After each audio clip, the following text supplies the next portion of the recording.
Okay.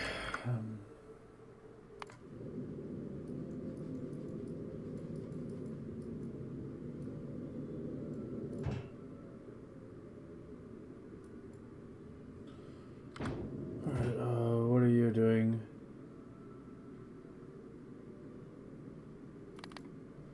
Alright, the rest should be good.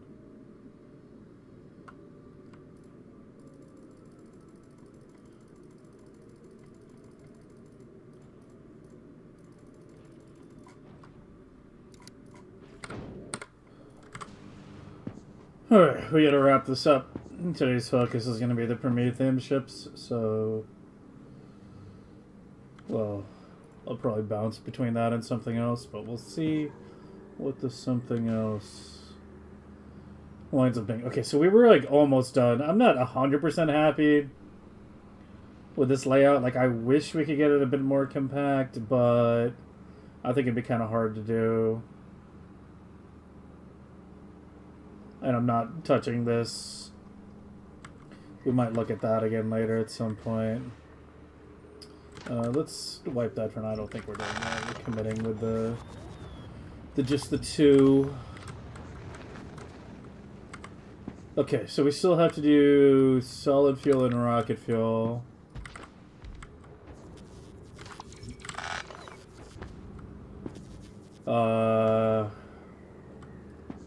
You're good, right? And you've got your circuit and everything, so you're completely done.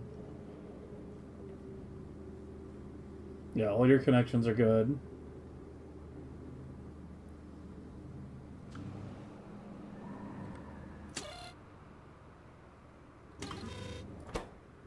Oh, I forgot the pipe. I'm like, why is that tank full? That tank should not be actually full. It should be. I kept it about half. That's why. Okay, so we have our little mini ammonia bus here. We need to generate water. I'm unsure if I should be setting up an ice disposal system. I mean, it's only 2 recyclers, right? It's not that hard to set up.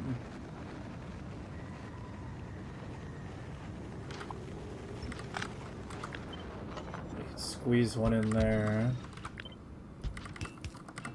I'd have to heat this inserter somewhere, but there's probably going to be a heat pipe somewhere in the middle here. We want to leave this area untouched, more or less. And this is also not changing. I might be able to move this higher, actually.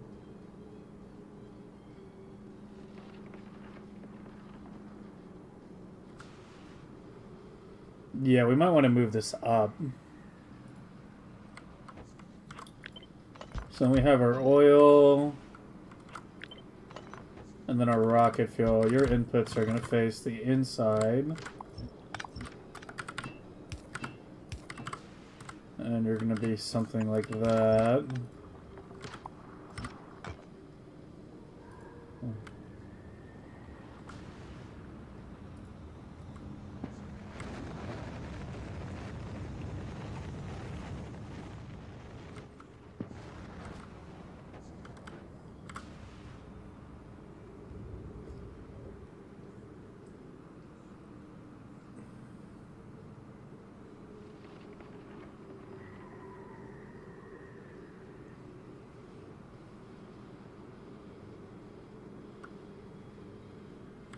Yeah, I kind of do want to move this further up. I don't know. Seems so easy to do.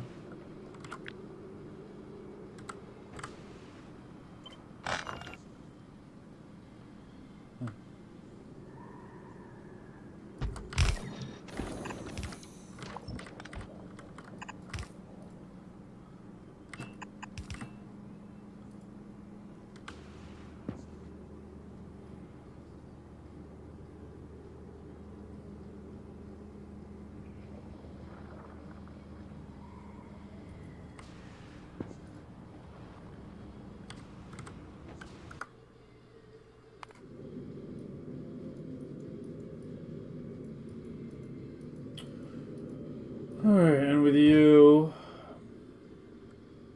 you're ready ready for the jump start. Where are you? I need to clean up logistic groups again, man. Alright, so you...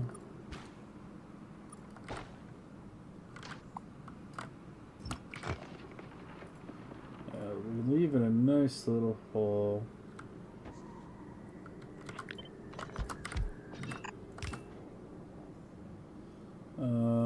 I have you positioned. It kind of defeats the whole bus purpose, right? If I can't easily pipe to this. Maybe this should be up here. Maybe you should be down here. And then you go up here.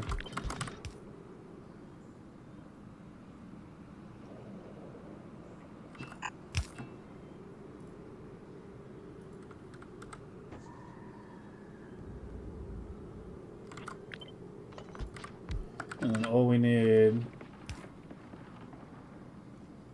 well, go the other way. Just water. That works out nicely. Ammonia. Second ammonia. And that should be basically it. More or less. See no reason why I can't put you right against the edge. And share that heat pipe. And then one stack inserter for rocket fuel with a half belt should be plenty, I imagine. You can go here, and that lets me remove that.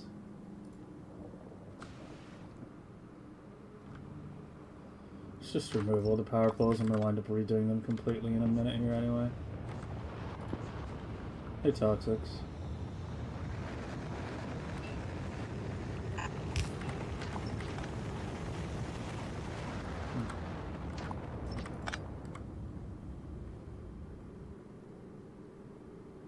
Yeah, that works nicely. It's just a nice little L shape. And then you...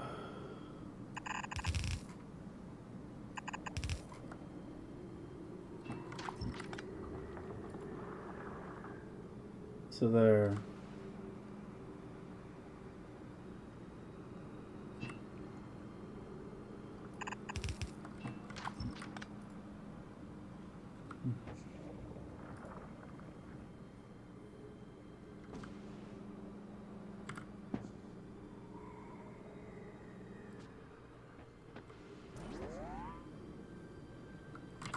Still need you. Yeah. I'm dying again. Help! And you go down here.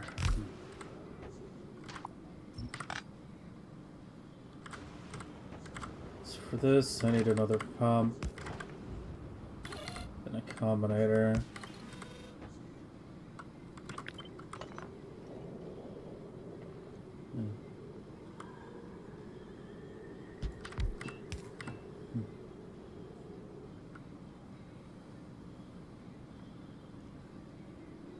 How are you, frozen?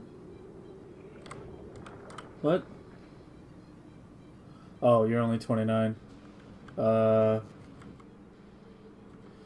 because these aren't generating heat anymore. And there's no cross connect. Just, yeah, give me some rocket fuel.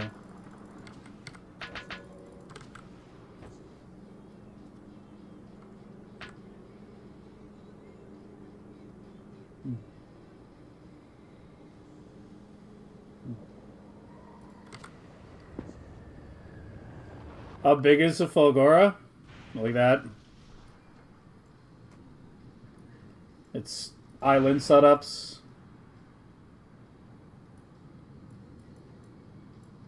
That look like that. I don't have radar on like everything. Yeah, we have four large islands, 2 smaller ones. This is effectively the main base. This and this. all the science and Holmium and blue chip and LDS production is handled by these. And supercaps. Hey, piano.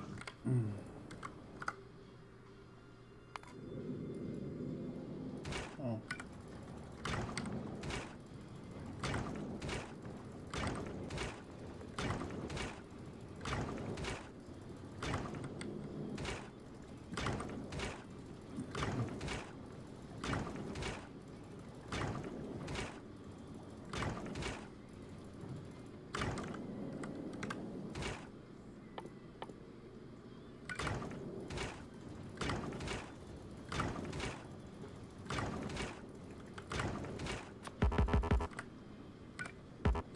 Oh my god.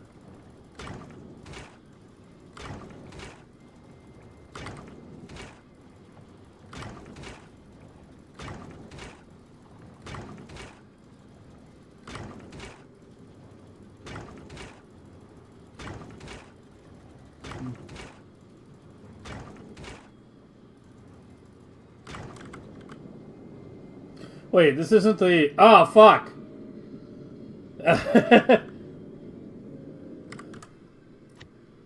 Yeah, the updates that I did were to the other ship that got destroyed by one landmine. We have to do that all over again? Okay.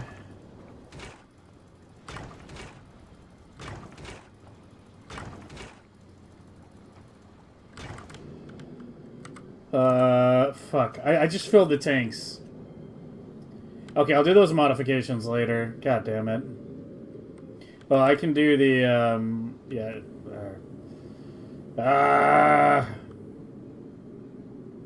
That's fucking annoying. I didn't blueprint it before it got blown up.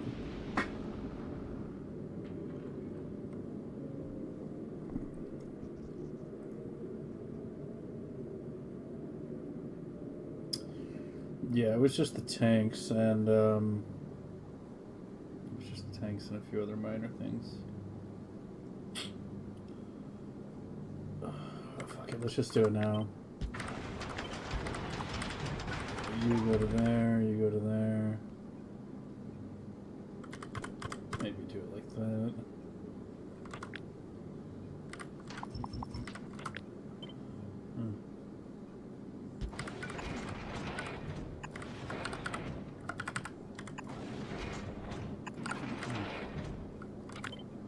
Almost fit another one.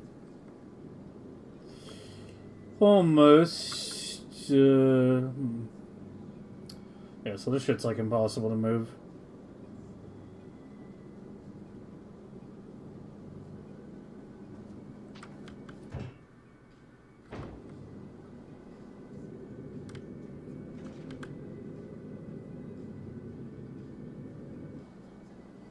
Oh, that did get removed. Okay.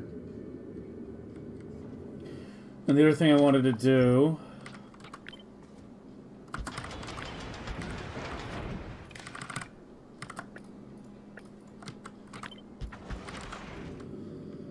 was that?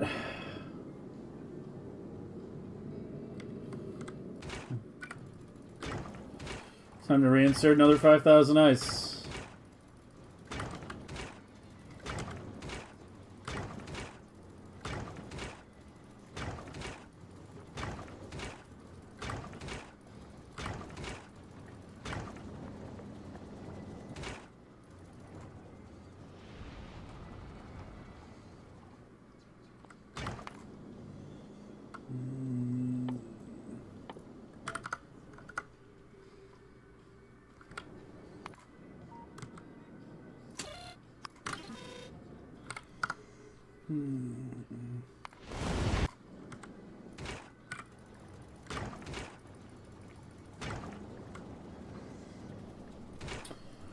Yeah, I don't know. On this run, I kind of just didn't even go Prometheium until I had, like, good legendary production.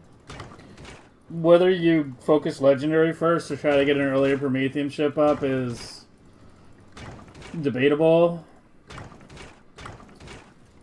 I was considering early on making a normal quality Prometheium ship The thing is, like, normal quality Prometheum chips wind up being a lot bigger than the legendary because, you know, you need a lot more power to power the normal beacons. You need more machines to produce the same amount of rockets. Like, I don't know. I think at some point designing an early game normal quality Prometheum ship would be a fun project. But, yeah. Yeah, I didn't even build one until I could build Legendary.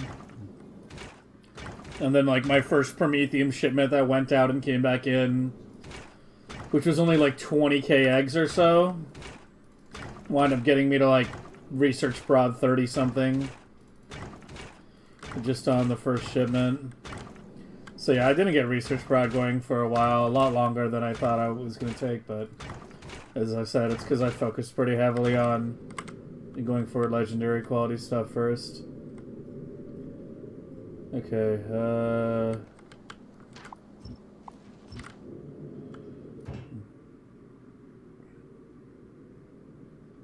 yeah, it's just easier if I clear these right now.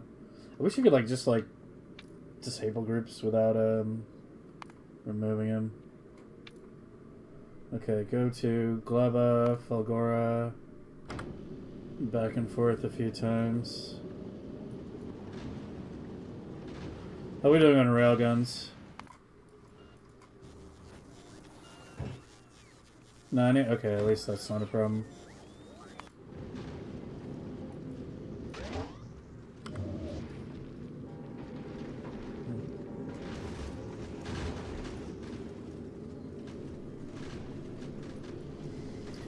Hey Fox, Black Mind.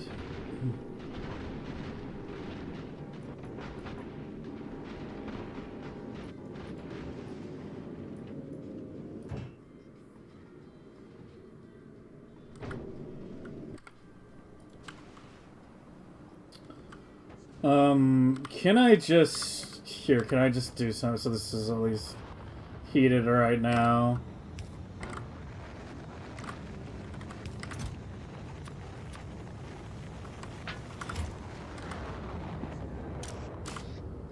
There we go.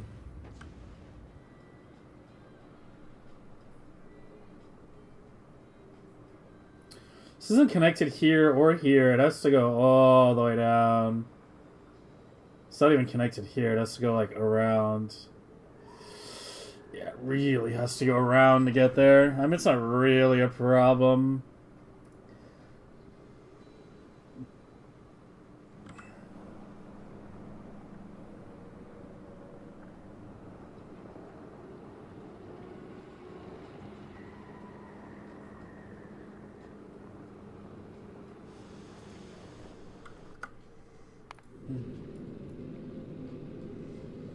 Artemis 2? Oh, the rocket, yeah. Yeah, apparently it's almost at the moon already. Oh shit, I forgot to shut off the stack.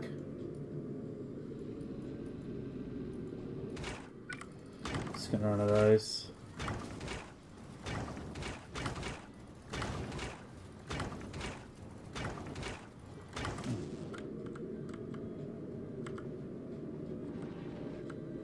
Wait, what else are you out of?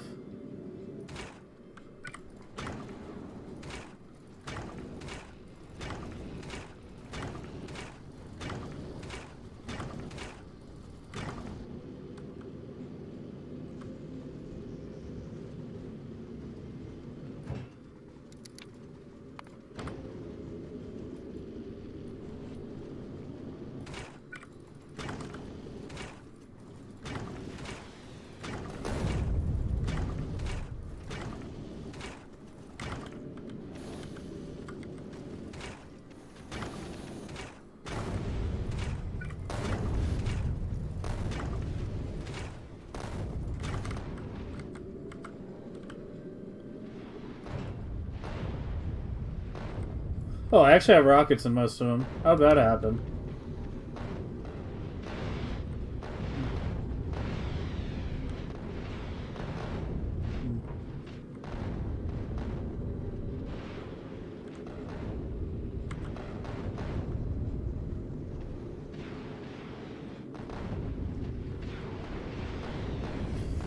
Struggling with the story, have I considered cutting fuel to the tube back? I literally am doing that right now. What you're suggesting is already in play. It was in play yesterday. That's what this is right now. That's why there's a yellow light. We manually cut fuel to the thrusters. Yeah, I was already doing that yesterday.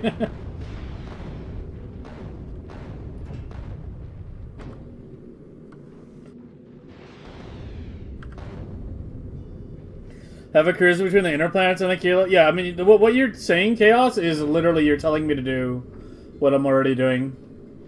Like, that's exactly what we already do. We cut thrust to the back two.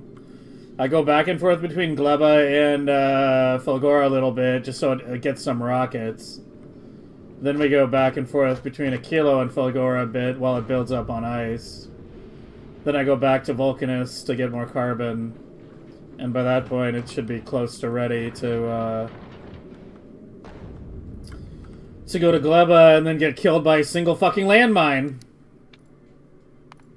But yeah, right now, I just want you to do a kilo, Fulgora.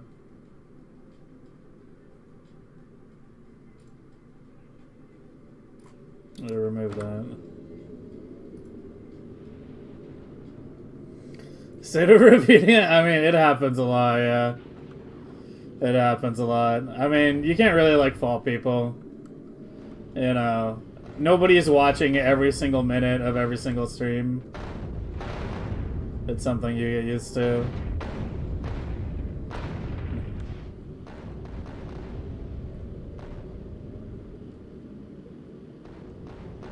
Yeah, I mean, it happened a couple times yesterday as well. Where somebody suggested something and I'm like, that's literally what I'm already doing.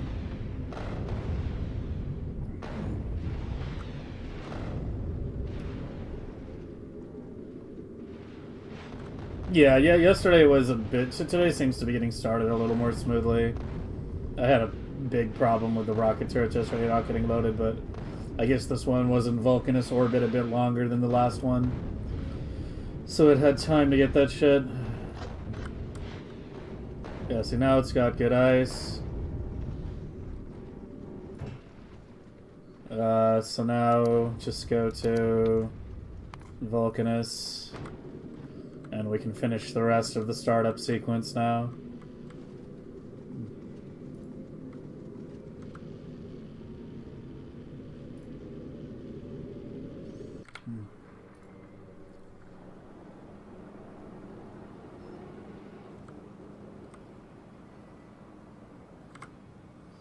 I think I have an isolated heat pipe. Yeah, I don't think this inner one's connected at all, no.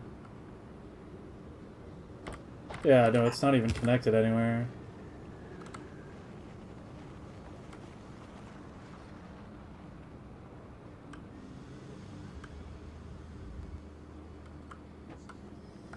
If I could get another connection, like, well, I have a side load here.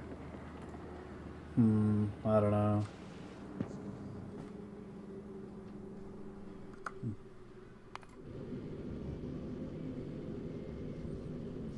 Fox, thanks for the sub, man. Appreciate it.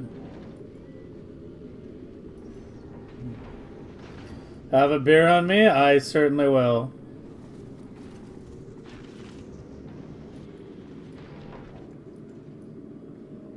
Okay, so now we need to drop calcite. Get rid of the carbon as well. Get rid of the extra tanks, we don't need those. And how are we doing on carbon? Very badly.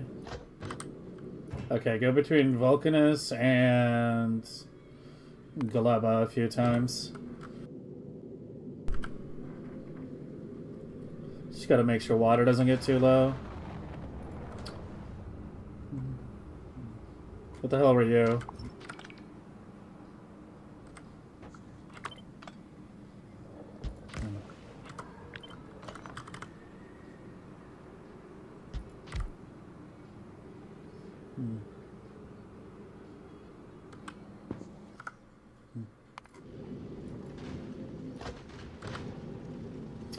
Yeah, but buffering the initial ammo takes a lot of carbon. It's like everything takes explosives. The rockets take explosives. For some reason that makes no sense, railgun ammo takes explosives.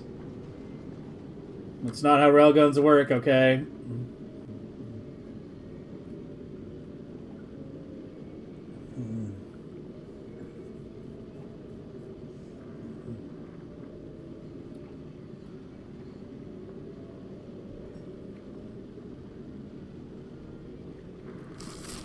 Hey, like 5 p.m. furthest point from Earth anyone's ever been? Nah, I'm in. I got significantly less interested in it when I realized they weren't even landing on the moon. But, I don't know. Given the other rockets that are flying around these days, it seems kind of trite in the grand scheme of all things.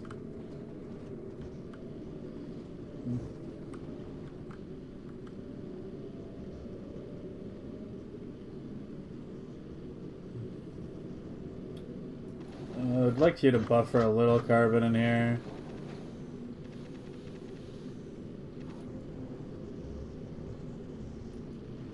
I don't want to take risks. I don't want to have a repeat of what happened last time. Damn, that ice buffer actually lasts a long time. Adding the second collector was a good idea. It probably really only helps with startup, but I mean, God, it definitely really helps with startup. Lets me just store a bunch of chunks, then cruise around the inner planets. Because ice is like always the problematic thing. You don't need a lot of calcite carbon and iron ore to keep the ship going. I mean, the iron ore is obviously fucking trivial, but yeah, they already pry the carbon to the fuel over anything else. Ship must be able to move.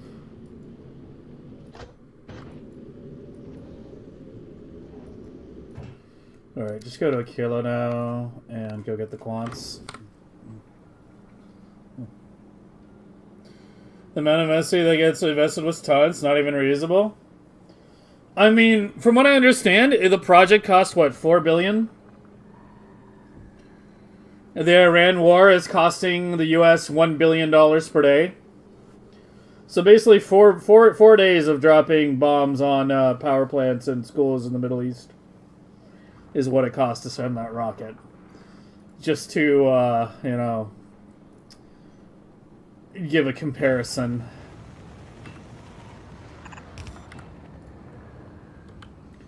In the grand scheme of things, the price is not the problem.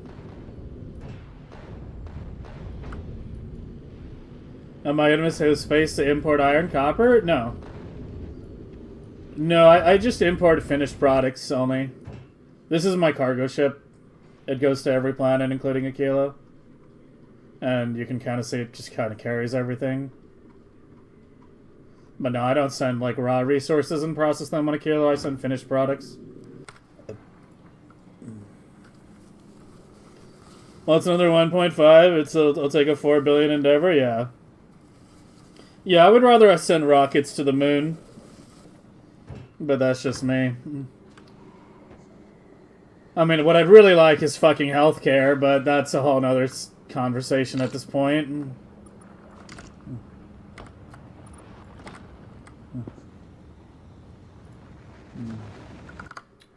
I want to focus on the ship right now.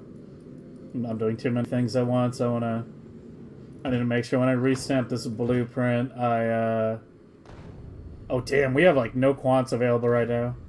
Yeah, once we finish redesigning this blade, we're gonna give the quant blade a similar treatment. This thing really generates a lot of bot traffic compared to other things. I'm thinking of hanging them on the underside. I don't know. I was thinking at one point of moving this like up here and just redoing this whole area in general. I don't know. Things to think about.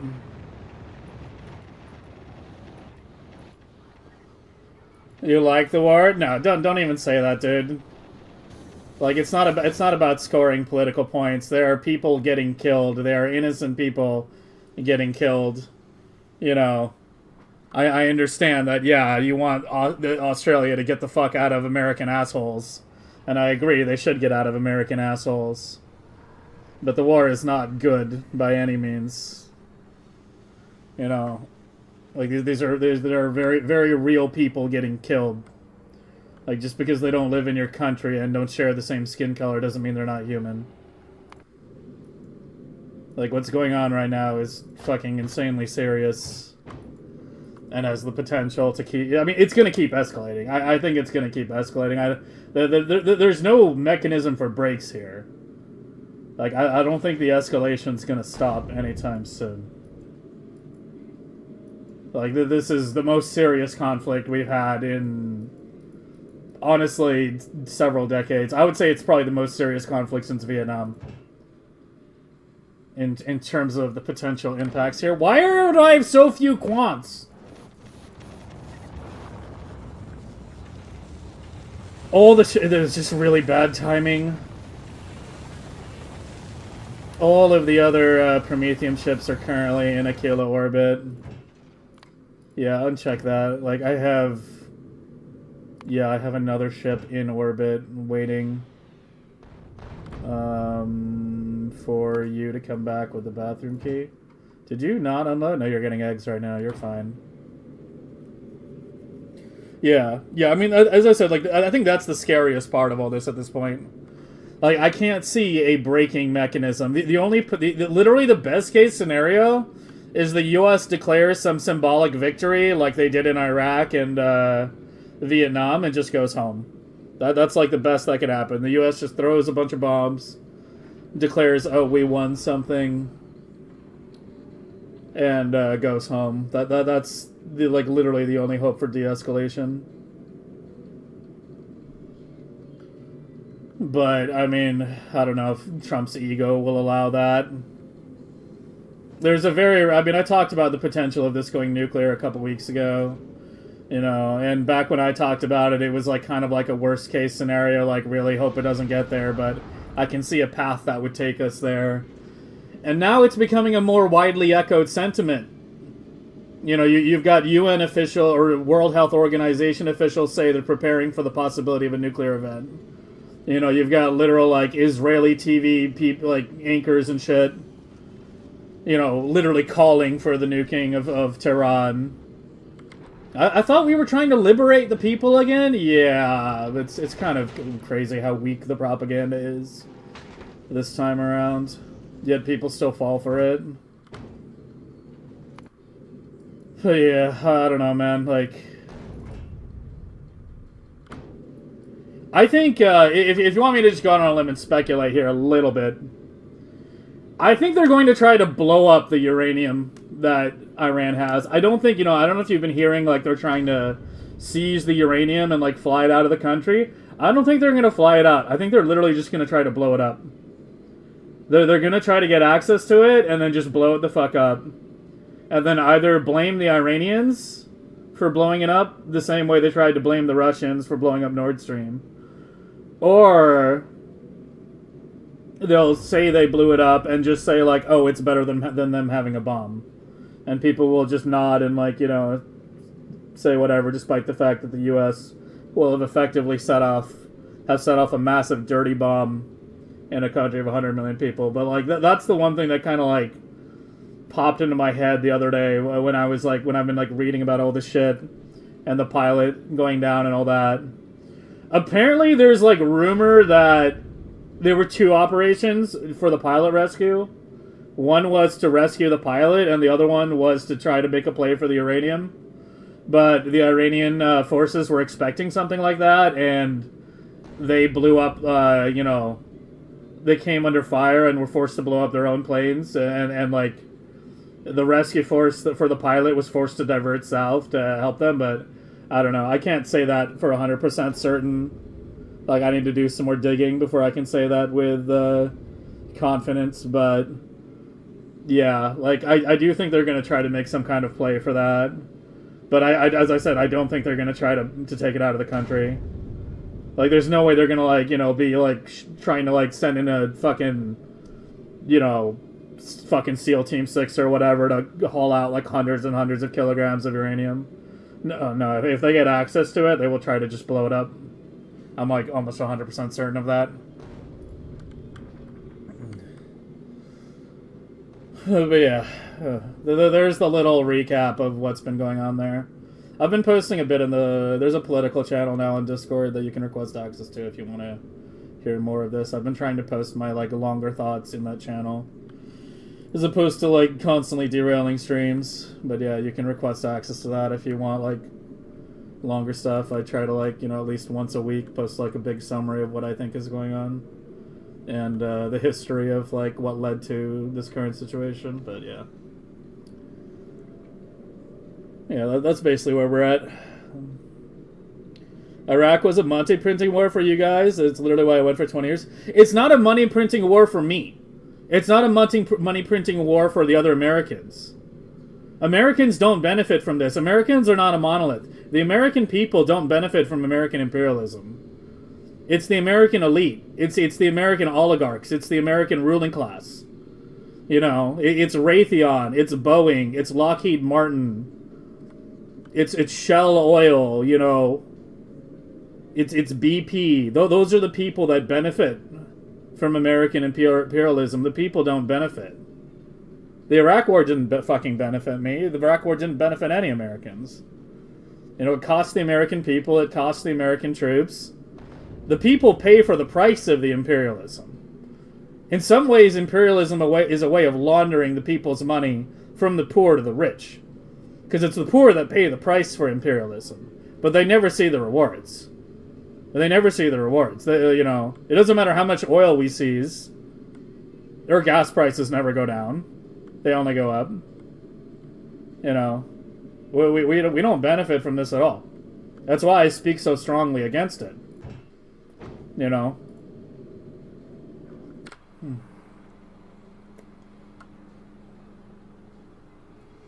Did it trickle down? I mean, it never does. It really never does.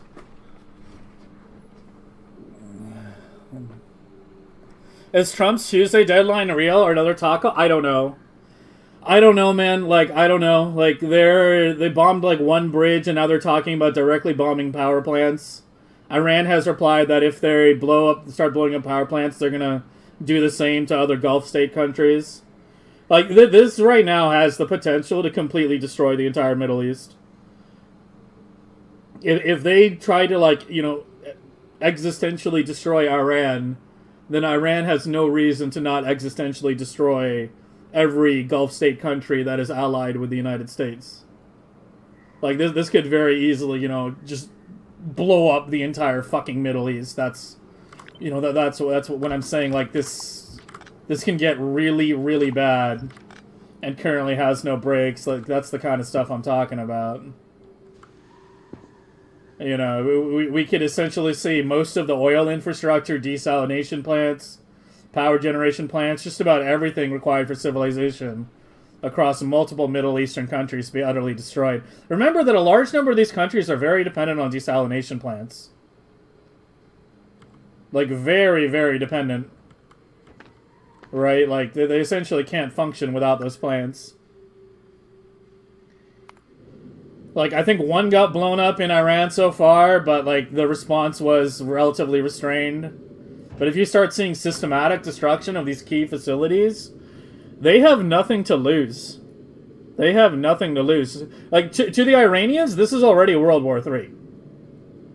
To the Iranian people, this is World War III. This is an existential war for them. If they lose this conflict, their country, their people, their way of life, everything is going to be destroyed. Like, it's you know, the very best case, you get like a shock doctrine scenario, like what happened in Russia, like post the fall of the Soviet Union, and that caused the Russian life expectancy to drop by 8 years, which is the sharpest drop in life expectancy, you know, outside of a war, I think, in human history. You know, because shock doctrine does not benefit the people. It exists to benefit American corporations. And then the worst case scenario is we wind up with, you know, essentially another Gaza, which is what Israel's already trying to do in Lebanon right now. That's something I was going to be posting about a lot on the channel tomorrow. I've been, like, gathering notes and shit. But yeah. was kind of close to the uranium site. Yeah, yeah, which is also why all the Karg Island stuff I think is also pure bluster. All the talk about Karg Island, getting Karg Island won't open the strait. It's just to distract the Iranian regime and get them to put their forces on Karg Island instead of near the nuclear facilities. But I think they're too smart for that. I don't think they're falling for the bait. Like, they've probably wired Karg Island to blow, but they're not like going to station like massive troops to it or anything like that. If they're smart, they're, you know, guarding their most important stuff, which is right now is the nuclear facility. So live in England, the price of fuel has started. Yeah, it's up by like 50% here. Yeah, it's basically up by like 50%. I refilled my gas like right before, like right after the Iran thing blew up, like but before they closed the strait. I haven't had to refill since then because I don't drive a huge amount. But I, you know, was driving by a gas station last week and I checked the prices and it was like basically up like $2 a gallon, more or less. So yeah, it's pretty bad. What is the definition of a world war? I mean, I guess just a war that involves multiple countries, like a globe-spanning conflict. Remember that World War II was not merely constrained to the European theater. You know, there was also the North African theater. And more importantly, there was the East Asian theater, which was, if anything, more like just as massive in terms of scale and casualties and atrocities committed as the Eastern theater. But, you know, people don't really get taught about, you know, what the Japanese did to the Chinese very much in American Western education overall.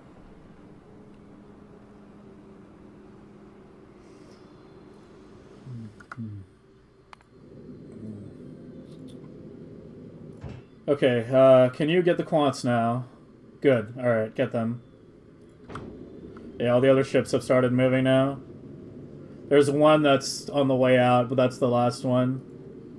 The rest are en route to the Prometheium. Japan said they will supply us fuel if we continue to supply them gas. Japan doesn't have, like, any oil of its own. Japan got, like, 80% or something of its oil from the Strait of Hormuz. Of all the East Asian countries, Japan got the most fucked by this war. Like, China has much higher level of diversification amongst its, you know, energy production. And they also have, like, the highest rate of electric car ownership in the world.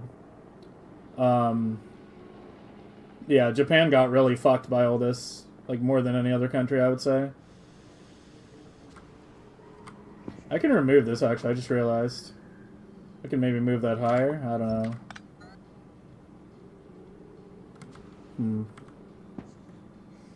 Yeah, Korea. I mean, Japan and Korea are heavily Western dependent. They're essentially in the pockets of the empire, right? Both these countries are in the pockets of empire, so they rise and fall with empire, right? If empire is falling, which it is right now, they're going to feel the effects because their economies and policies are heavily tied to empire. I think we're more or less good, right? Let me do this thing over here. Okay, so what I want you to do is set recipe, rocket fuel,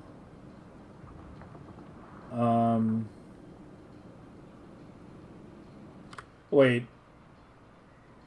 Oh yeah, that's fine, yeah, because the other rocket fuel recipe is in an assembler. Yeah, so that works. Yeah, it's just like how we did it for this speedrun shit. Okay, so I want you to read you.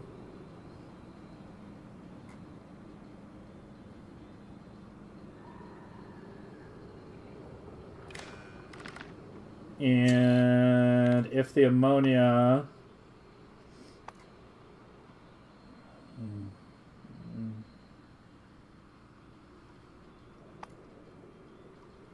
the ammonia gets over, let's say, 20k, I'll put the rocket thing. That is how I did it, right? I'm trying to remember exactly how I did it. I think that's how I did it. Let me just load one of the speedruns and check. Japan has 200 days? Yeah. Yeah, they're all on, like, very limited time right now. Desperate nations are like desperate people. They do desperate things. And given the current state of Japan's government, Japan is one of those countries right now that I think is like a very high cause for concern in the future, given how things can turn out. Oh yeah, I had to do it like this.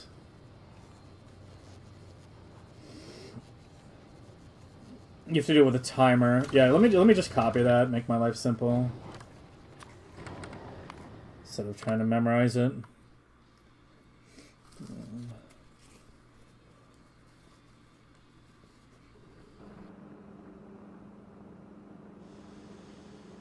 Yeah, I don't understand how is Australia not 100% solar?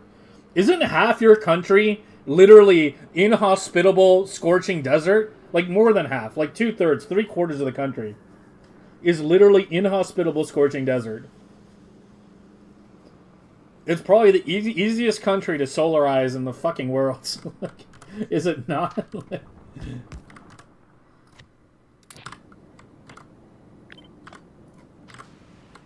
Alright, there we go. Now the lighting system is in play.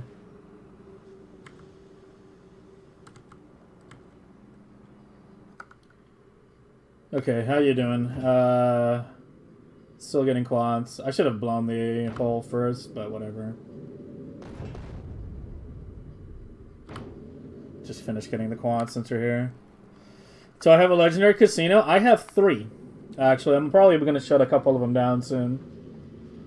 Because I don't need 3 anymore. But yeah, I actually made 3 at the start of the game. But we use every trick in the book. We use this to generate iron, sulfur, carbon, and calcite. We use the LDS shuffle to generate steel and copper. We use, that's over here. You know. We use, legendary calcite to generate legendary stone, which we then smelt into legendary stone brick. And then use that to make legendary concrete. Not you. You. Yeah, because all you need is the brick. And that also gives us legendary refcon, which is only needed for biolabs. Well, yeah, I mean, you need it for a few things. But these I... Okay, well, these I guess I direct produce now. These I still gamble. These I still gamble. These I direct produce. But yeah, foundries are on direct production at this point. I forget where the machine was that makes them. Down here, there you go. Yeah. Yeah, that's on direct production. Or married me. Yeah, I've heard nightmarish things about the Australian like media. It's pretty fucking bad from what I've seen and what I've heard. Yeah.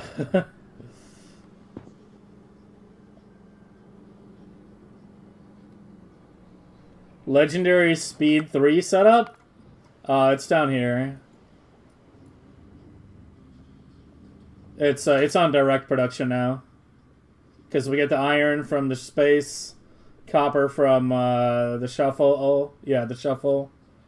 The plastic for this we get from the carbon, from coal synthesis, from the carbon from space, the carbon and the sulfur. It is carbon and sulfur, right? For coal synthesis, like... Yeah, carbon and sulfur and coal synthesis. Oh, then yeah. Yeah, it's all direct production now. I think the only module which I didn't have on direct production was quality. And I just made like 2,000 of them and I shut them down. You don't need very many quality modules in the like end game. They're like an intermediate, mid-game thing. When you suddenly need like 1 million quality modules to get all your legendary generating setups going. But once those setups are going, you know... Then they're going.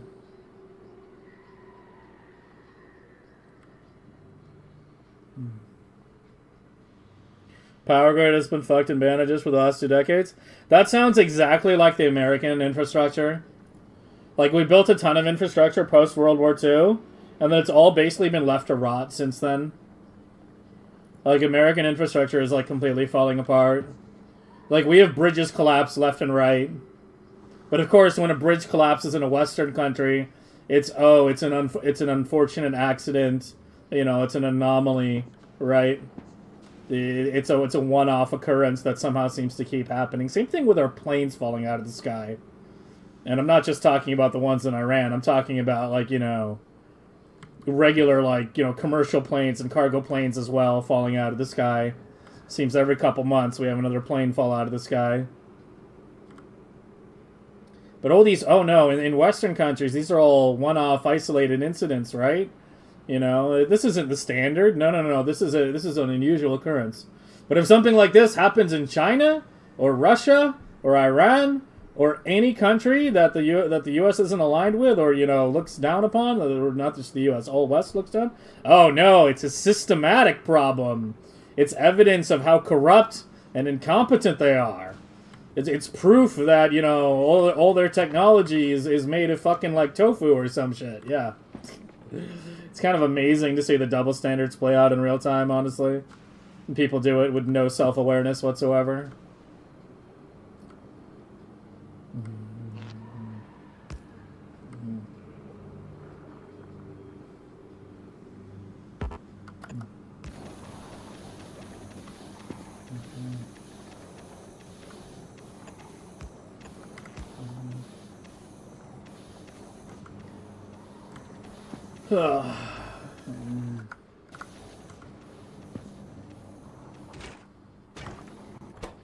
Well, it is doing its job.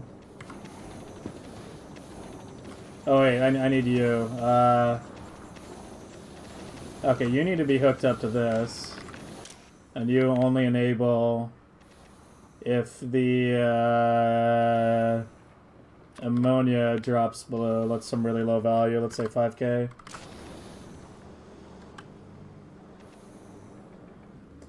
Yeah, all my blueprints are on the sheet. I updated the blades and the Prometheium ships last night, too. Yeah, all my stuff's on the sheet. Every one of my blueprints is public.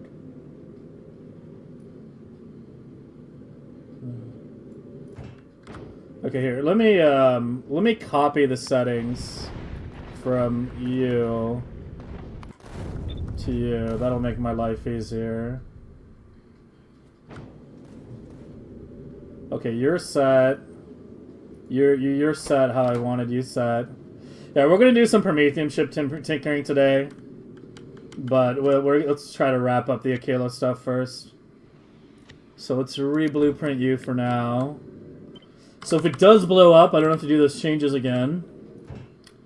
You don't have any extra stuff on you that you shouldn't have, right? Correct.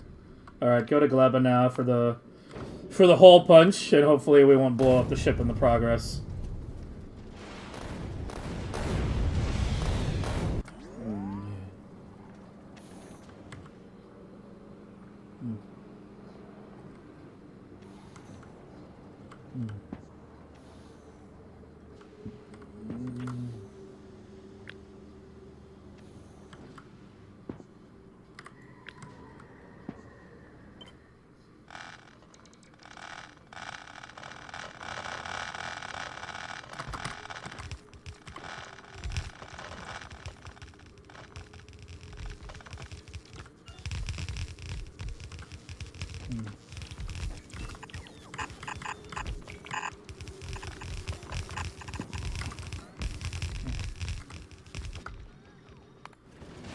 Where's my timer? Oh, you're almost like Gleba. Yeah. Give me one singular egg. And I'm gonna just do one singular landmine. Okay. You need to stay here for a while now. Alright, remove you.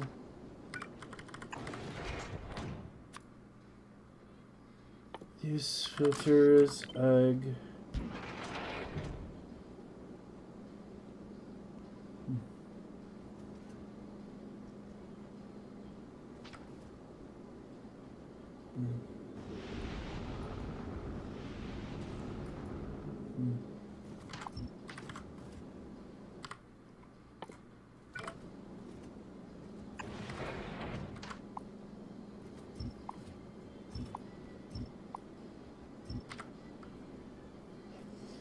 Okay, let's see if that works. 8 minutes. All right, 8 minutes.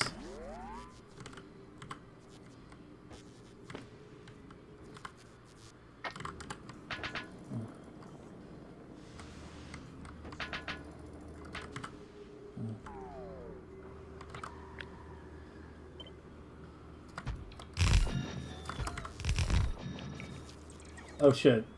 I didn't give it enough space. One more tile over.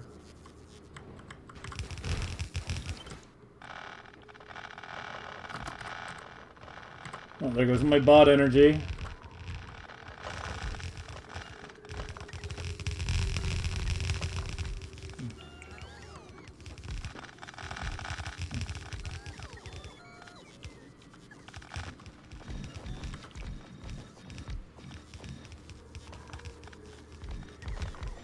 Makes it once an item is in place, it is permanent? I mean, all that's gonna lead to is a lot of just abandoning previous builds. Or destroying it with, like, railguns or nukes, if the mod still allows that.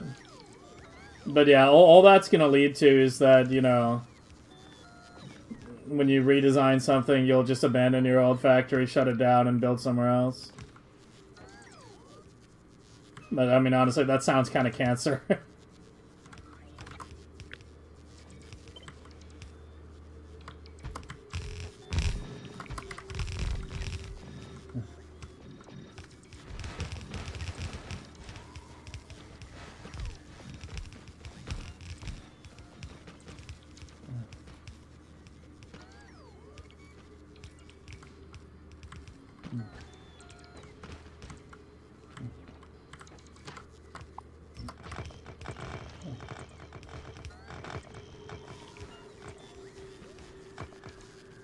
Yeah.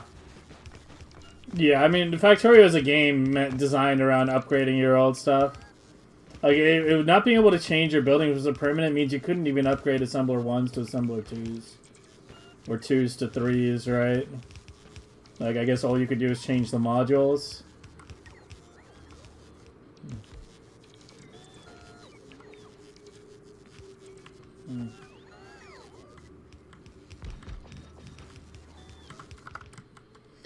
Alright, so the new blade is smaller than the old blades. Which is good, you know, we were trying to compact it. Wish I could have compacted it a bit more, but... I mean, heat pipes, you know, are heat pipes. They make things complicated in that regard. Would it make the early game harder? Oh, yeah. Oh, yeah. I mean... Just looking at the hamster... I mean, I guess, like, one of the big things I'd have to ask is... Can you replace, like, a stone furnace with a steel furnace? Can you place a tier 1 assembler with a tier 2? Or are those just permanent? It would definitely make the early game, you know... I don't know if harder is the right word. I would say more annoying. Like, it's important to distinguish between difficulty and tedium. Like, to me, something like that isn't difficult, right? It's tedious.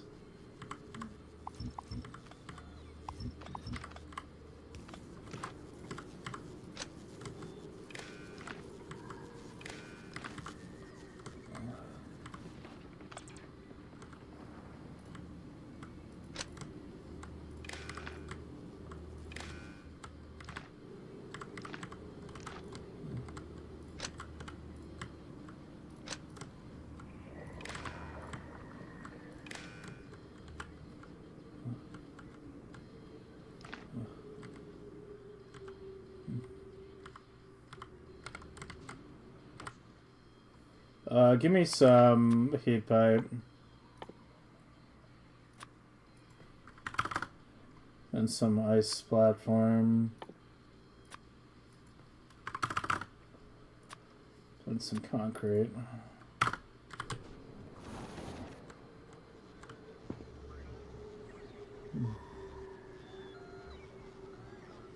The cube mode? I don't know. I haven't played that one yet.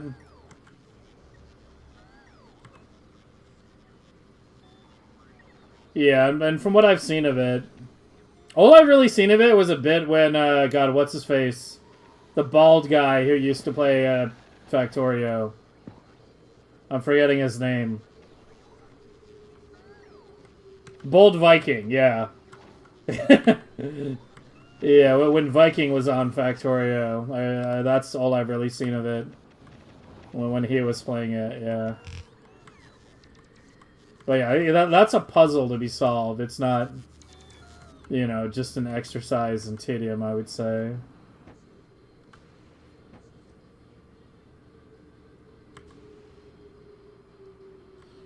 Okay, I feel like we should go ahead and deploy this in place of one of these. Oh shit, I'm still recycling ag. Fuck, it's been on for like 20 minutes or something. We got distracted talking about the state of things. And I left that on. Why are you still in cycle mode? Is it because I've been draining ag?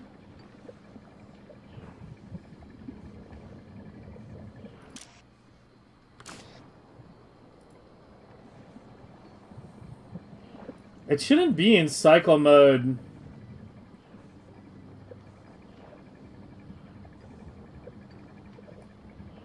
If I'm draining ag. Okay, I gotta tell Konage about that, yeah. It should not be in transition mode if I'm draining ag, if I'm not even doing ag science. I mean, granted, you should never be draining it for that long, but that still... And for some reason, we're taking a slight dip. It'll probably go back up. Yeah, transitions are weird. We don't have enough of Prometheium yet. Okay, when ag fills up, I really, really want to finish this and this. Yeah, I want to finish at least these two today. This will probably get finished sometime next week. Is it fun to do Fulgora? If it's your very first time playing Space Age, do Vulcanus first. It's simpler. Gleba and Fulgora are arguably the two hardest planets. So yeah, if it's your very first time in Space Age, I would go Vulcanus first.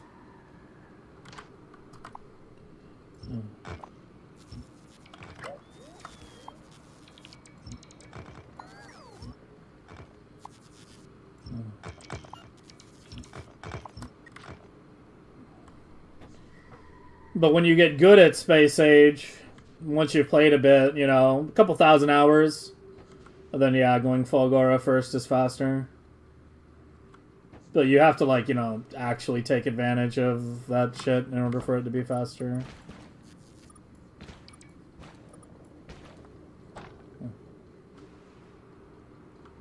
And if you're new to Space Age, you won't be capitalizing on Fulgora well enough. Better to go Vulcanus first and get, like, Foundries and big mining drills so your early Fulgora doesn't mine out as quickly while you're figuring out what the fuck you're supposed to be able to do. So we're supposed to be doing. Ship time? Oh shit. Thanks for the reminder. You have 13 but need to get good? Yeah, okay, then yeah, go start. Go watch the hamster video. Go watch the hamster project video on YouTube, and then go watch the 7-hour run that I did. And that will teach you more than anything I can say right now.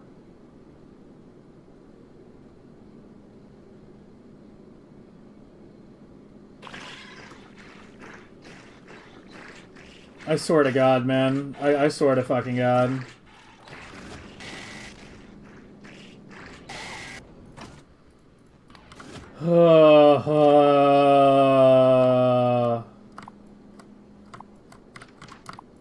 Why can't I cancel that? What?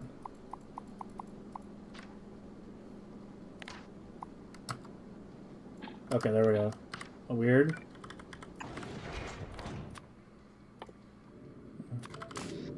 Fucking RNG on this, man. Too much RNG in my deterministic factory game, man. Oh, on a rocket? No, Gleba's not that. Gleba's fun once you figure things out, right? Once you understand how to design things. Like, I enjoy designing these.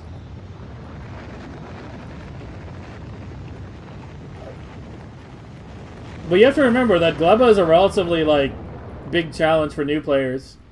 Gleba forced me to develop blade design. Like, it was on Gleba. Like, we don't really count these as pure blades anymore, right?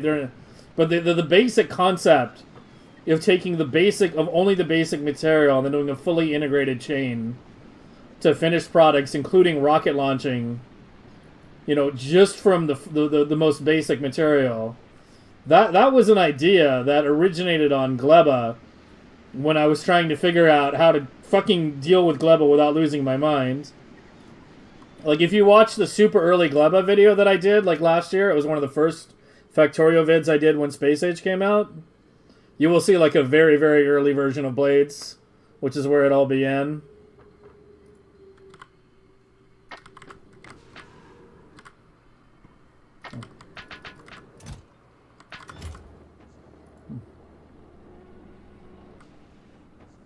Put lights in all the squares, on this. They're just gonna spawn on the outside. Like they just did. Like, what do you mean? Like, put squares and lights in here? They spawned out here. You're trying to tell me to put lights in all the ones down here? Why would I have pentapod eggs on the Prometheium ship? Keep watching for another 10 minutes and you'll find out. You will get to witness it. Lights on the outside?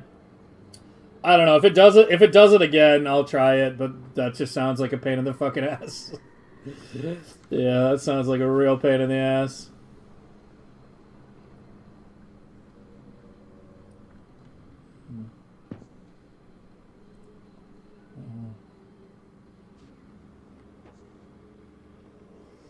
Yeah, Gleba would be a really strong planet if mining prod didn't scale the way it did. Like, if we didn't get, like, infinite mining prods so quickly, Gleba would be a much, much stronger planet because, things don't run out.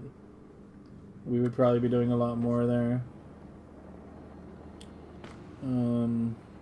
Yeah, the fucking heat moving through this is garbage because I've cut so many pipes in order to have, or so many heat pipes in order to have nice, clean pipe connections.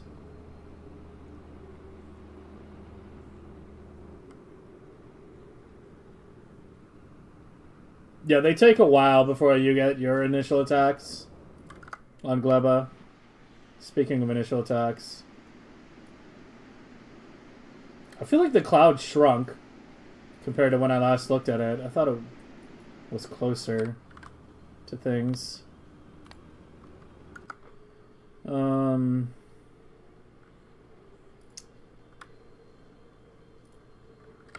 Okay, are we ready to deploy you? Okay, there was the other thing with the heat pipes. Okay, this is the scrapped one, so we can clear this now. We're not going back to that.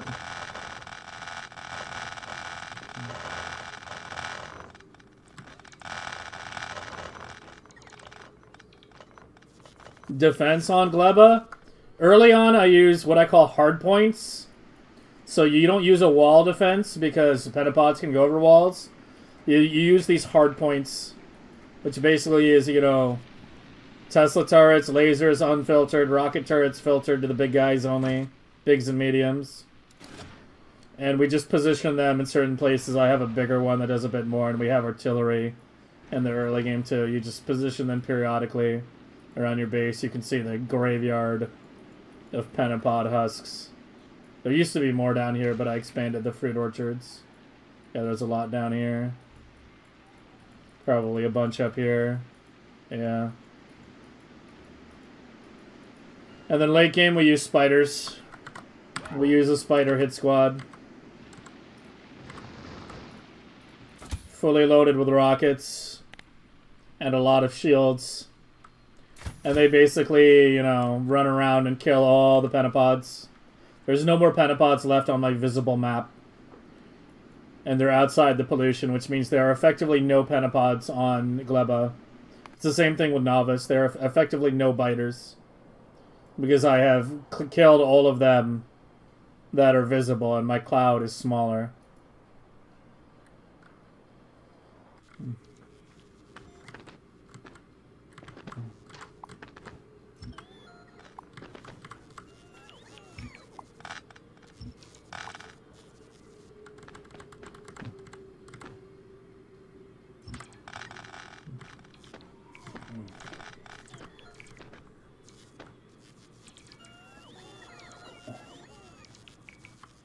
Yeah, in my last Megabase, I just had artillery manage everything on Gleba.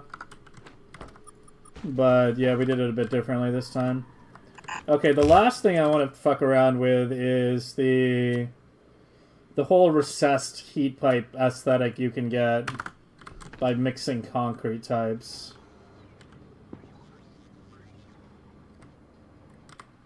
Do I even have any concrete? We have, like, no concrete.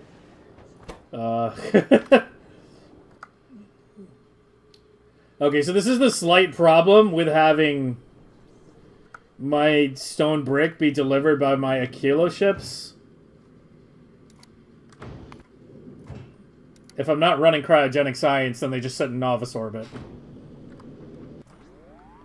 What's the hardest planet for me?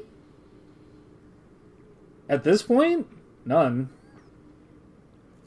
None, I would say.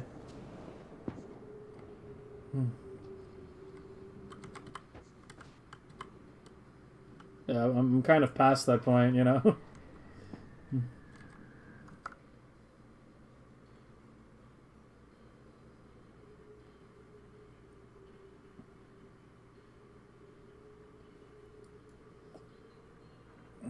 I would say Fulgora is probably the hardest planet to overall deal with in the early game, though. Because of how fast the scrap mines out. Like, it requires the most attention. Like, Vulcanist you set up an early game setup, it'll last forever. Yeah, your coal will mine out eventually, but, you know, the calcite lava lasts forever. The acid lasts a very long time. And is plentiful. Gleba obviously doesn't run out, but one of Fulgora's challenges is that the medium islands, like the ones you'll start on, like, not that one, but like ones like this, yeah, the starting scrap patches are very small, and they mine out very quickly. So that's something you have to deal with. Yeah, I'm kind of just waiting for that concrete. I want to mess around with this fancy heat pipe thing, get it fully implemented before we deploy it properly. I want it to be all nice and proper. Probably Fedora, because it's what Abuck and I think Conan's are also using. So if I need tech support, like, they'll know what to fix. Maybe Mint, I don't know. Mint is supposed to be the easiest for new Linux users, but I don't know.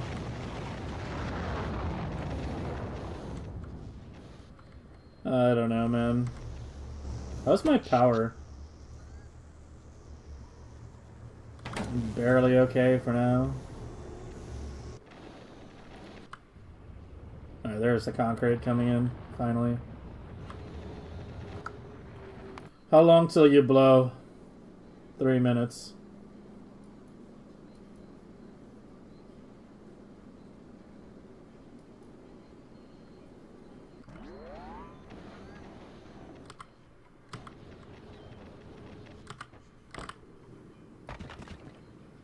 Oh, it's the regular concrete that recesses, yeah. So how do you do this? Yeah, like that. And then you get this recessed heat pipe aesthetic, yeah. That looks cool. It's like flush with the ground now instead of sticking up.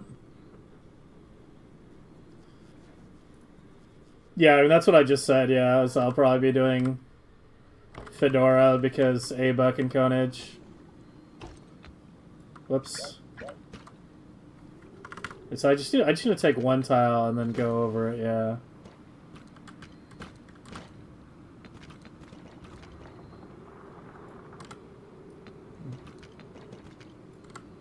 Yeah, there we go.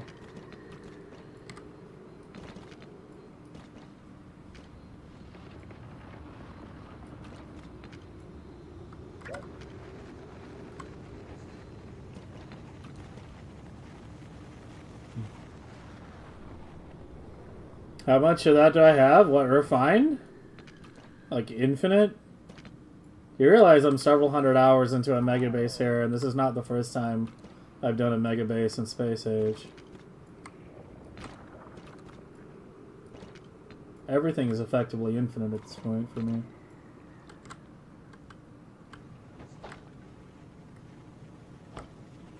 Yeah, we want to be strategic with where we put our pawns now. No one. I'm not going to do the one gap wide pawns. We'll do bigger ones.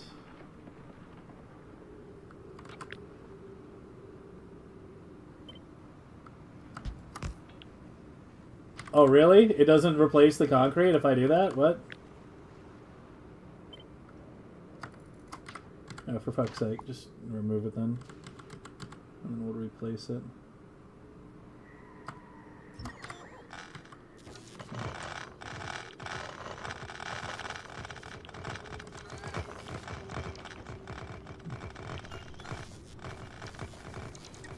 Normal concrete be infinite and easier to come to?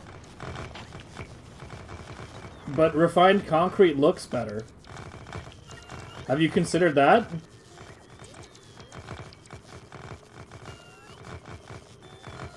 I can blueprint it? Okay. I've already alt-D'd the whole fucking thing. Oh hey, it did work. Nice.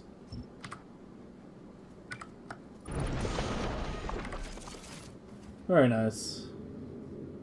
Where's the guy who was asking the question? Was he willing to stick around 10 minutes? Abiz? There you go. There's your answer. Abiz.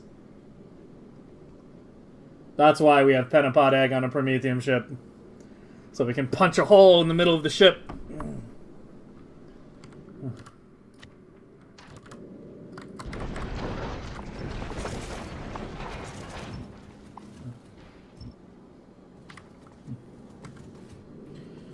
Alright, there we go.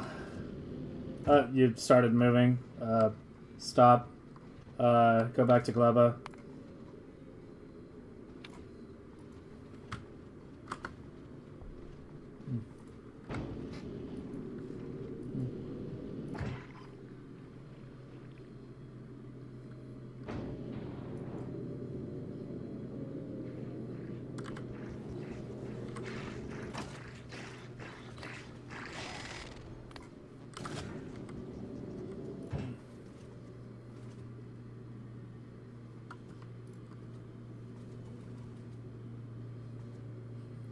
Okay. And the rest looks good. Re-enable the thruster stack.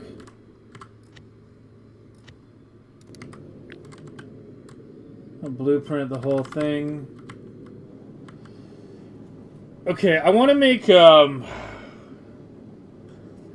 changes to. I want to work on a Prometheium ship today, which obviously inevitably means putting one in dry dock. I think we're going to do it on number 5. Because I'm leaving one on the old setup, so we can fiddle with the circuitry there. So yeah, I think when 5... Actually, right now, yeah, it's right now.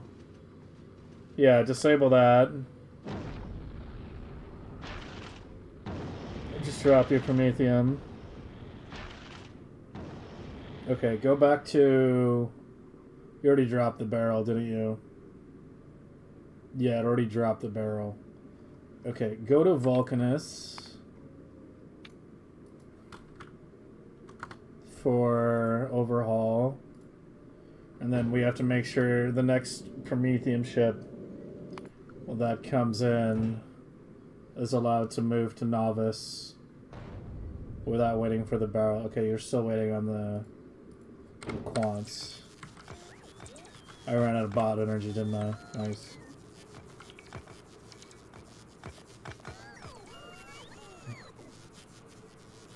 Yeah. Yeah, as soon as you... Again, like, if you look at the hamster project stuff in the first couple of VODs of this current run, it'll tell you, you know, essentially how I tackle things. You initially want to just kind of rush a kilo and the other planets and unlock all the techs. And then, after you've unlocked all the techs, legendary quality is basically your first focus.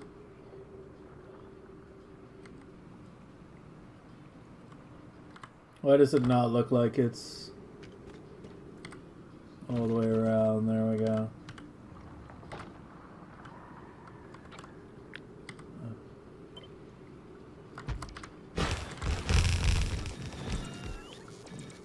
Wait, so copy pasting doesn't copy the concrete pattern, right? What the fuck, man? I guess I have to use the blueprint. Like, even if there's nothing there, yeah.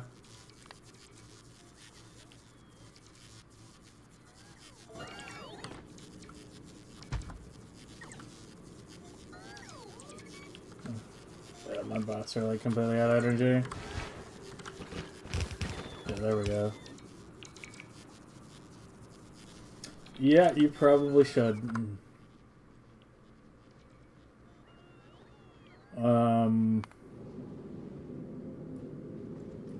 Okay, so you, in the meantime, should be good to get going. Okay, so enable you, and then go to here. And that should get you started.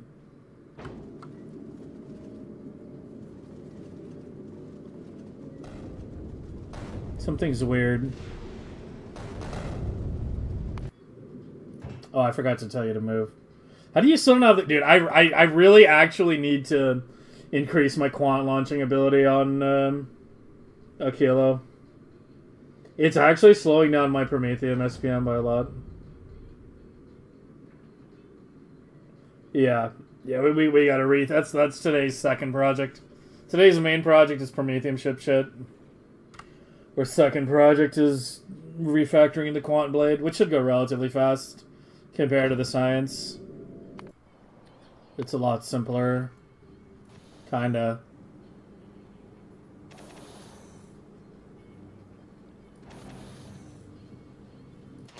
Yeah, the thing is, it's a 5-item thing. You can't run 5 belts on a kilo.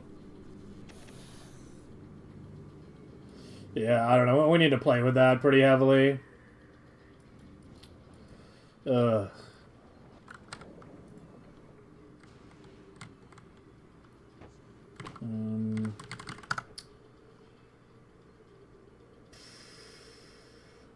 You're still not good? 2964? Close enough. Go. What's holding you back? I feel like you're being held back by something. Superconductors and carbon fiber. It's just, yeah, it's just a chip. Those are kind of hard to avoid on thruster stacking chips.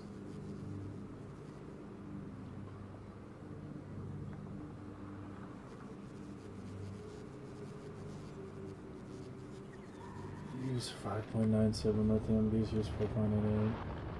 Yeah, so it's like roughly the same amount. I think that basically is the limit, right? 8 or 10 or so. This was 8. This uses slightly less, so it'll probably be like 10. It'd be nice if I could get rid of that red inserter.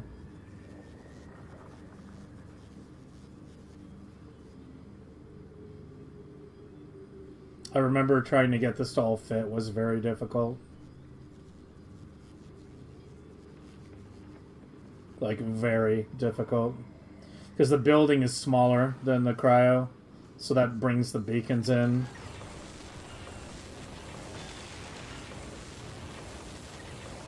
And just complicates things.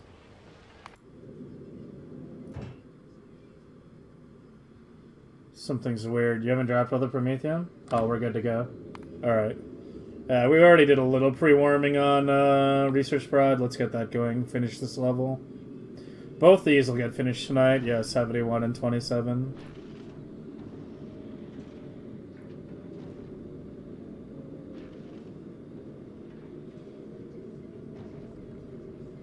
Yeah, we mine. We have to mine for science. Science is being made in normal quality. We use some pretty ridiculous mining setups to generate all the material needed. Yeah, I mean, we're at 4 million SPM, you know. Takes a huge amount. That's one of the larger builds. Also got stone for purple science here.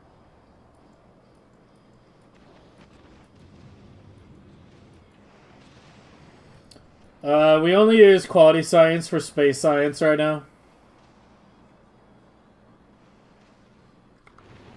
Everything else is normal. You can see space science is legendary. Everything else is normal. Quality science is a pretty big...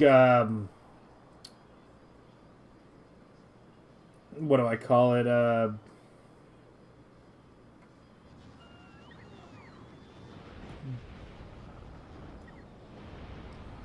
It's a pretty complicated thing. Because for quality science, it needs to be UPS efficient. So right now, I might do metallurgic and cryo and quality at some point. But for those, relatively speaking, it's not hard to take like a regular blade and retool it for quality.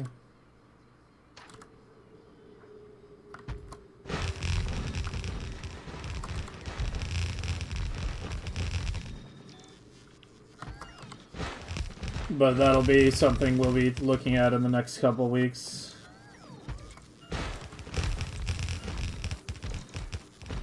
Oh yeah, that one's a bit different. Unfortunately.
How's the road to 6 mil? I mean, we still have a lot of clocking to do before we scale things any further.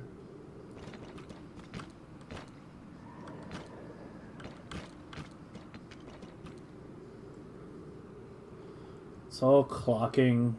Clocking. Everybody fucking loves clocking, man.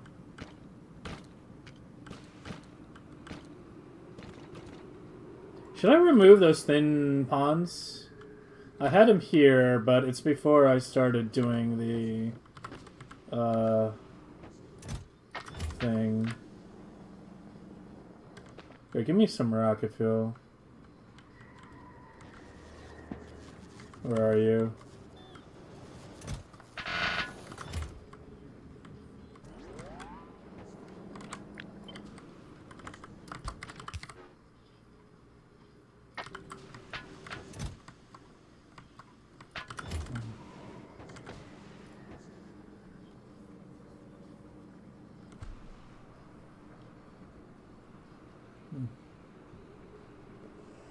Am I clocking my builds for UPS optimization? Yeah. You have to clock. Yeah, once you get to this level, you have to clock. Inserters are, you know, by far your biggest update time. Like, by far. Why am I still in transition?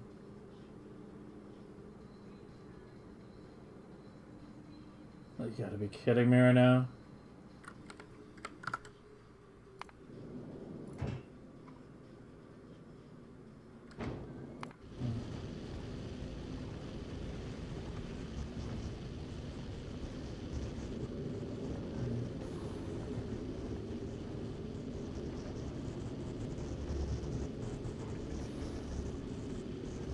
Yeah, like that should not be at 8K right now. It's in the transition phase, and I don't know why.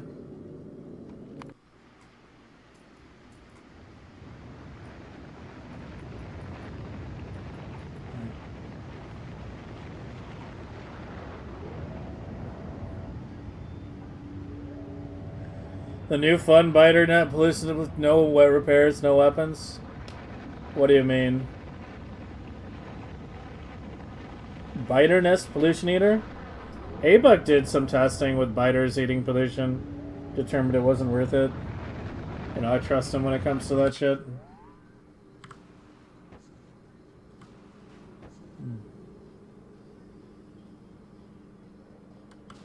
Oh, you have no power.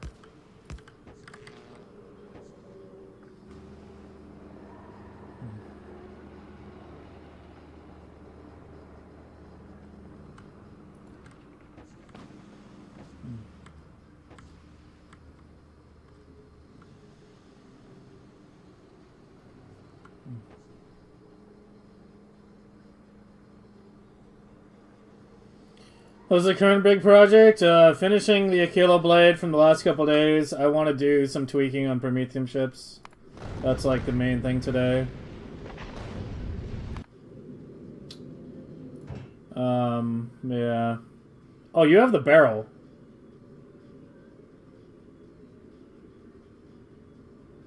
Wait, hold on. Fuck.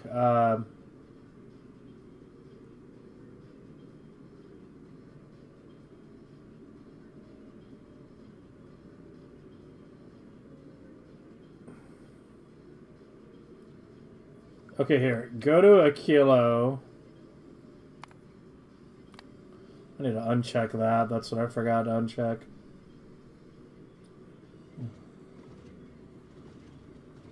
Yeah, this fucking ship is holding the bathroom key hostage right now. And for some reason I'm not stable. And I don't know why.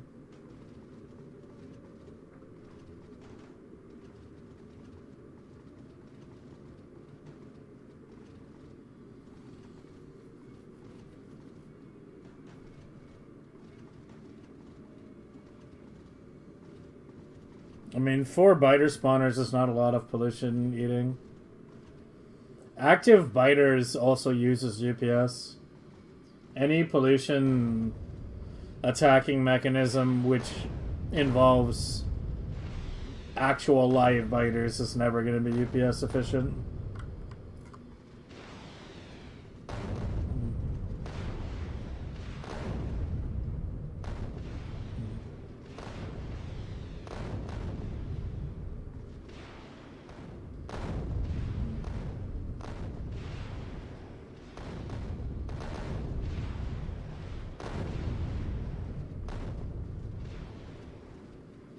Piano messed with that, Deldrin.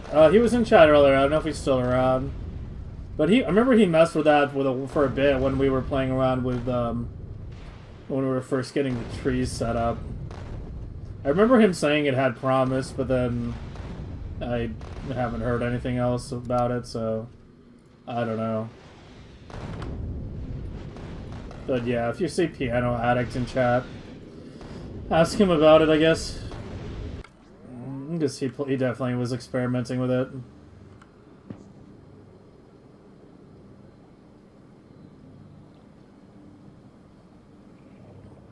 Yeah, I think we get rid of the thin ponds. And we just go with a rough con with the recessed heat pipes.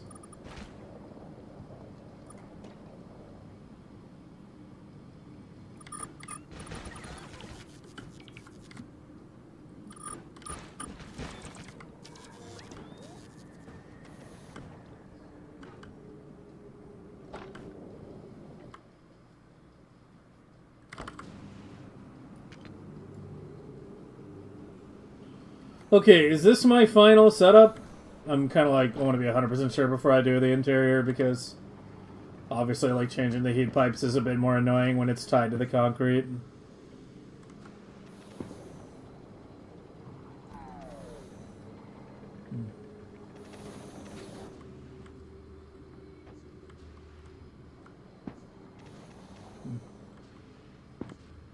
Dude, these are going to take a long time to thaw.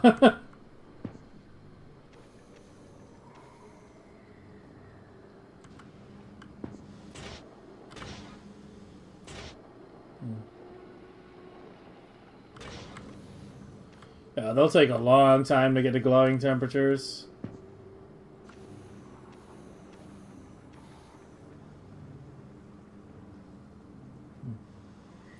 But 2 heating towers is all it takes. We tested it in the sandbox. Yeah, Factorio bin is whitelisted.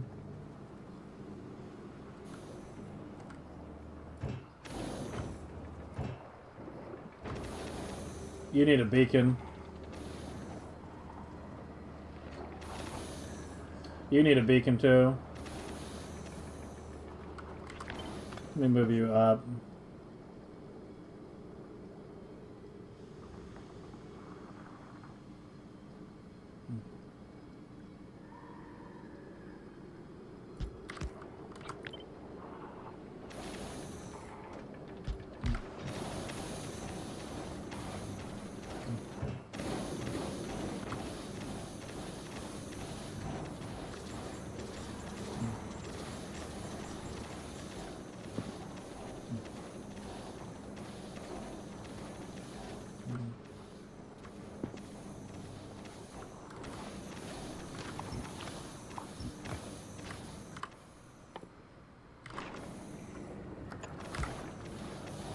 I'll put stuff back.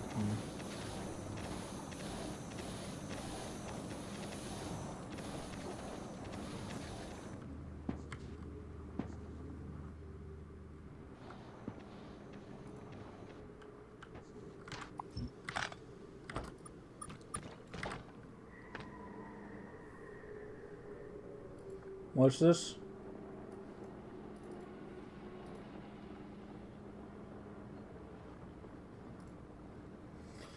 We tested biochambers. You have too many to compete with trees, and they're terrible for UPS. Okay, well, there's your answer. Yeah.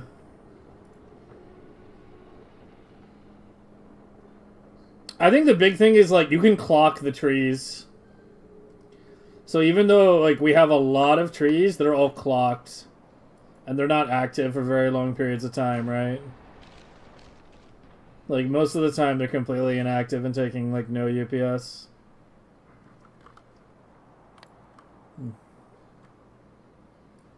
But yeah, the tree fields are pretty fucking massive. Anywhere you see this comb shape of power lines is trees. So basically more than half of the base's surface area. Really, more like 2/3.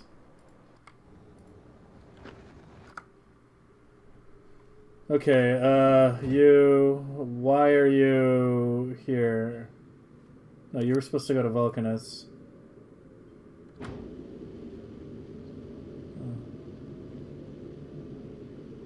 At least it's not cycling anymore.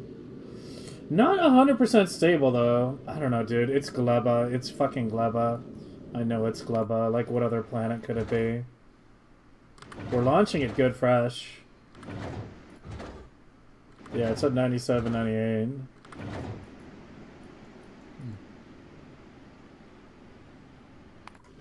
What were your things? 300k?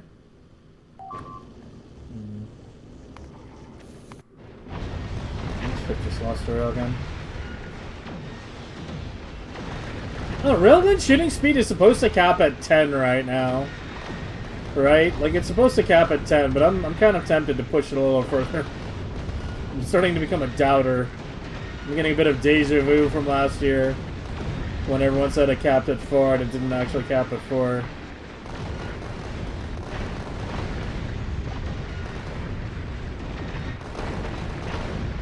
I mean, we had a shave yesterday. We lost like this much. or so on one of the ships.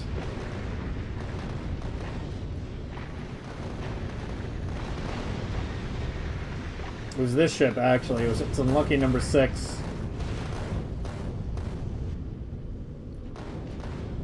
Where it happened. This is Piano's version? Oh, there you go. Even better. Yeah, I remember that.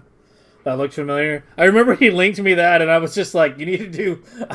I remember him linking me this, and me just going like, you need to be 100% sure this is UPS efficient before I even think about doing some degenerate shit like this. But yeah. Yeah, it was Piano. Piano was the one who went deep into it.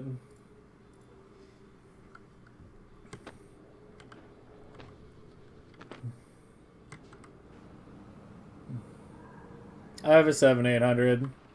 Unfortunately, no longer the best, but you know, the best keeps changing.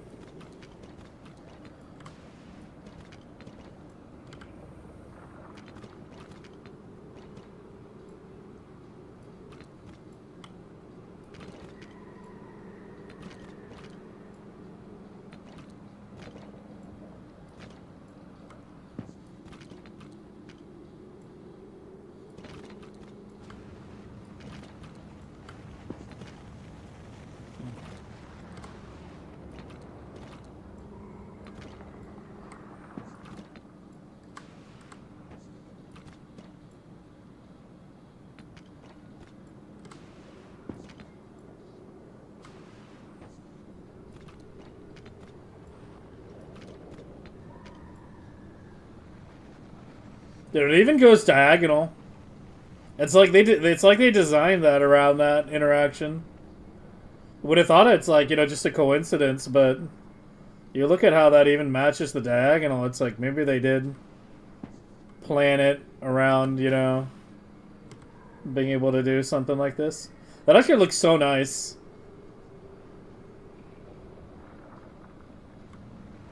Yeah, I like the look of that recessed heat pipe.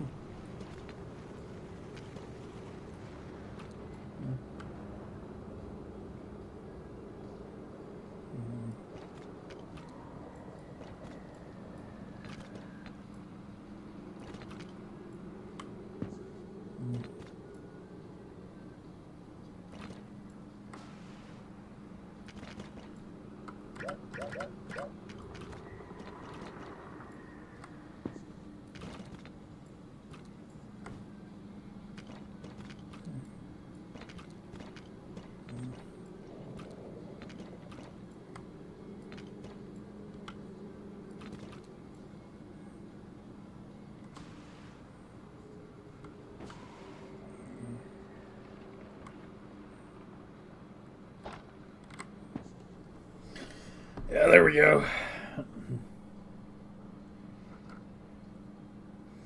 When you have to worry about UPS, it depends on your level of optimization. Whether your designs are like inherently like somewhat optimized or not. But if you've got a 9950, probably like... I mean, as I said, it really depends on your level of optimization, but probably around 2 million SPM is when you want to at least start thinking about it.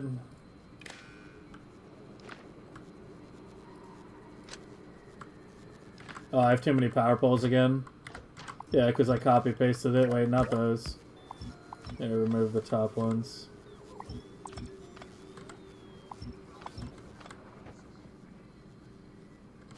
Oh, wait, no, maybe I do want to keep the top ones. Because those have to be there.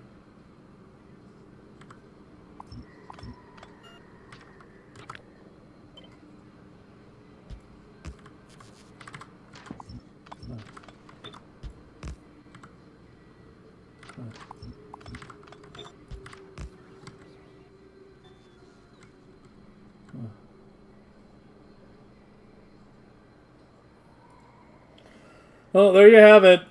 There were 5 checkboxes that I wanted to hit for refactoring the Aquila blade. Number 1 was improve the UPS efficiency, which we did well with this. You know, that's the main spot where we improved it.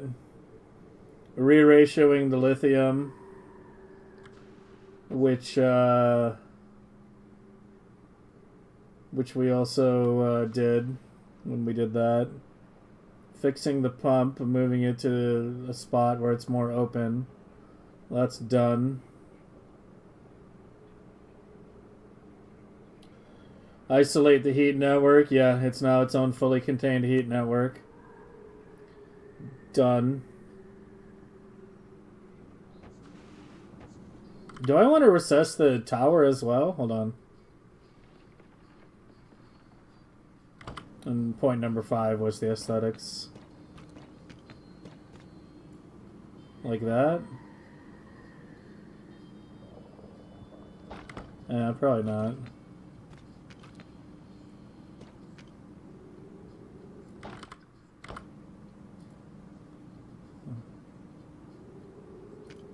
Just do that and yeah, there we go. That looks better.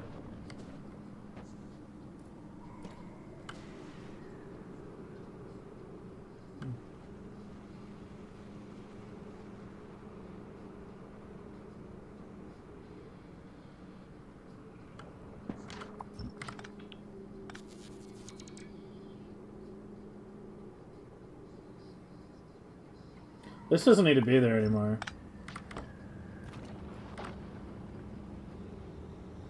Yeah, because you'll get heated from this.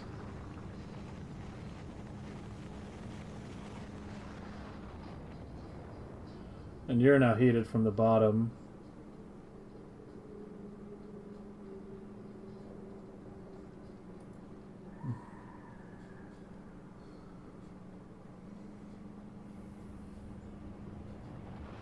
Oh, next, yeah. Well, I want to add. I want to add some you know, visual pawns, right? Like the way this has gaps. But on here, they were just kind of naturally put wherever the you know, the empty spaces were. Yeah, here we're gonna be a bit more strategic. Like we'll do one down here.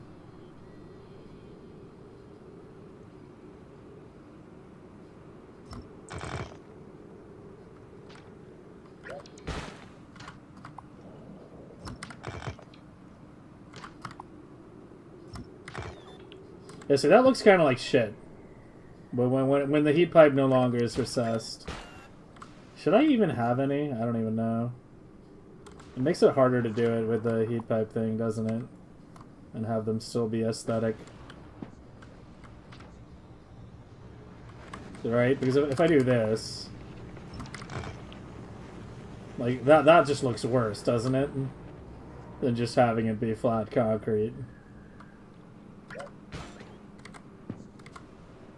This is the biggest empty space I have right now, and I mean, the best I can do is like that. It has to be at least 3 tiles. If it's not at least 3 tiles, it kind of looks like shit. I mean, that's kind of okay. We can do that. But yeah, it can't go too close to the heat pipe, otherwise it looks like shit again. A little fishing pond.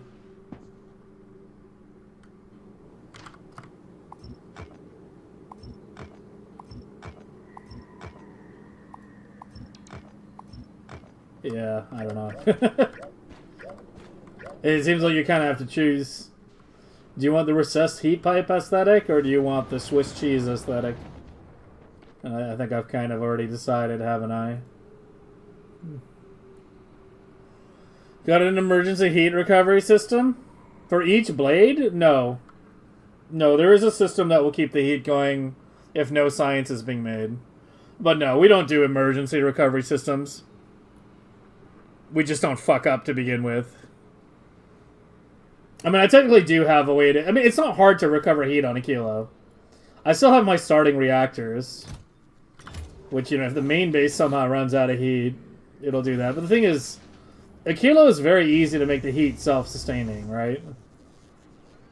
It's very easy to make solid fuel in rocket fuel here.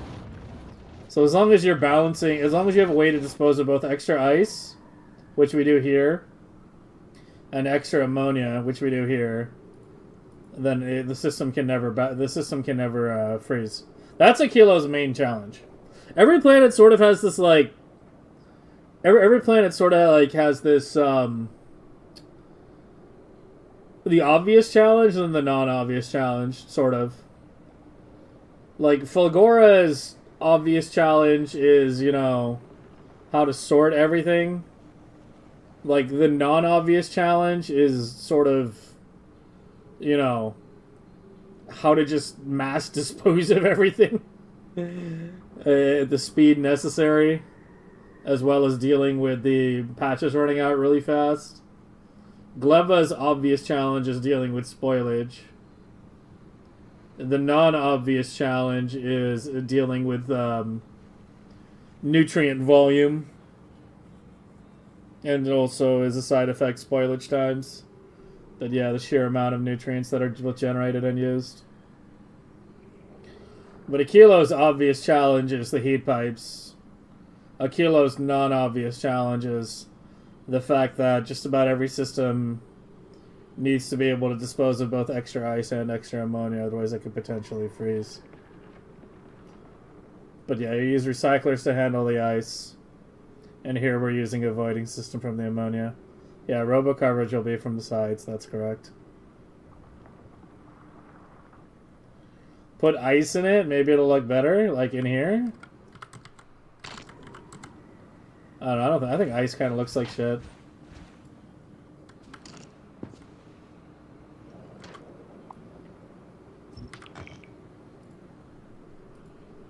We'll go with the pond aesthetic. I guess that's the only one I'm doing.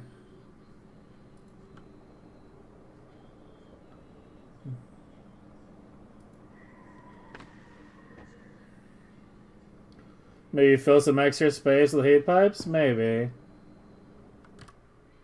Maybe.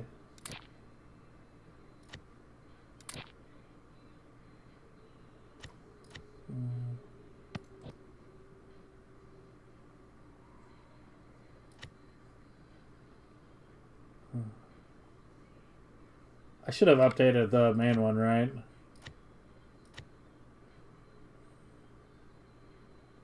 I think. I'll just put it in there for now. We'll check it later.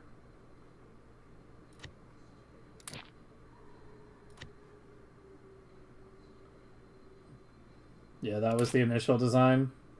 I've designed like 3 different versions of this blade. That's why it took so long. I basically had like a completed design, and then I was like, nah, we can do better. And this process repeated like 3 times.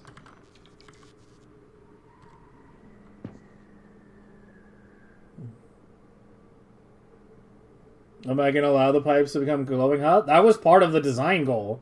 What do you mean allow? That was... I spent like fucking an hour and a half in the sandbox yesterday doing glowing heat pipe science to figure out exactly what temperature was needed and exactly how many heating towers were needed and exactly, like, you know, how far away the heated towers needed to be. It's very distance-based. It's very distance-based. The top will get to like 820 or something.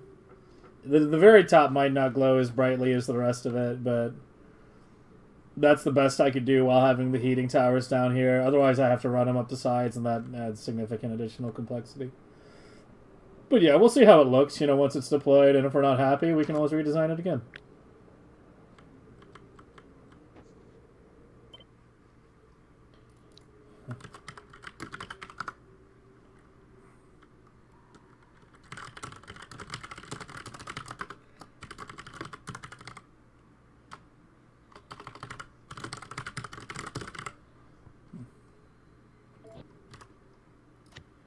Okay, and you go under cryoblades.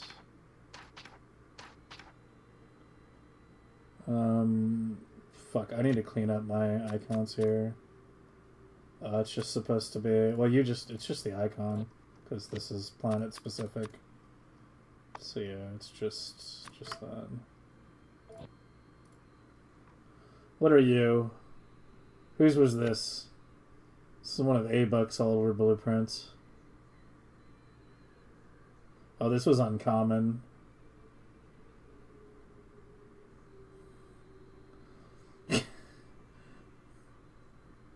This bottom area to me just looks fucking schizophrenic, but yeah, this is for uncommon, so it's a bit more complicated. Ugh. Anyway. Wait, did I blueprint the tiles? Glad I double checked that.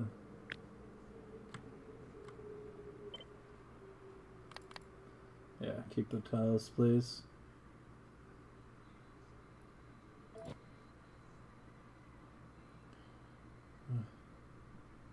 Yeah, we have to add the row reports too, but like I want to think about that a little more. Okay, shall we do it? It's finally starting to run out of research, Brad. Can we finish this level? Come on. Before we run out? There's 4 minutes left.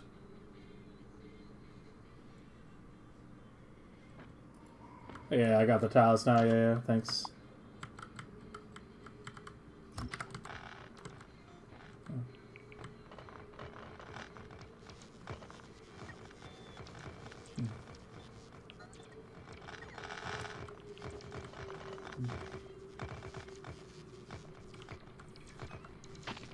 We need to clock it too, don't we?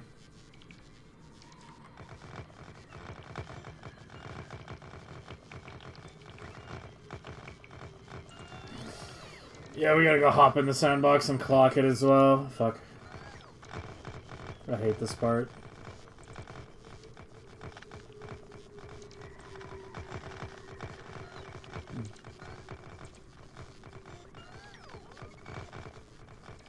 It's an issue?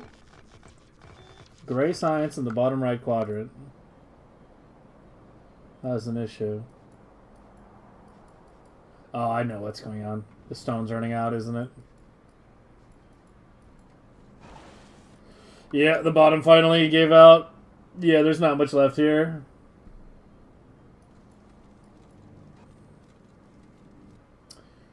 Yeah, I mean, there was a stone patch here. It probably needs to be taken down at this point. And we can run that over to keep it going temporarily. But long term, this needs to be replaced with the newer design. And this still needs to be clocked. These haven't been clocked yet.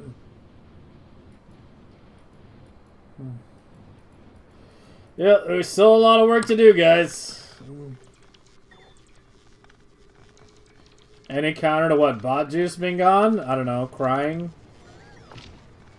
Removing some of my exoskeletons? Here, I could do this, actually.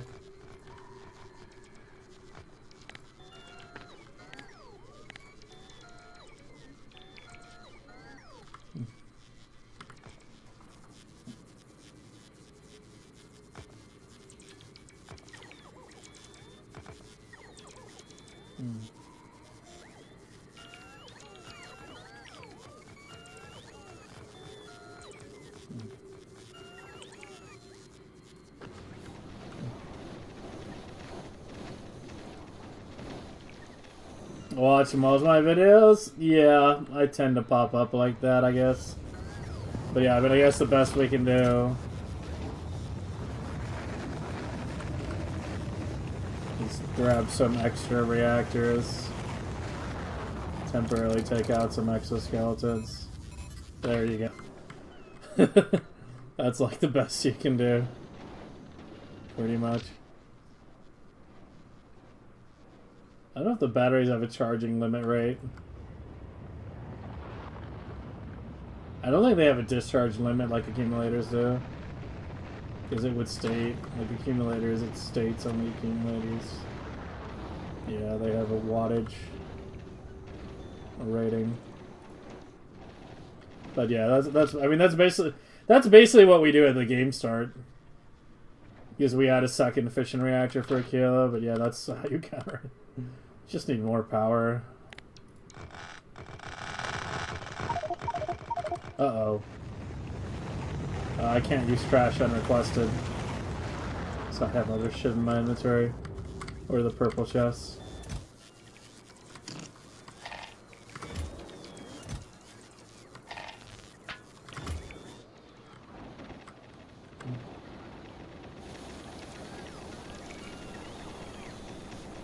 Research the battery level? There's no infinite research for battery now.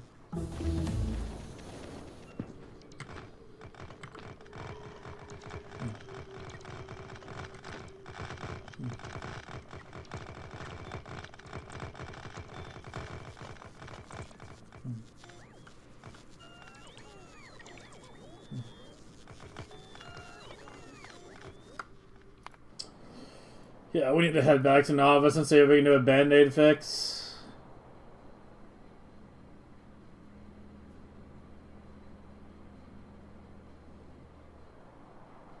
At least until it runs out.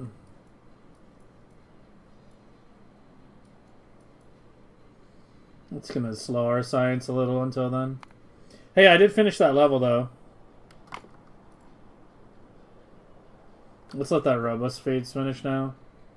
Fuck, it's an hour to finish? Even at like 3.9 million. Or 4 million.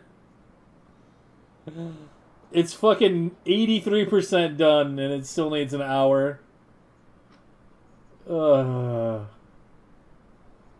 Yeah, we're getting up there.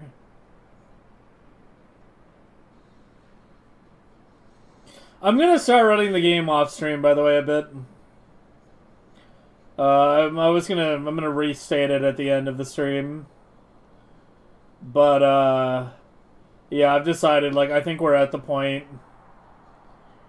I've deliberately not played this file off stream at all so far. Like, if I think of something on stream, I just make a note of it and then do the fix on stream, so every hour has been recorded, but I think we're kind of getting to the point where me letting it run overnight and letting, you know, robot speed and other shit, like, pump up a little bit would be nice. So yeah, this week I'll probably be letting it run off stream a little bit. This is the point? I mean, yeah, this is kind of, you know... This is essentially, like, the soft ending, right? Like, we're going to 6 million just to see... Not because it's going to get us extra research levels, but just to see if we can, right?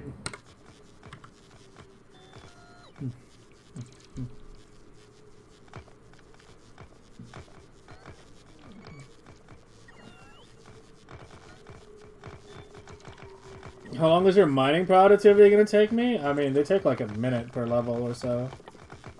If I were to throw another level, if that's what you're asking. Yeah, it's like 45 seconds per level.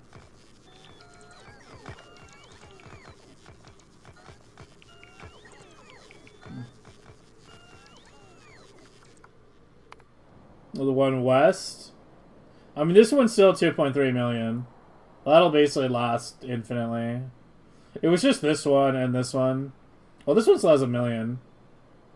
Yeah, it was just this one that ran out too fast. But yeah, it's gonna keep alerting us to that until we fix that. Yeah, I know it has empty belts. We need to go fix that after this.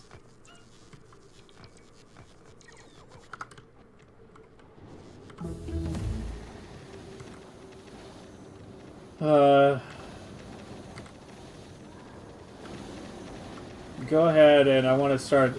So I want to start converting these blades to the new type, obviously. So the way we're going to do that is we cut the holmium input. This thing had 4 fucking holmium plants. Or 4 fucking lithium plants per blade, dude. We improved that so much. We went from 4 to 1. 1 with way more beacons. The lithium ratio on this was off, though. It was something that was bothering me. Because when I did these, this is like... It generates twice as much lithium as what's needed. It's over lithiumed. Yeah, this is going to take a bit, apparently. I might want to have the base bots help me out a bit on this.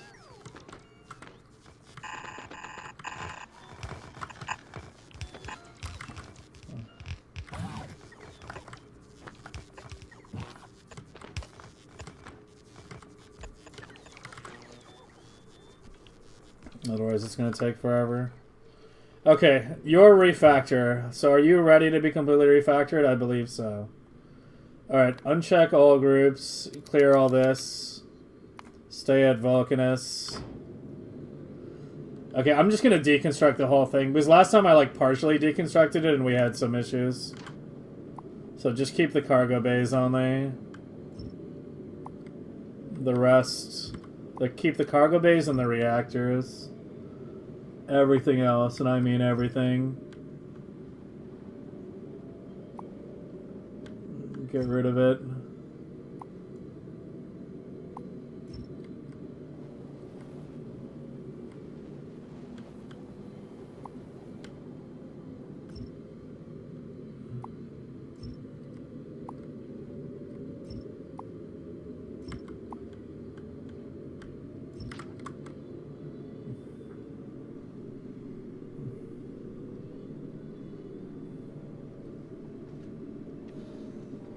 It will last me more if I research more. I knew someone was going to say that at some point.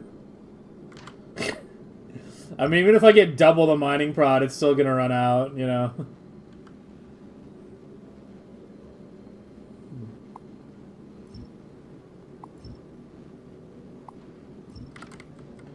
I don't think it stores the Prometheium chunks in the hub, yeah. Yeah, Prometheium chunks just get fucking deleted. It's kind of weird. Like, other chunks, if you remove stuff, they go to the hub. But Prometheium chunks, like, just get fucking deleted.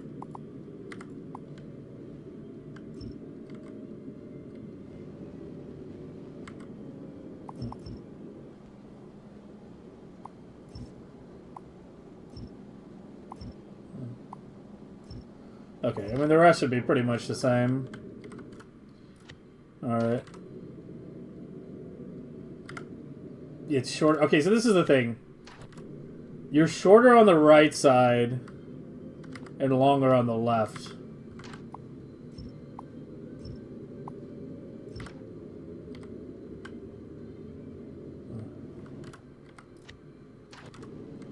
Alright, and you're gonna be the ship that we work on today when we make these improvements. Alright, clear this all for now. Just stay at Vulcanus. Are you still not... What? What's the most recent one I launched? This one?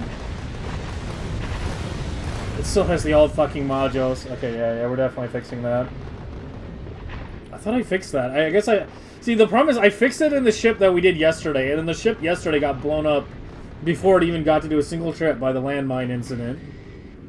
And so I lost all those fucking changes, because I didn't have the ship blueprinted. And I guess I could find a save and load back, but whatever. We'll just make the change soon enough.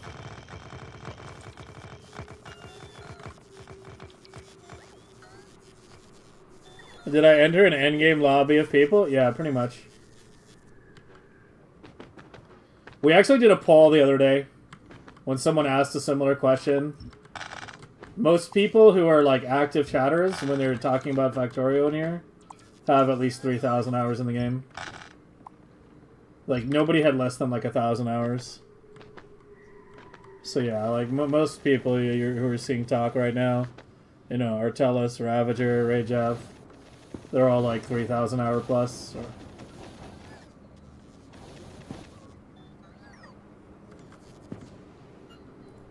This is the endgame discussion. If you want to discuss, like, you know, endgame megabasing on Twitch, there are 2 channels. You got 2 people to choose from. And you don't even have to choose, because we stream at completely different hours. You can do both.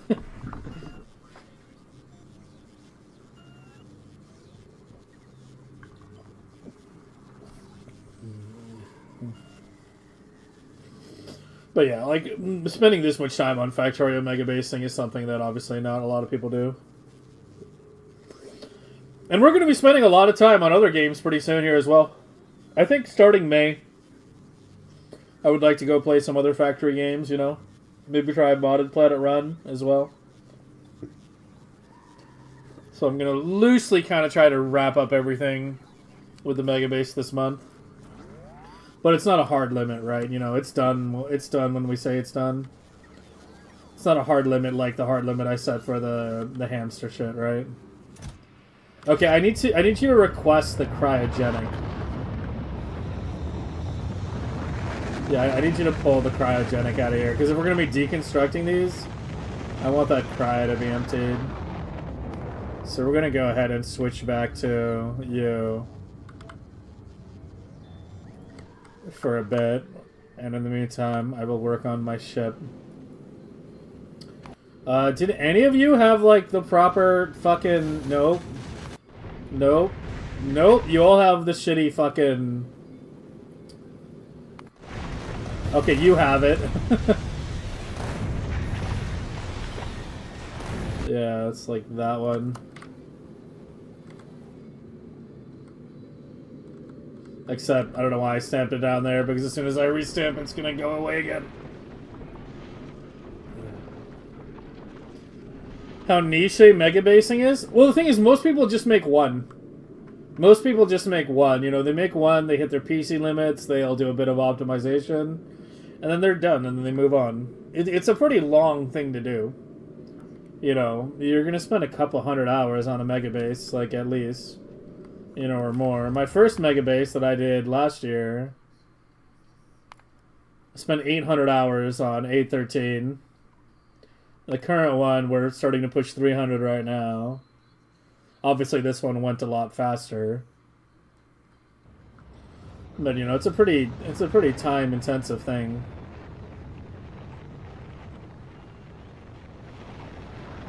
But yeah, it is kind. I do think it is kind of funny that, you know, there's more people who watch and participate in Factorio, say, speedrunning, right, than megabasing. That is definitely true.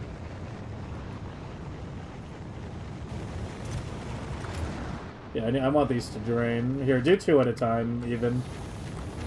Yeah, let's do 2 at a time. Or did I... Oh. Wait, what is... Oh, your fucking request for Chester. Cool. Yeah, let's do 2 at a time.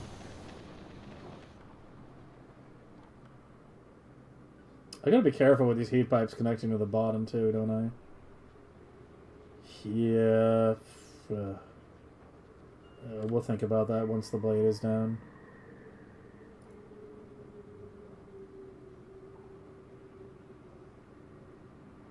Personally, you're in the speedrunner, yeah.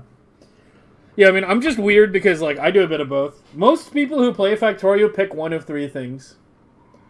They either focus, like, exclusively on megabasing, like, say, Will does. Or they focus exclusively on, like, speedrunning, like, say, Anti-Elites does. Or they focus, you know, exclusively on doing, like, modded stuff. Like, say, Mike did, at least before he died. So... Like, most people pick one of the 3. And that's just kind of like what they enjoy doing. I'm unique in the sense that I'm one of the few people that kind of does everything, right? Like, I spent like nearly a year doing speedrun shit. I've obviously done a lot of megabase shit. The one thing I haven't done is the modded shit, but I am planning on doing it. Just haven't gotten around to it yet, right? Who died? I'm speaking. I'm joking. Like, he didn't actually die. He's just vanished. Mike Latt. He used to stream Factorio a bit. He's was one of my most avid watchers. He still shows up from time to time. He might be lurking in chat right now. He doesn't talk as much as he used to, but yeah, I don't know. Mike, I think, has other things going on in his life.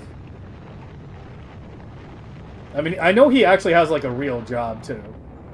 It's not like, you know, he wasn't, like, streaming to, like, make money, right? He was streaming, like, really casually. Like, he had, like, he's, like, an actual, like, programmer and shit. So, yeah.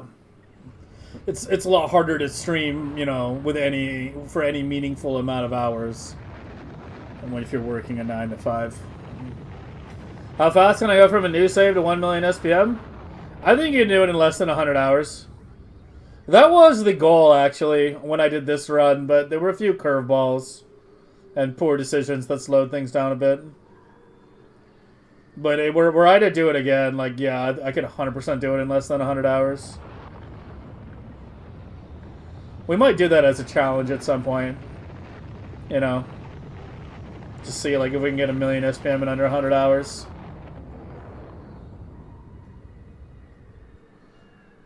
Haramo's not even played Factorio? Rip. Sounds like a character flaw. Yeah, Stalin remembers, yeah. Yeah. Fucking Mike, man. He just can't commit. He was hyping up his huge, like, mechlat, mechtuber, VTuber thing. He did, like, maybe, like, a half dozen streams with it and then never did it again. Disappeared for a year. Came back and was briefly playing some modded shit. And then just completely disappeared again. I haven't seen him in a while. Here, hold on. Can I do a user command on this?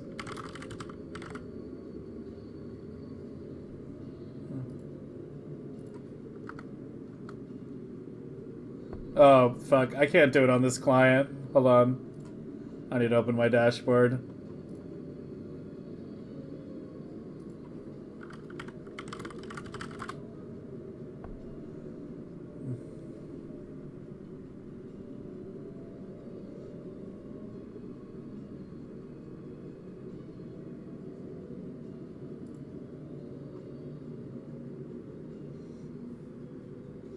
He last spoke a month ago.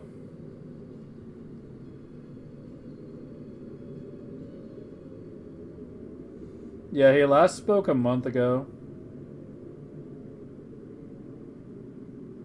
So yeah, I don't know. 999 messages. Oh wait, he's not even following anymore. What? Apparently Mike unfollowed my stream. What the fuck? Mike? He had VIP too.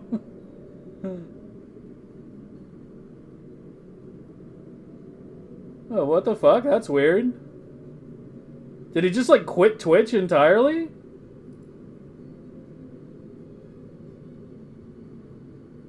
What the hell happened to Mike, man?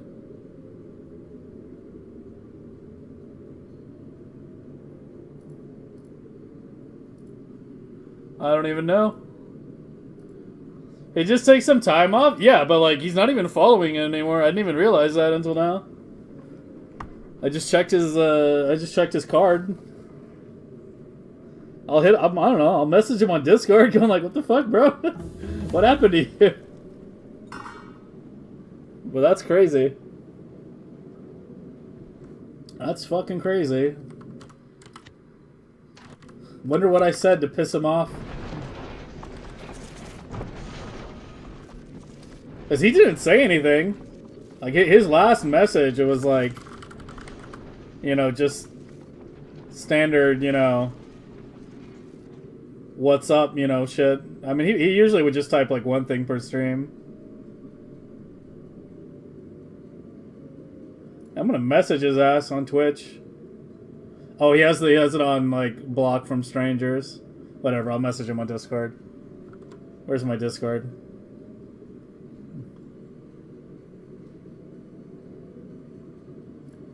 Unless he left the server as well or something.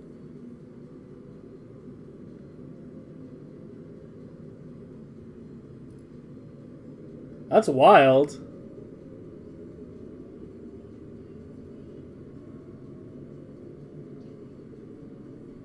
I have too many fucking DMs on Discord, man. I can't even find his name.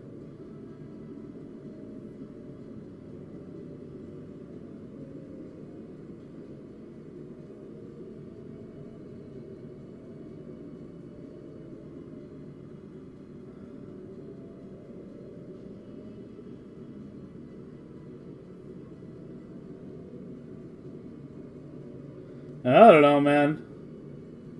I don't know. I'll try to, like... I'll try to message him, find out what happened. That's crazy. That's like the last person I expected.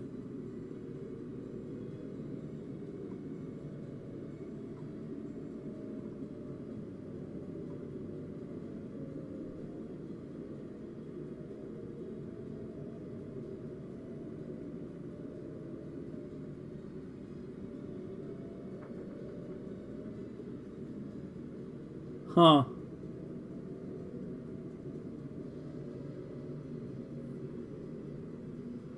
I'm genuinely curious.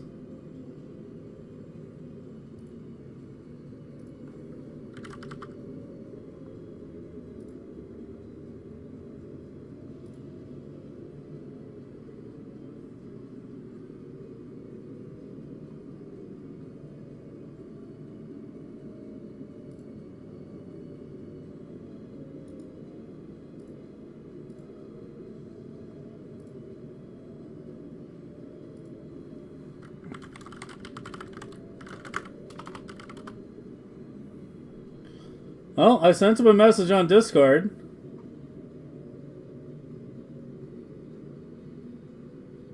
We'll find out.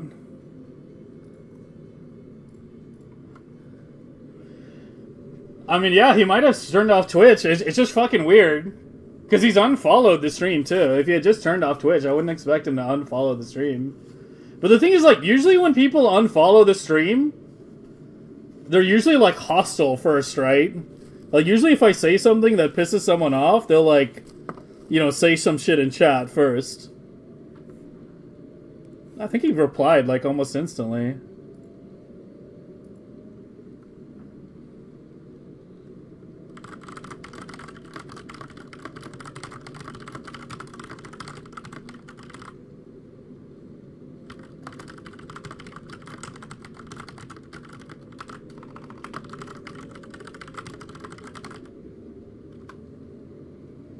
I mean, he replied instantly. I'm talking to him right now.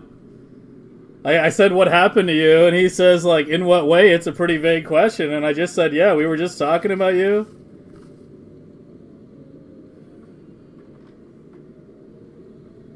Yeah. Wild. Well, yeah, I'm talking to him right now. Let's see what he says. Unless it's something personal, in which case, you know. But we'll see. It's just crazy.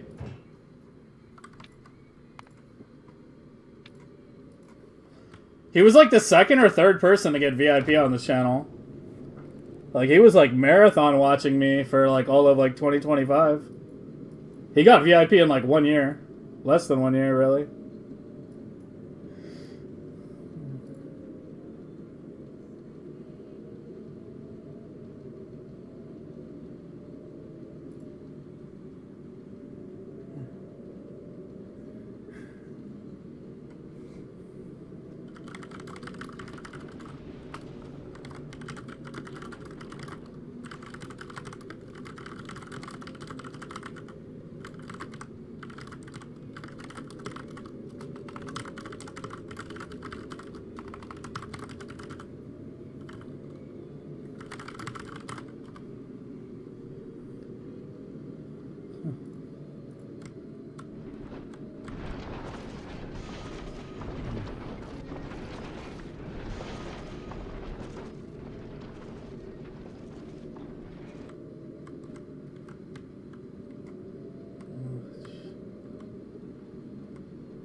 Yeah, I mean, I guess you can see his replies in the corner, but yeah.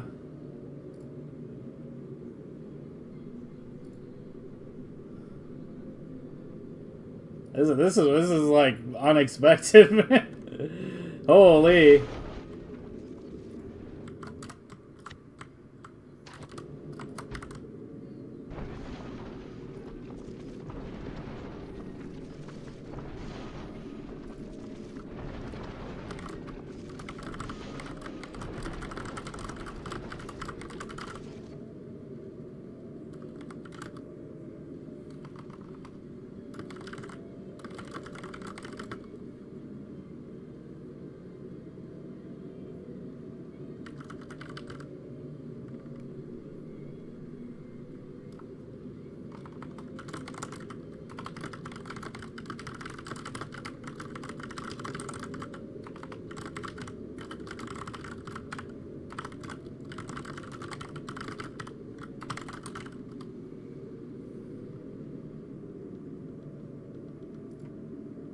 One second, I want to put... How do I re-enable streamer mode after I've turned it off? Fucking Discord and its overlays and shit.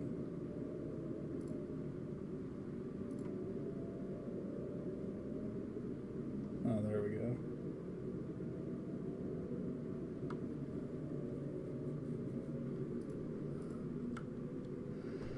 What are we talking about? I don't know. Mike, like, just disappearing?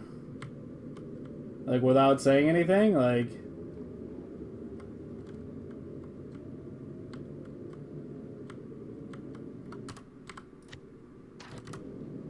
are we... No, I need to get you to Vulcanus. Yeah.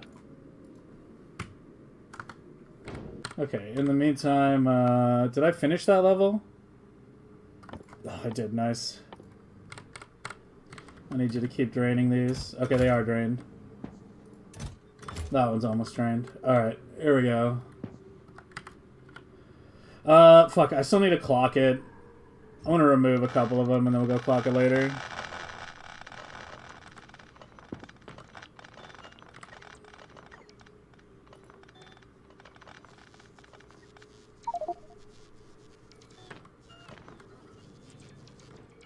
I mean, I guess since we were talking about it, I don't know. It's kind of a weird conversation, honestly.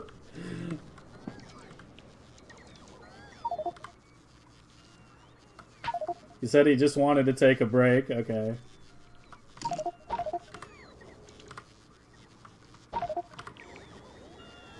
I mean, I guess I'll just go ahead and tell you because, you know, we're already talking about it. And because we talked about that shit today.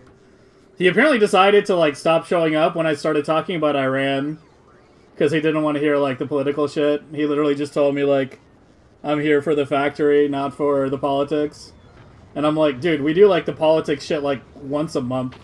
Once or twice a month. Maybe a little more often lately. Because, you know, it's been a big discussion. And he's yeah. And he said, like, you know, he said he's not, like, hateful, like, and he'll probably be back eventually. He said some other things about... He said, here, this one line in particular. To be honest, talking about Canada problems on stream made him cringe at himself really hard and stop streaming, basically. Yeah, I think he just really doesn't like the political stuff. But yeah, I mean, he said, like, you know, he said he'll probably be back eventually. He just wanted to take a break. But yeah, like, that's fucking wild. That's actually wild. Got burnt out of Factorio? Yeah, I mean, the thing is, like, I don't know. I'm not going to stop doing the political stuff because, you know, it's something that I know a lot about, and I think it's important to discuss these kinds of things, especially with the current state of things and how things are getting worse. But I do understand that not everyone is here for it. Which is why we don't do it every day, and I try to, like, you know, not make it be a constant thing. Like, we did talk about Iran briefly today at the start of the stream. But, you know, I don't know if you've been paying attention to the news, but there's a lot of shit going down right now. So, but yeah. It's just surprising because, like I said, usually when people get, like, volatile about that, they make a big deal about it in chat. But no, it sounds like it's more than just what I said. I think he just, you know, really just hard checks out of that kind of stuff. But yeah, he did say he'll probably be back eventually, so that's nice. We'll see him stream again one day, maybe.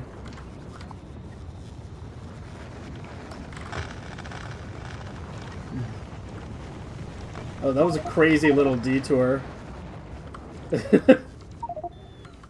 Just started up with like, hey, where did Mike go? I just happened to check his messages. So I just wanted to know the last time he said something. You mute the stream? Yeah, I mean, like, and like, you know, that's your choice, you know. I'd appreciate it if you didn't, because as I said, you know, the stuff we talk about is very important. And I spend a lot of time researching what I talk about. I do not speak off the cuff. You know, I wouldn't talk about this stuff if I, you know, didn't take it seriously. But I do understand that, you know, not everyone's here for that, and that's fine. And I do understand that some people are not gonna, you know, tune in for that, and that's fine too. it doesn't change how I see things. I mean, for the record, I was right about literally everything. Like, you know, I think that's an important caveat right now. The one big Iran stream I did like a month ago, very shortly after the war started, where we like really sat down and talked about it for a couple hours. The one that, yeah, apparently pushed Mike over the line. I was right about literally everything I brought up. And you can go back and watch that stream and listen to what I said. So, yeah.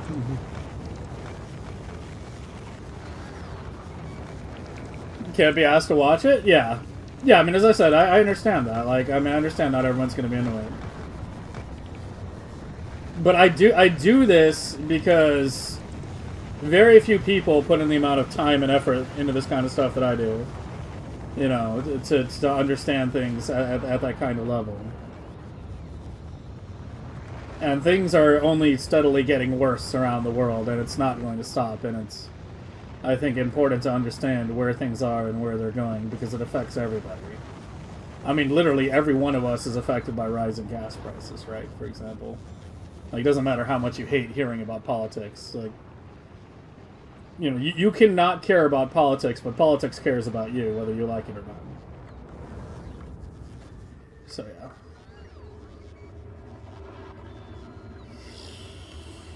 But yeah, anyway.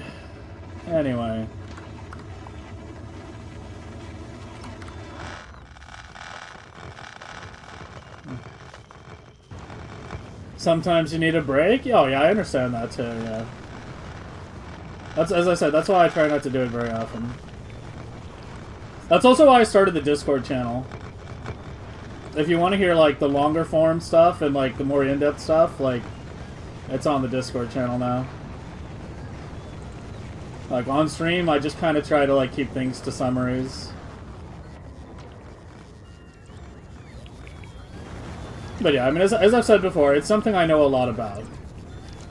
Most streamers avoid these kind of discussions because they don't know anything about the shit. It's something I know a lot about. So, yeah. I would be doing both myself and you guys a disservice if I knew as much as I did and I just kept my mouth shut. The second favorite Hobbit behind TJ Hobbit.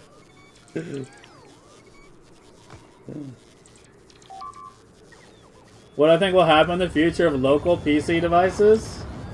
I think the AI bubble will pop at some point. Like, when capital runs out of places to invest in the present and tries to invest in the future, no matter how risky it might be. This is how bubbles form. This is how, like, the dot-com bubble formed. So I do think the bubble will pop eventually, and things will reduce in price a bit.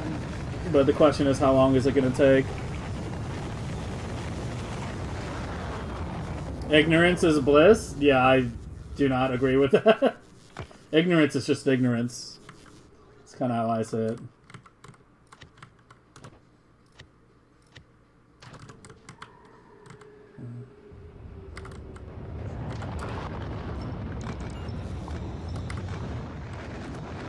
Alright, new blade being deployed. Here we go.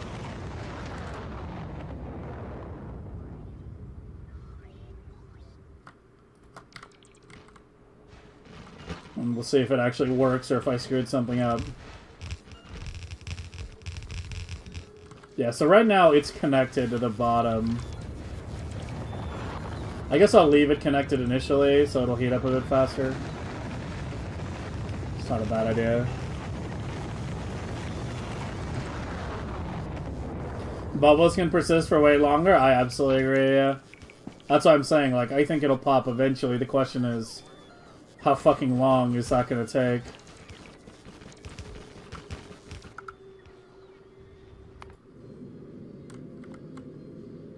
I saw those clips too. That was like older shit. That was just clickbait. That was just clickbait. Those were like older chips. Like, it absolutely was not like DDR5.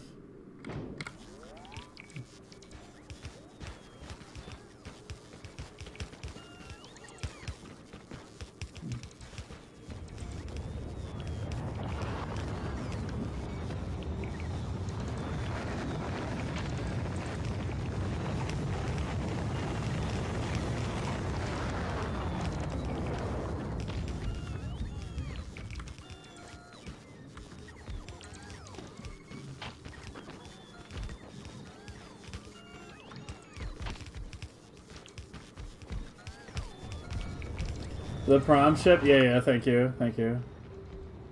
God, which was the ship that had the correct ones? Yeah.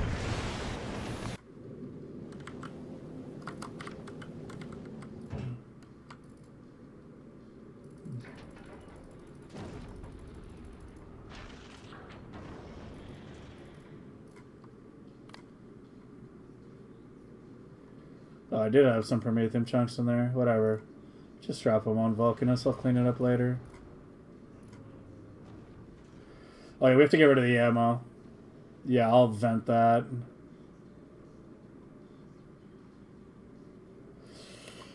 Yeah, I'll vent that in a minute here.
New episode of 1000X by Michael Hendricks just dropped. Interesting.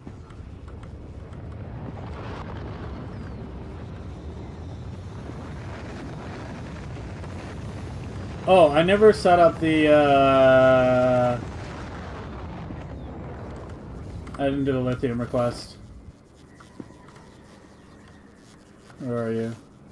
Holmium, sorry, not lithium.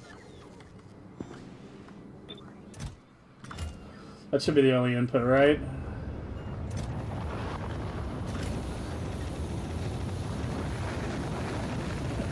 Vulcanus is my quality planet.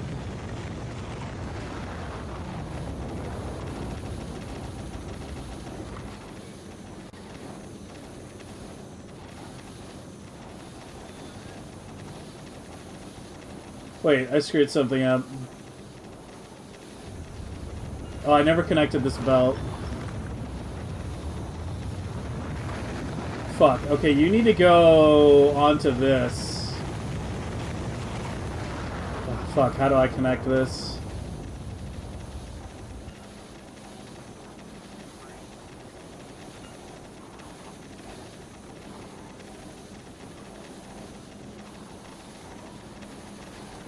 How do I do this? I think I need to move this one.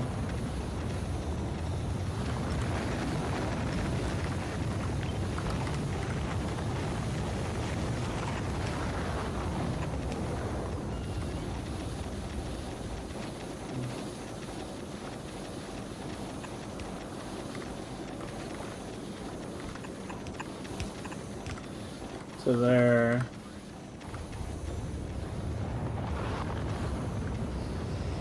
Ugh. I was hoping I hadn't made any mistakes. Yeah, this lithium and this ice needs to be a shared belt.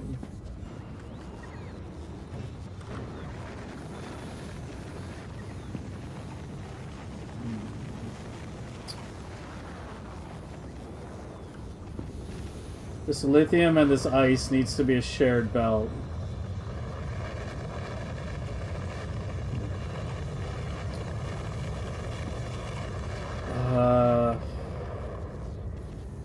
So what I was kind of thinking of doing was doing this like that. Oh, this can move over actually.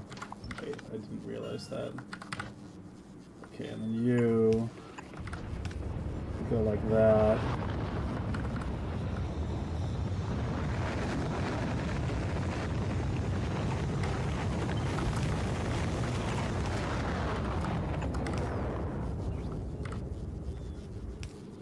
Gotta hope we can do the heat pipes here.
Feels slow.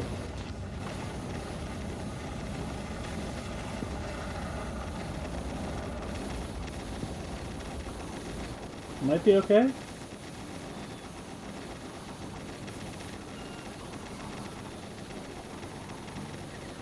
Did I copy paste the fuck up? Of course I did.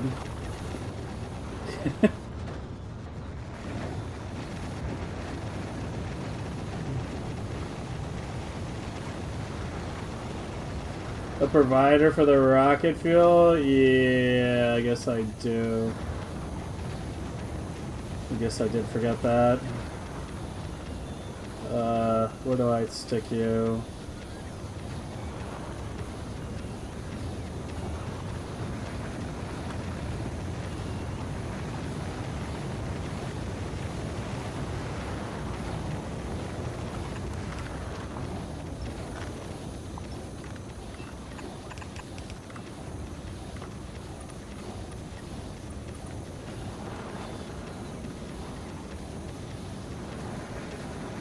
Oh, for fuck's sake.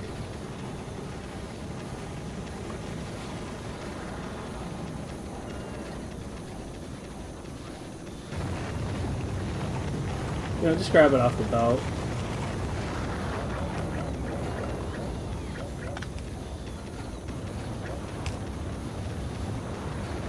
Yeah, just grab it off the belt.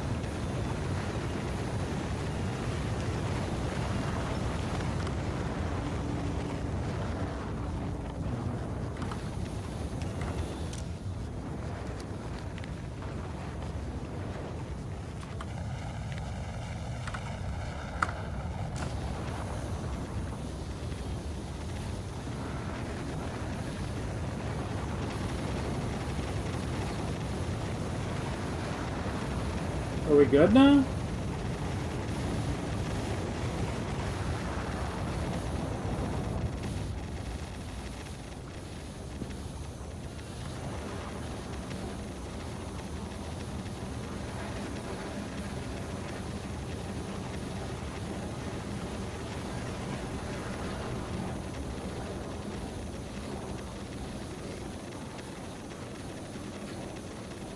Hey, Jip. Would it be easier to clean it out the lithium, go straight up, and side load with a T as opposed to a wiggle? To here? What, like into an underground? You mean into an underground?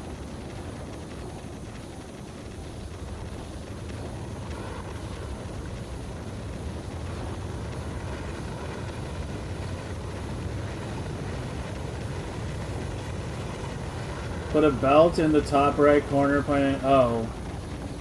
Oh, you mean like that? Yeah. Yeah, that can work too. Yeah, that works too.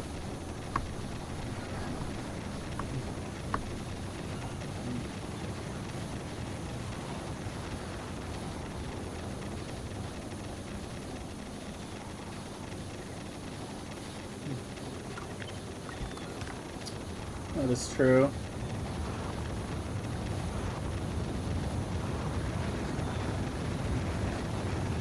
Why gaps? Because it's very closely ratioed. They're all working. It's very closely ratioed. It slightly overproduces. It'll eventually back up. It's just going to take a while. Also, I need to switch off this now anyway. Hold on. Can we do these? I really want to finish these off.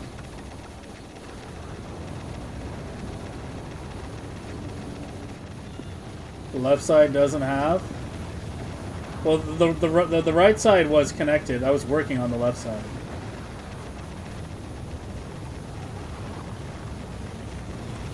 That's the side I had to make changes on.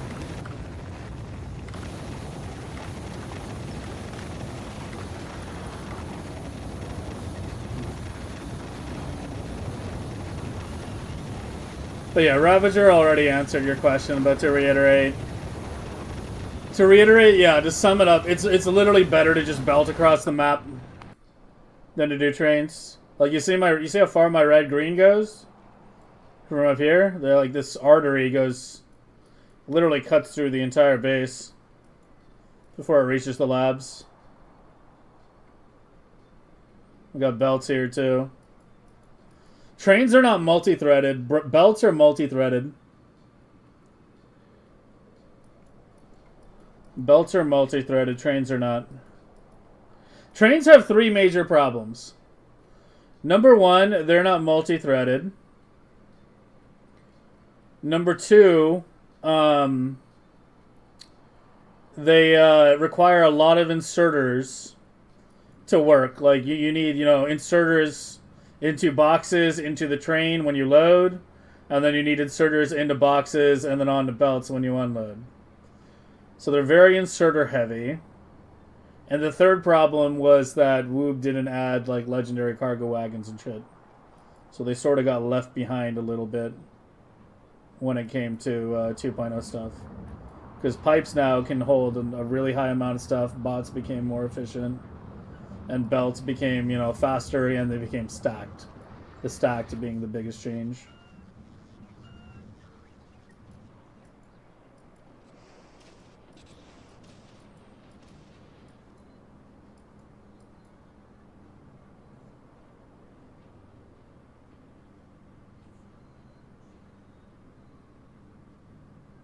What is my ag freshness currently at? Not good enough. Yeah.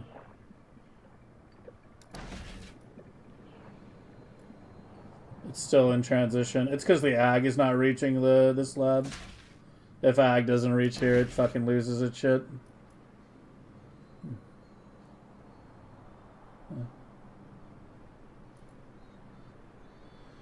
You like trains, so that's a shame. I mean, they're still good in modded Factorio. And you can still use them if you want. It's just not the most efficient way to do things. Side loading of lithium isn't needed? What, here?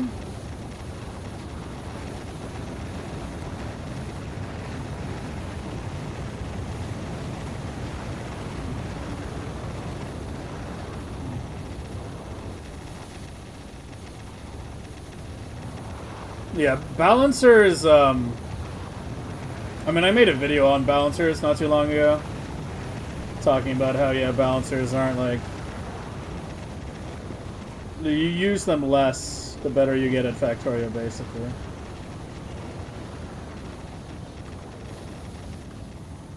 Can I remove that?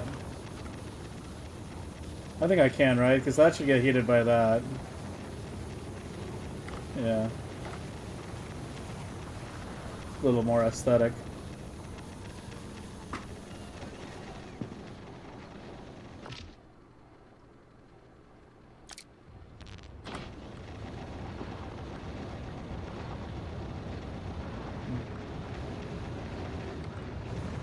Let me start cutting these from its neighbors.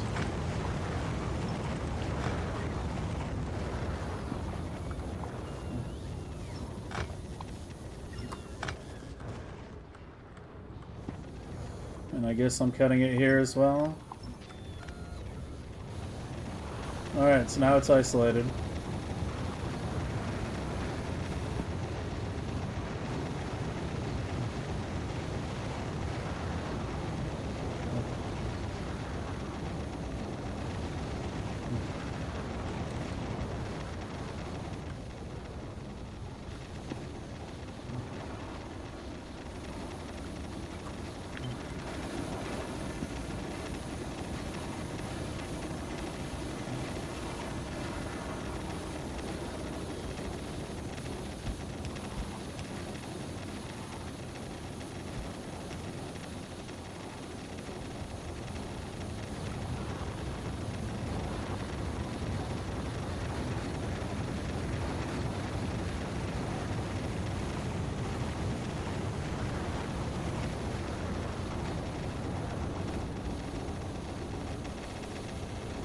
Well, it still needs to be clocked, but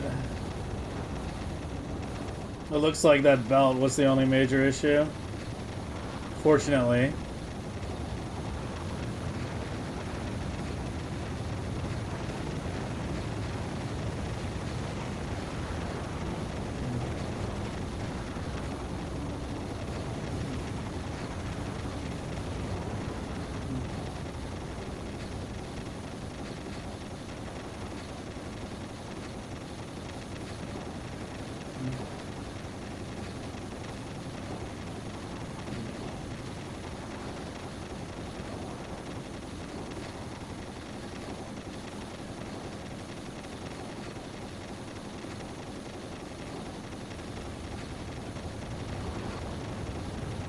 No, it's not a selector combinator, it's train limits.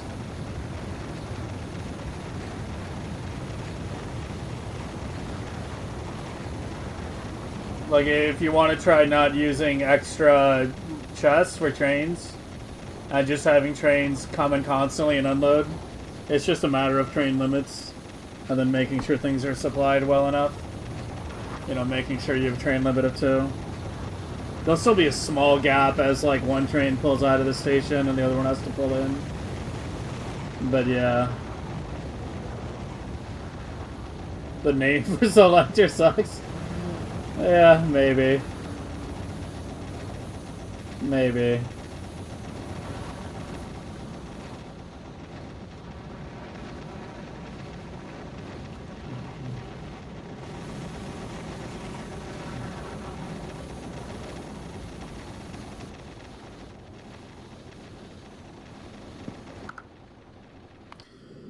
Alright, how you doing? I did you.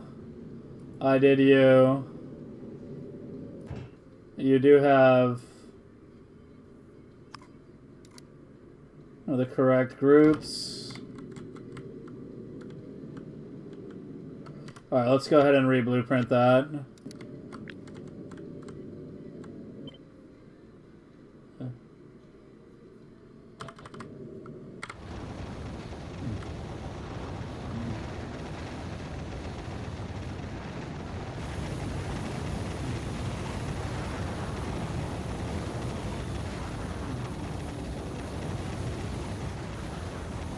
Yeah, it's having to avoid ammonia pretty constantly.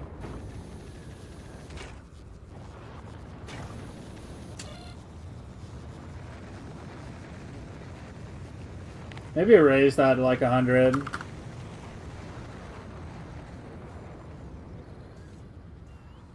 So it doesn't flash as often.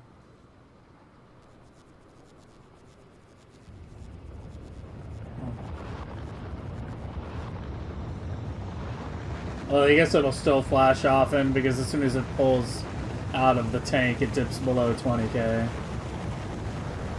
Oh yeah, it doesn't really make a difference. This is effectively a timer. That's just happening to output, you know, the recipe signal. Basically, the timer icon has been replaced by the recipe that we want. And you get link per... Yeah. What are you trying to link? Most things should be whitelisted. Half the time when someone asks for link permission, it's just something... Okay, I don't know what the fuck that is.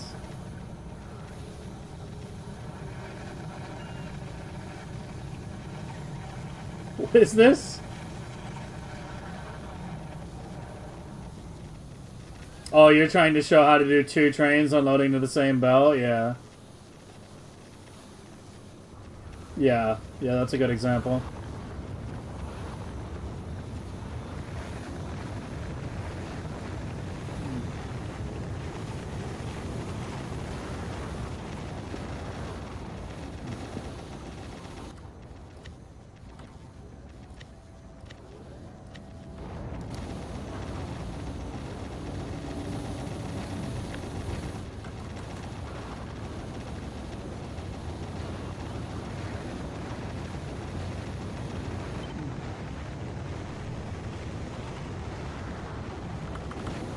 Wait, did I do tiles? Fuck, I keep forgetting to check for the tiles. Because usually I don't care about tiles. Like, usually they're unchecked, actually.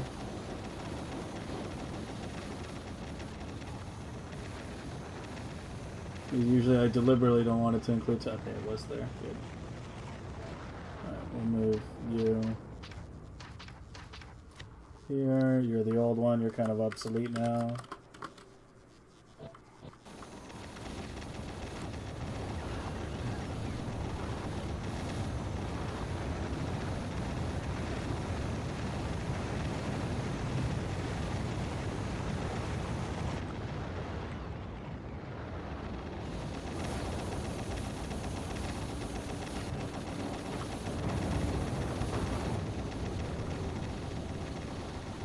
Jesus, my SPM is anything but stable right now. Okay, well, one thing at a time. We need to go back to Novice and fix the stone issue, so... No, that... Oh yeah, I forgot. I was doing 2, wasn't I? Yeah, I shut this one down too.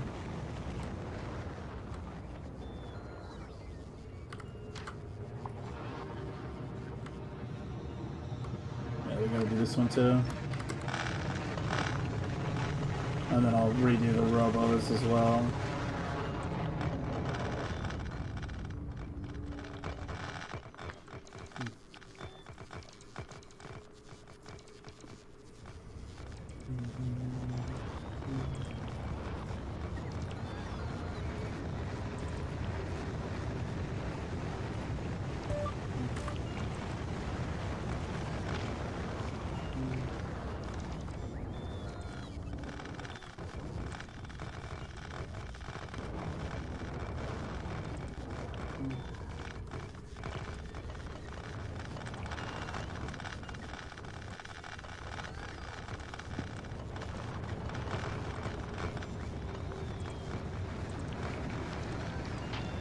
Because I'm dumb.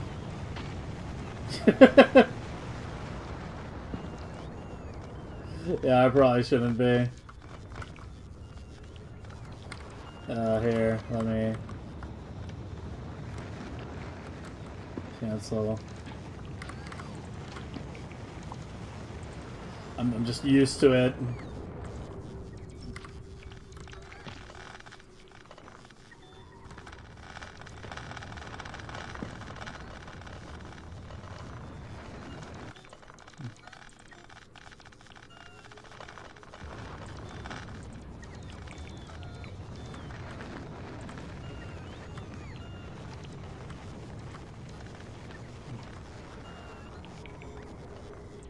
Yeah, I mean, usually, like, when I'm doing blueprints, the new flooring doesn't match the old, and, like, you know, I'm trying to have gaps for, like, aesthetics or something. You know. I should concrete this. So I'm used to just doing the, like, super force deconstruct. But yeah, you're right, like, this was not a good time to do it.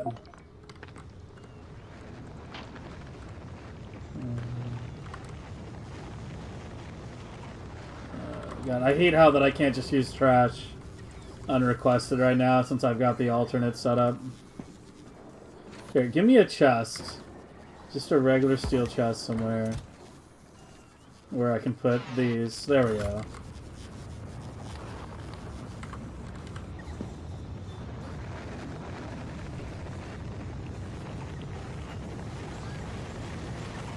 Am I growing gleba stuff on Novice? What do you mean? You can't... Gleba plants only grow on gleba.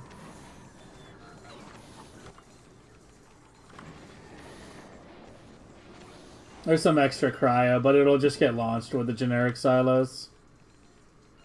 So it's whatever. In fact, it's already being taken to them right now.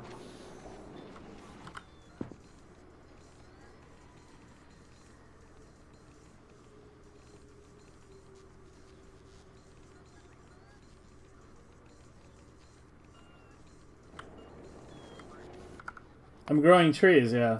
Not gleba plants. These are trees.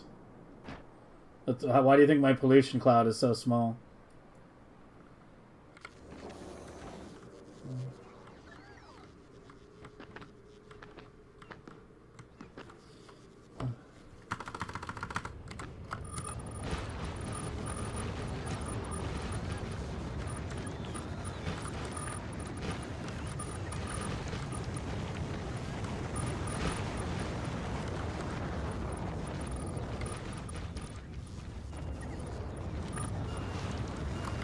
Minus the gap over here.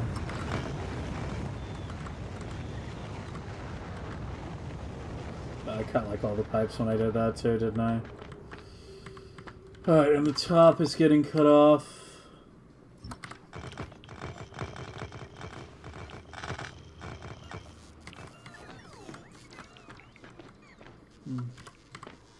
Alright, let's get the next one down.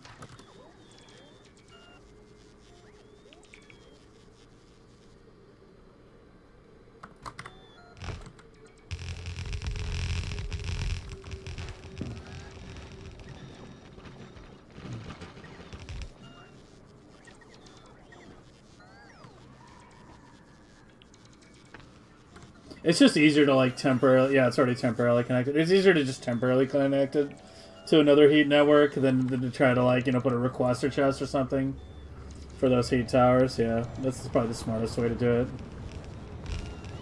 Just have it temporarily on the big heat network, and once it's warmed up, then put it on its own.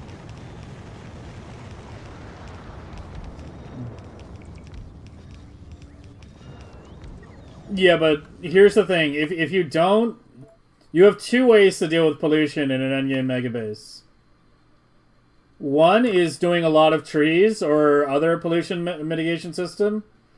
The other is just clearing a huge amount of territory until you reach like equilibrium with the land. And if you reach equilibrium with the land, that's how big it is. Look how much bigger that is than my current game. And this is only 2 million SPM. Not only is this only 2 million SPM, but this is 2 million SPM with red, green, and yellow being made on Vulcanus where there's no pollution. So we're not dealing with pollution from that.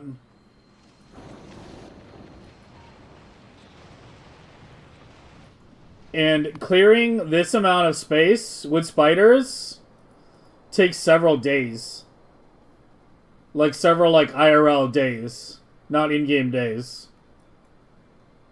Like, and it's kind of like an ongoing thing because it keeps spreading. You know, you push it out further, and then like the biter nests that we're absorbing are now gone. It goes even further. So yeah, you have a choice of either doing a massive clear or some kind of pollution mitigation. You have exactly two choices.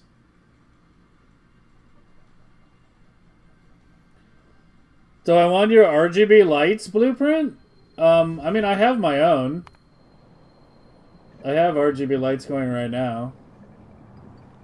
From the one that I designed. So, yeah, I've already got one.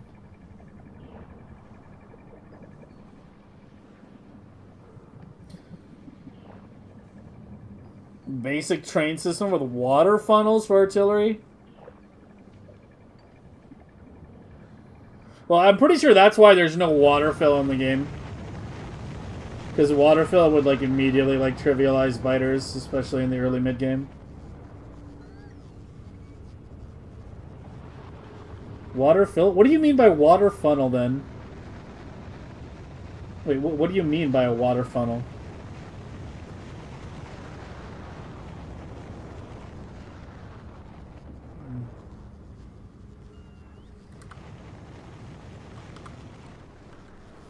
Alright, we don't need to be here for the rest. The rest still finished. Let's get back to novice.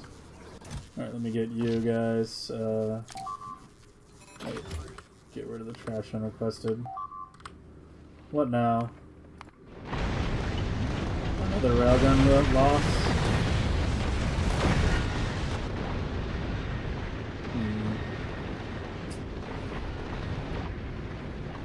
It's on the recent one too. It's on number 9.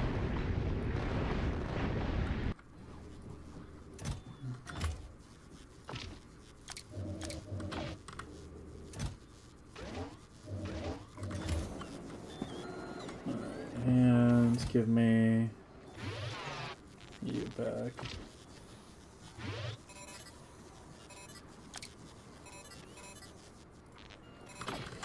Alright, let's get back to novice. Let's get that stone issue fixed.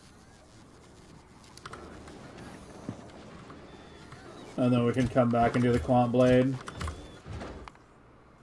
Wait, my ship isn't even here. Where are you? You're at Vulcanus. Come. RGB lights can be desynced, so there's more one color? I mean, that's great. I'm happy with my current, though. Like, this is what I wanted. Just a bunch of pulsing lights. So yeah, I mean, that's great. And I'm glad you designed it, but I'm good, man. Thanks for the offer.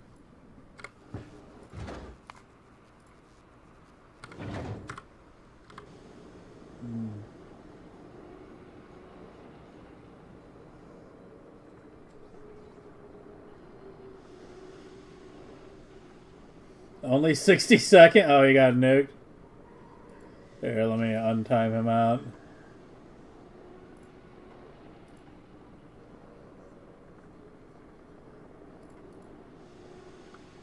Oh, okay. I thought you did. Picture of the funnel? Oh, you mean, yeah.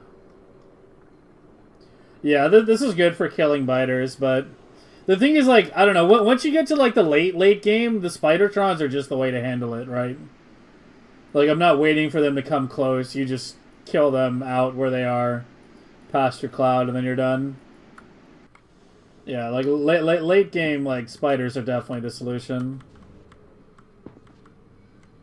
Why are you not running?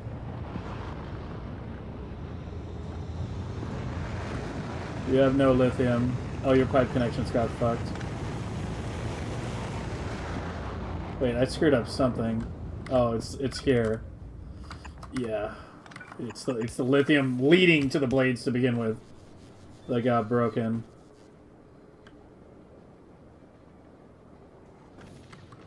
That actually shut down all cryoscience, not just the new blade.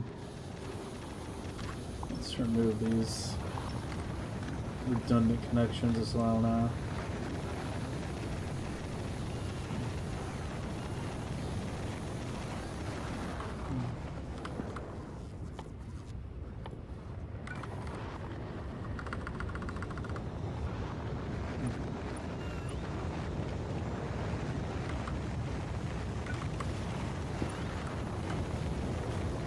You gotta have the concrete perfect. Aesthetic, baby! Aesthetic.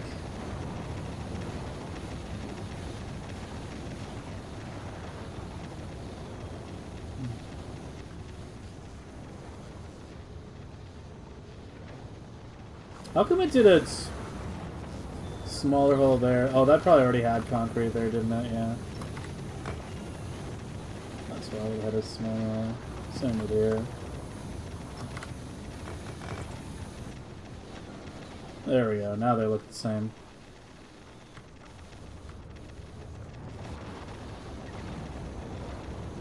But yeah, that lithium is really tightly ratioed, that's for sure. Do I play any instruments? Not right now. I mean, I played shit when I was like in high school. But no, not after high school. It took me a long time of, you know, getting older to realize what instruments I really enjoyed and should have played, but, you know, when you're a fucking high school kid, you don't know shit.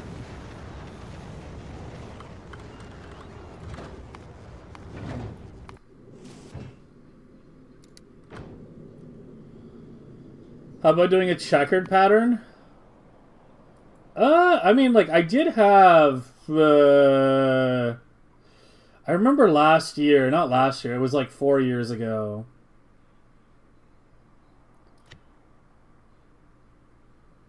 I came up with some fancy concrete patterns. I don't know where they are, though.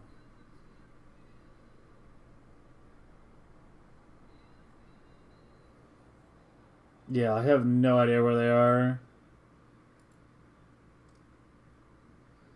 But yeah, we could get fancy at some point.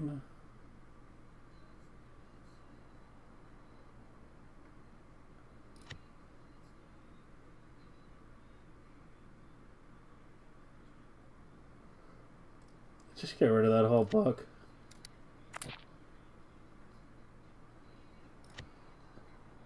It might be... No, this is like the new archive, I think. This is the archive from this year. Yeah, I don't know, man. Like, it's probably in there somewhere, but... I'm not about to go diving for it right now. Hazard and non-hazard? I don't really care the way the hazard looks, usually. Like, this I did because I like the way it looks. Because it gives you the recessed heat pipe, right? Like, normally heat pipes look like they're sitting on top of the ground. But if you do it like this, it looks like they're flush with the level of the ground. Like this looked kind of neat. That's why I did it. But yeah, I mean, we'll definitely do more fancying up at some point.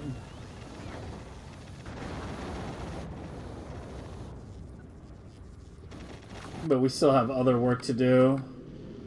Am I back at Novice yet? Jesus, why did that take so long? Okay, you. I did re-blueprint you, right? I'm pretty sure I did. Yeah, I can see the modules are good now. Okay. Switchbacks are basically immune to biters? Yeah.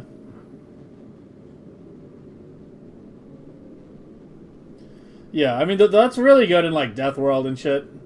It's a good tool for Death World. Is the new cryo on its own heat network? Yep, that was one of the design goals. Oh, you mean the new one? Not yet. Oh, that one might be a little more complicated.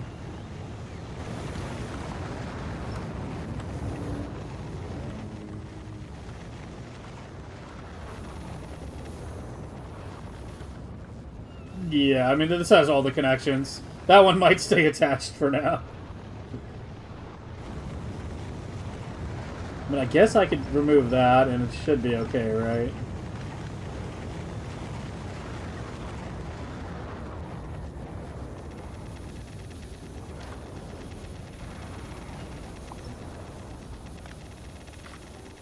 Yeah, we gotta be careful while we remove the pipes now. I should check back on it later, make sure nothing freezes.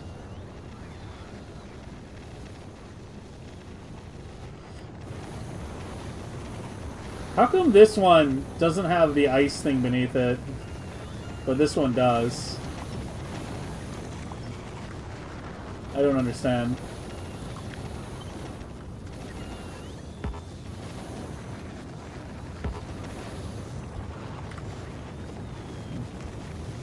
Yeah, you see, it puts the ice beneath it. But this one just goes right into the drink. Weird.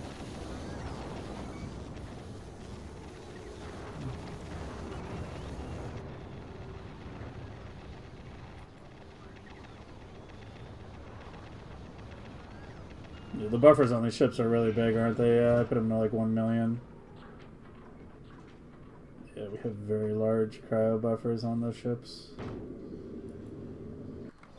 The hull is offset to the left. Oh, you're right, it is. I didn't even realize that.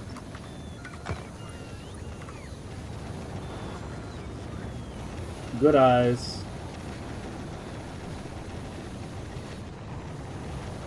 Yeah, there we go. Okay. Harmony has been restored.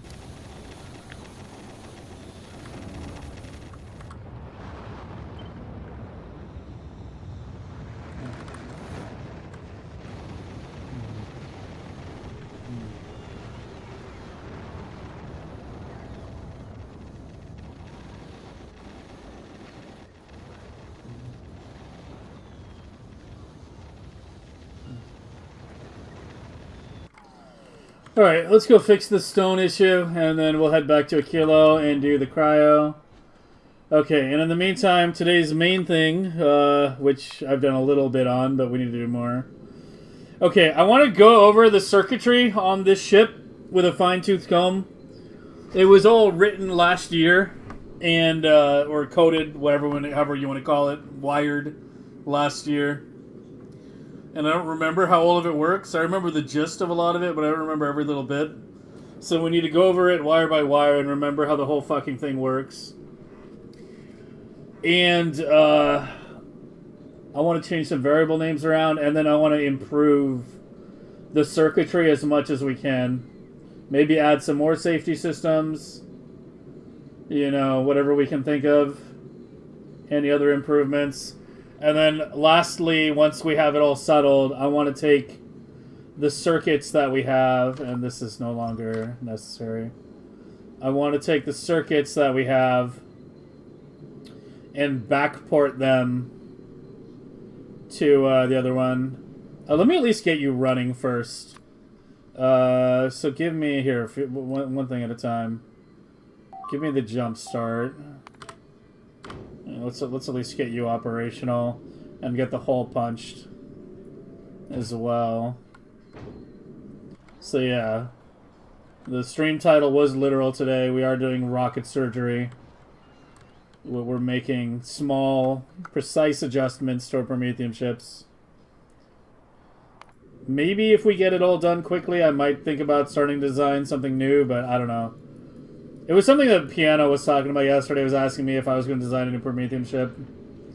But the thing is, like, this ship essentially does what it was designed to do. And it got there with lots of incremental improvements. Like, little bits here and there. Like, the width of this ship was chosen to be, like, basically exactly the width we needed to fill this many belts with Prometheium, right? Like, that width is kind of, like, preordained. As well as the basic layout.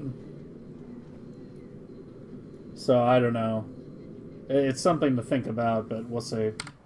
One thing at a time. Alright, let's fix this stone.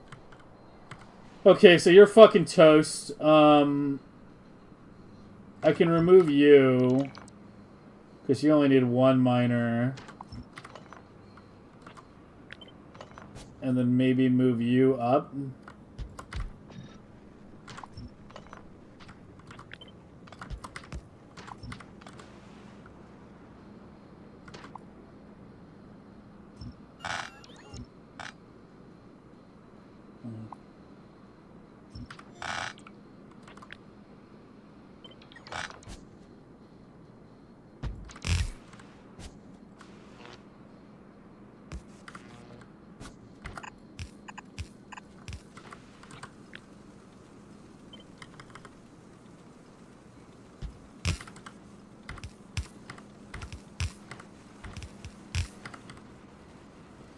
We're really milking this patch for all it's worth.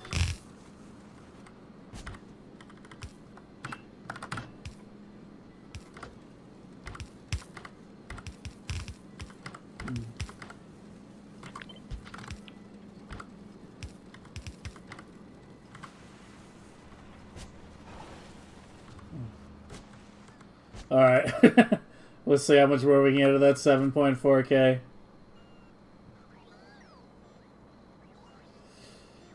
Okay, we need to figure this out too. Why are our swings this big? What is going on with Gleba? I need to just watch a Gleba trip. Okay, we're just gonna spend the next 5 minutes watching this fucking ship and figuring out what the hell is going on with Gleba. Well, I mean, we are running a 4 million science, yeah. So we don't produce at that rate. Yeah, that is true. But I don't know. I just want to watch it. We did a lot of changes to the Gleba ship yesterday. Make sure there are no issues. Oh, that's part of the problem, isn't it? We're not buffering enough on Novice. You need to be able to drop your entire load immediately and head back. Okay, first problem identified. Yeah, go to 300. Just match the ship amount.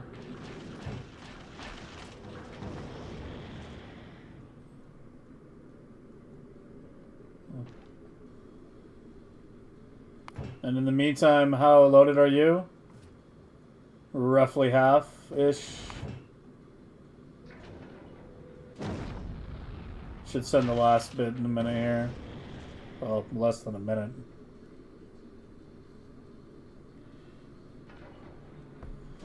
How big is my space science? There's 2 of them.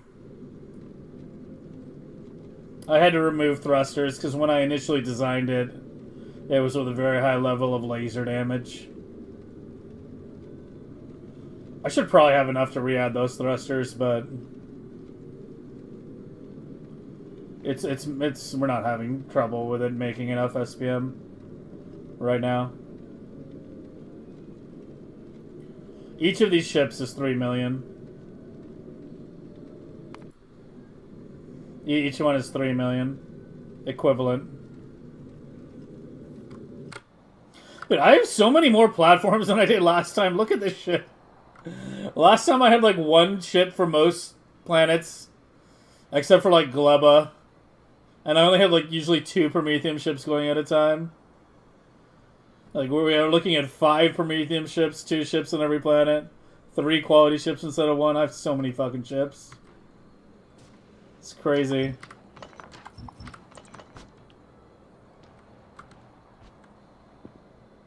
Alright, warning light is off. It's still showing a transition. This is so close to being done though. Here, let me do just a little bit of robot speed so it has some time to buffer.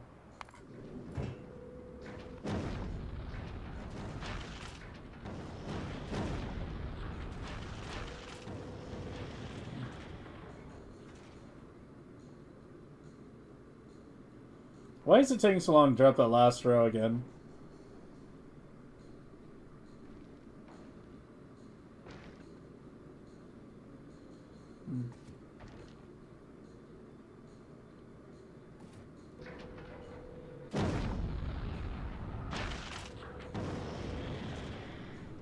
Yeah, that last row is just sitting there.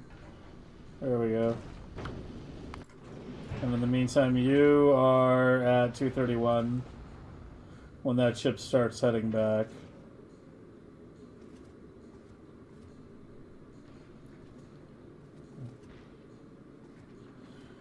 The buffers in the chests are very small. The buffer in the hub is 300k, but the buffers in the requester chests for ag are very small compared to the other sciences.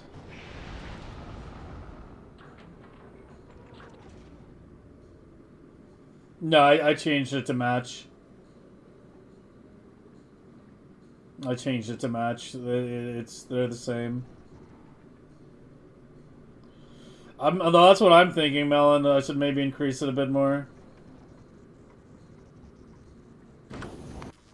But I don't know. The thing is, like, I'm trying to avoid buffering ag science for reasons that should be obvious. Like, most sciences I had at 500k. Prometheium is 4 million. I had this at 300. I guess I could try 400. But I don't know. The chest buffers are very small. Like, it's only 1k on the ag. Compared to like 12k of the others.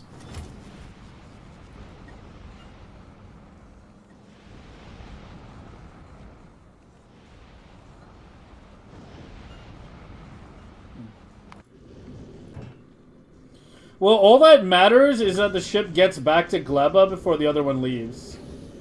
Right? That's the only thing that actually matters with timing. Is that this ship needs to be back before this one leaves.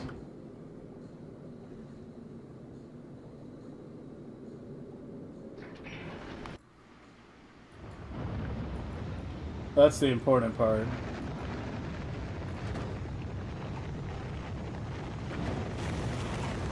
Why are you not?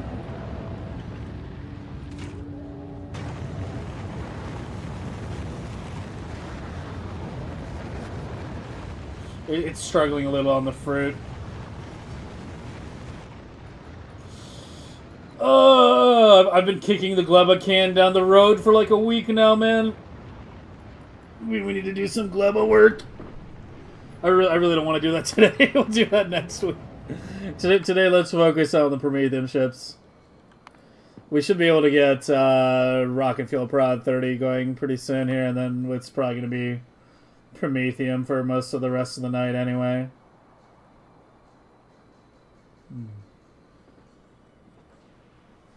Your setup is mind flowing? Thanks, man. A lot of work went into this, and not just mine.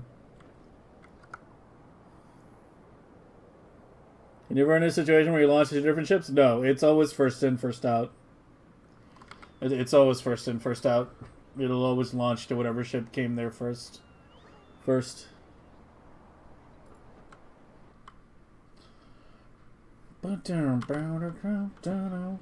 Oh, a kilo power. Well, a kilo power should be less, if anything, right? 7.2 highest, yeah.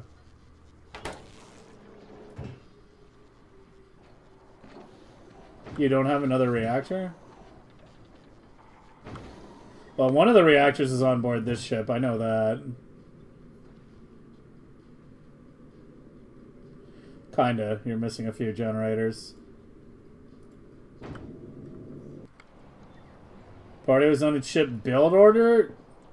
I'm pretty sure it's first in, first out when it comes to arriving at planets. I think that's been consistent with my experience.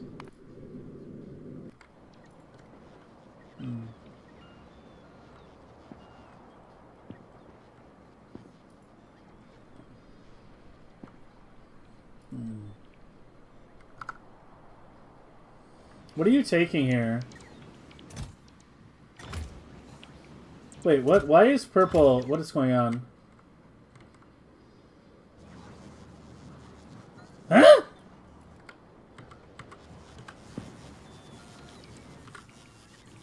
Bro?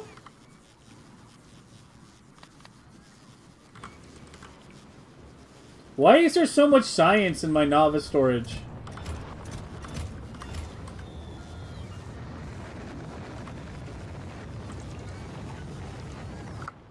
What?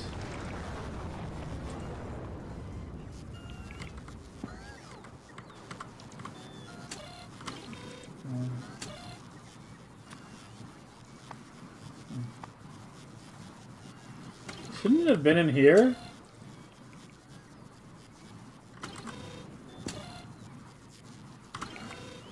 Whatever, just add it in here manually.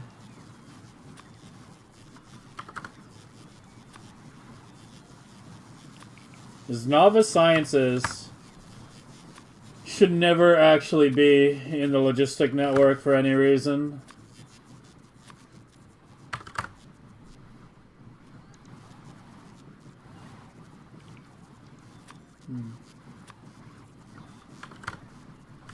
And apparently there's a fucking shitload!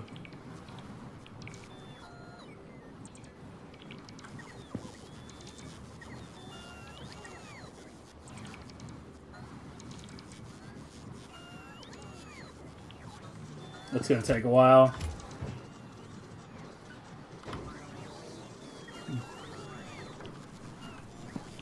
Stock size? No, it shouldn't. It never drops regular science out. It can dispose of ag science at the end, but it's only ag. Yeah, but why is there red and green? Oh yeah, I did do the red and green refactor too with the... No, that was just the clocking. Yeah, that was just the clocking. That wasn't a... I didn't tear it down. Yeah, how did this much red and green get in there? I don't even fucking know. That's whack. Huh. The labs? I didn't deconstruct the labs, though, when I converted it, though. I mean, yeah, I guess the stacked belts, yeah. Yeah, I don't know. Yeah, I guess it's all left over from that. I mean, that was like a week ago. It's all been sitting in there. Let them clean that out now. Maybe do it a little bit faster.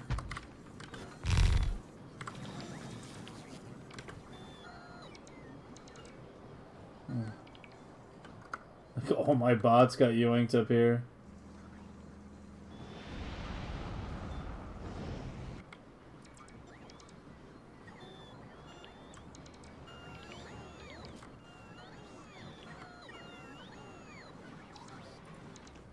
Dude, look how much there was. That's insane. Okay, we'll let them do their thing. Is there anything else I need to do at Novice while I'm here? I don't think so, right? Well, at least not today. Let's head back to Aquila now. What do I still have on me?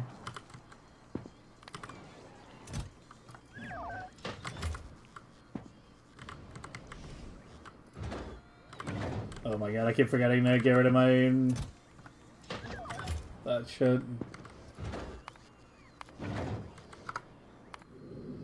Alright, take me back to Aquila. In the meantime, let's crack our knuckles and start playing with the Prometheium ships. Okay, let me get some water real quick. I'll be right back. Didn't I want to fix the stone? I did. Did you miss it? It's fixed. Or did you mean fix it by moving it to the other side? I'll move it left when it actually runs out. Band-aids, baby.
Alright, I'm back.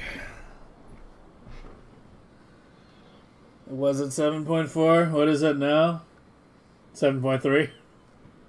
What's the size of the save file? 113 megabytes. Oh yeah, I wanted to get you going before I started tweaking you.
Testing. Alright, the rest should be...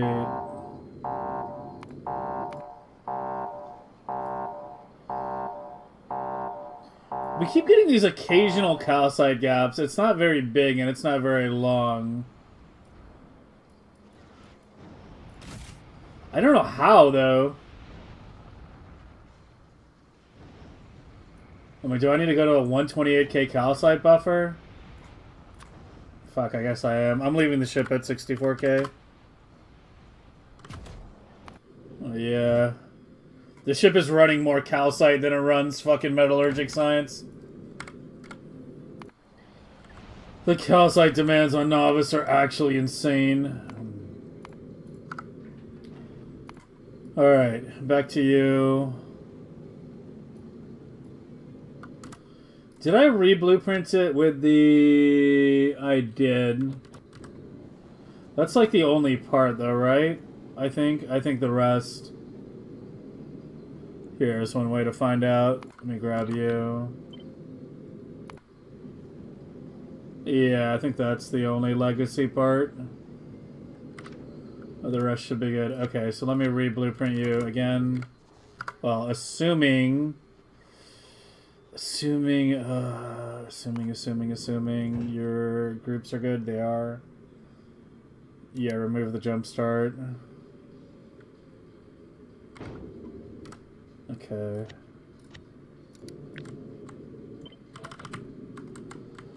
Okay, now clear. Go to Gleba, Fulgora, back and forth a few times.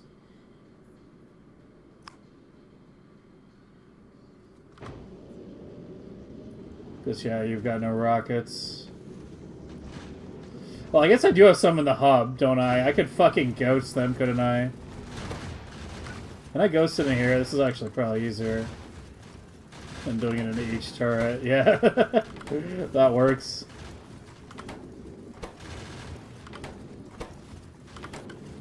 Thank God you can ghost into the output.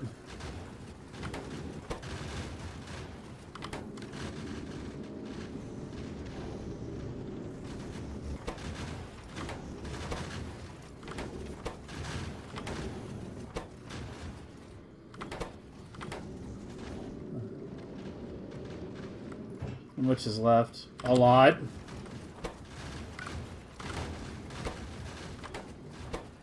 Yeah, that's definitely easier than ghosting into like each individual fucking turret.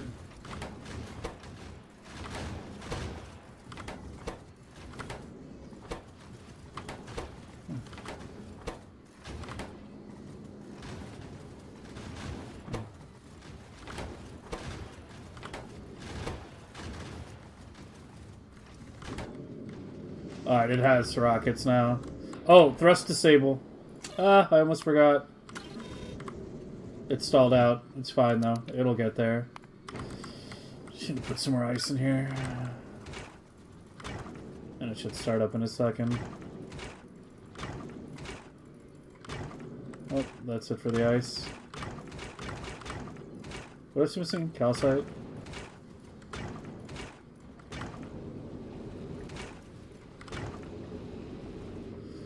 Please tell me you can at least make it deep enough to start getting proper ice. Go a kilo Fulgora back and forth for a bit.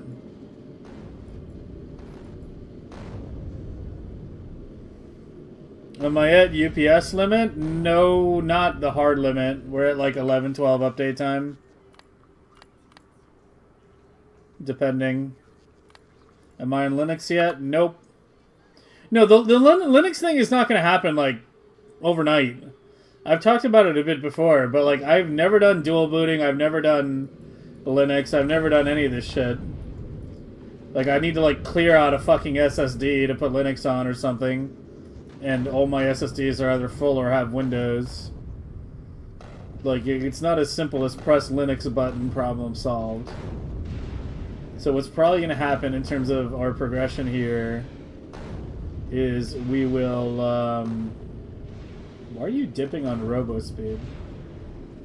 Wow, Electro finally ran out? What the fuck? Am I actually not producing at 4 million for Robo? Whatever, just go research spread. So what's the way I'm thinking things are gonna play out for us here is we're gonna try to get as UPS optimized as we can right now, and once we're fairly clocked and optimized, then I will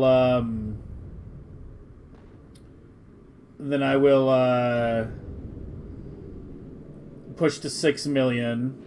You know, I'll make a video at that point, and etc. Like 6 million SPM, whatever, 6 point whatever we get to.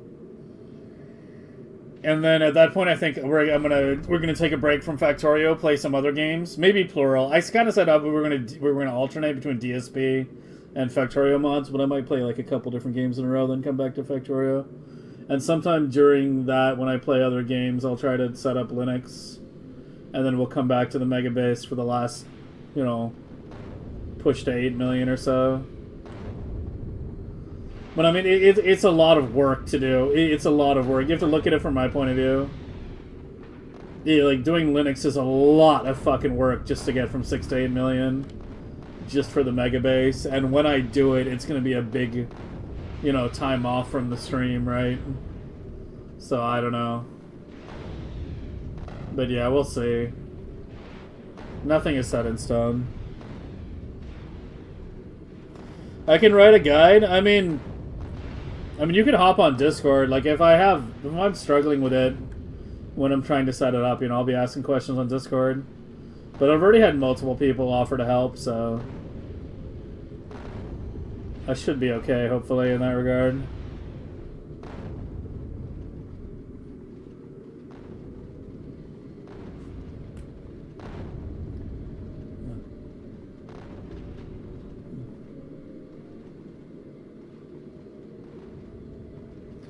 Should make a blueprint with everything pre-ghosted? Yeah, maybe. Yeah, at least for these. I mean, it's just the ice plants, really. But yeah, that's not a bad idea, actually.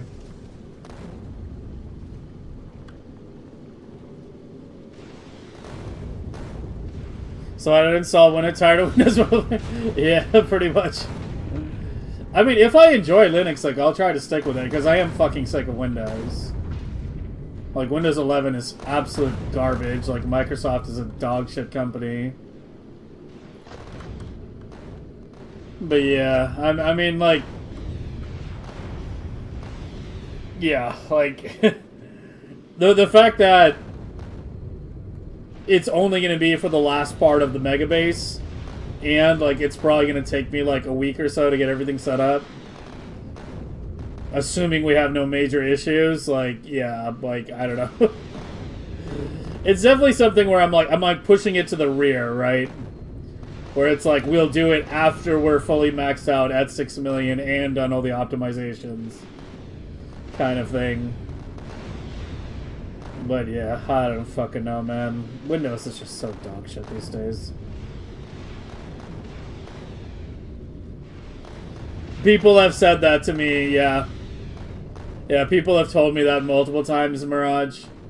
The issue is Windows keeps Windows likes to delete the Linux bootloader. So, yeah, I don't fucking know. We'll see, we'll see. The thing is, you have to remember also in the grand scheme of things, like, megabasing is just one of many things I'm planning on doing, right? Like, I want to play modded shit as well. I want to go play, like, DSP, Timberborn, I have dozens of other games I want to go play. There's an RTS demo I'm going to be checking out off stream tomorrow. I requested access and got access. Yeah, I mean, there's so many other things. So that's why it's sort of like, it's to a certain degree, it almost feels silly to put so much focus on Linux and put so much time into getting Linux set up just for this one thing, but yeah.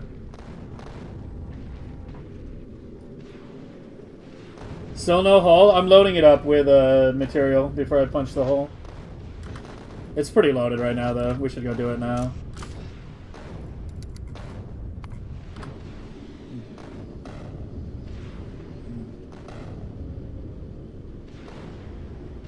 Remove your Windows drive before installing. Yeah, see, I don't know, man. Like, I'm not a tinkerer anymore. I'm not a tinkerer. I'm too fucking old.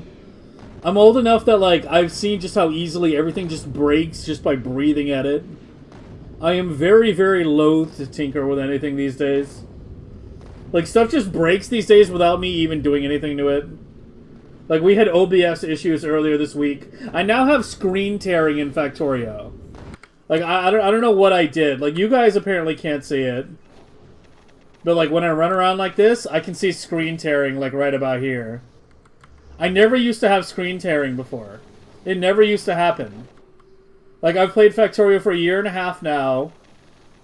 Like, you know, 8 fucking hours a day, mostly like 4 or 5 days a week, and I never had screen tearing. And then now suddenly, without even updating Factorio, I have screen tearing. And I'm like, why? What is happening now? Like, I don't fucking know, dude.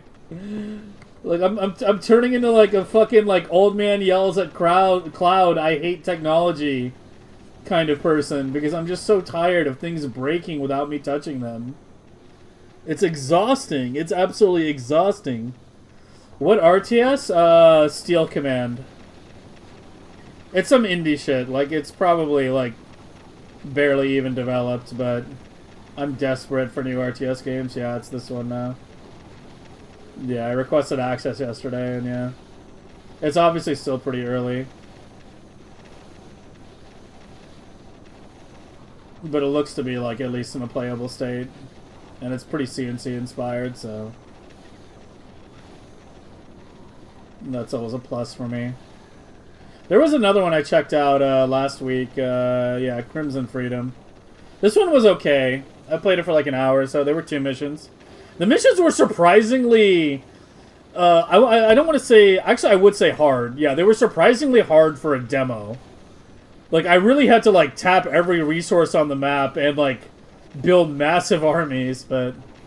yeah, I wasn't, like, super impressed by this. The vehicles kind of felt like shit. Infantry was very blobby. I don't know. I wasn't, like, super impressed by the overall design on this.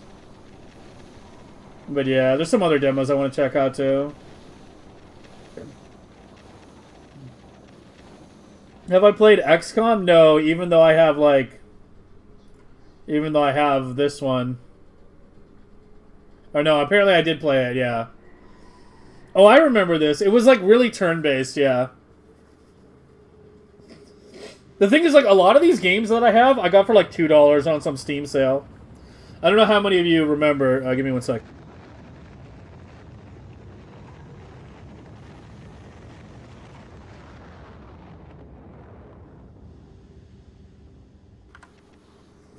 But yeah, I don't know how many of you remember, but Steam sale discounts used to be a lot steeper than they are these days. Steam used to be doing like 80, 90% discounts like all the time. So I have tons of games that I picked up back in the day for like super cheap. And I think this was one of them. But yeah, I think I found out it was turn-based and I kind of lost interest. I can't do turn-based games. I can't do turn-based. I just can't. I'm sorry. I know that disappoints some people. But I'm too much of an RTS junkie. Like I'm very like real time. Like I like turn-based games like kind of bore the shit out of me. Have I tried X4? I haven't played any of them. I haven't played any of them. I got like all of them on some Steam sale for like $5. I've never played any of them. I think someone actually recommended me X4. I think it might be on my wish list. Or maybe not. I don't know.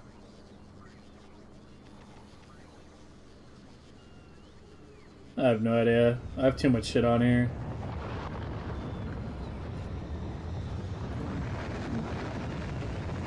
Have I played Backpack Battles? I haven't heard of it.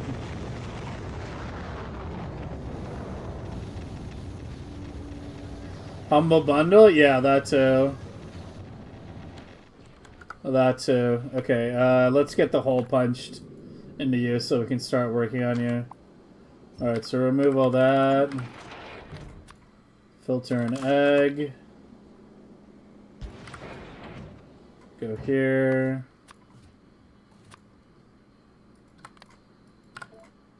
Request 1 egg. 1 landmine. And we'll do that. SC Broodwar Junkie, I've been debating playing like StarCraft again. I don't. The reason why I can't like play StarCraft is I've played too many other RTSs, and like I just can't stand the single building select and the 12 unit limit. Like I need like at least a little bit of modernization in my RTSs. And the thing is, even calling a modernization feels like disingenuous, right? Because CNC had like infinite unit select, right? And CNC came out before fucking StarCraft did. Tiberian Dawn came out in 1995. Brood War came out in 1999. Like, all the CNC games always had unlimited unit select. Blizzard just always had dog shit UIs in their games. And it was like, by a sheer fucking lightning stroke of luck, that StarCraft wound up being not shit enough that the community was able to finish the balance work on the game via the maps. Because the game sure as fuck is not balanced without, you know, proper map design. Right? Like, StarCraft maps have to be very rigid in terms of how they're designed, otherwise they tremendously favor certain races. But yeah. Yeah, the thing is, like, I'm also a Zerg player when it comes to StarCraft. So it's like, when I have, like, fucking, like, 100 Zerglings, and I'm just like, I have to drag select A, over and over and over and over, I'm just like, time to go play Protoss. Yeah.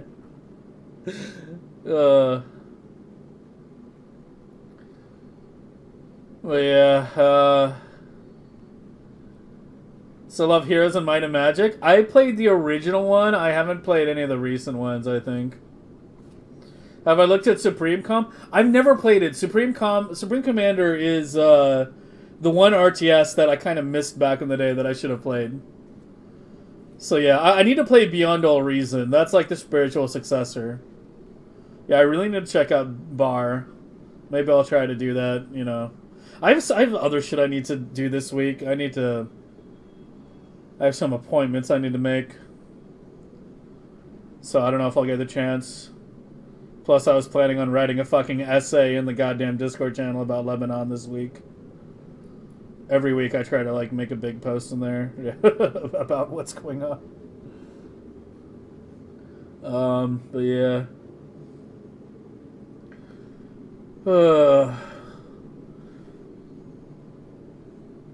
Is it infinite or very high? It's infinite. As far as I know, it's infinite. I think. It might be just very high. It's functionally infinite. That's what matters. Civilizations? I never got into Civ for the same reason. I can't do turn-based. I just can't do turn-based. I've played too many RTS games. I've played too much StarCraft. I've played too much CNC. I've played too much Age of Empires. I've played too much Sins. I've played too many RTS games. As soon as they limit it to turns, I just get really... I get really annoyed that I feel very constrained, right? Also, the hexagonal tile-based system in Civ, I hate. I hate that so much. Like, I would just give me an open board, let me just move the units around on the board, right, where I place them. They're, like, having to, like, you know, units are occupying this tile. Like, I hate that kind of gameplay. So, yeah, I can never get into Civ for that reason. Alright, we can start a timer, I guess. I closed it, but... 10-minute timer. What am I doing with the egg? Hole punching.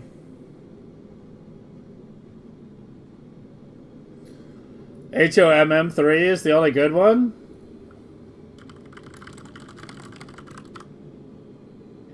This one?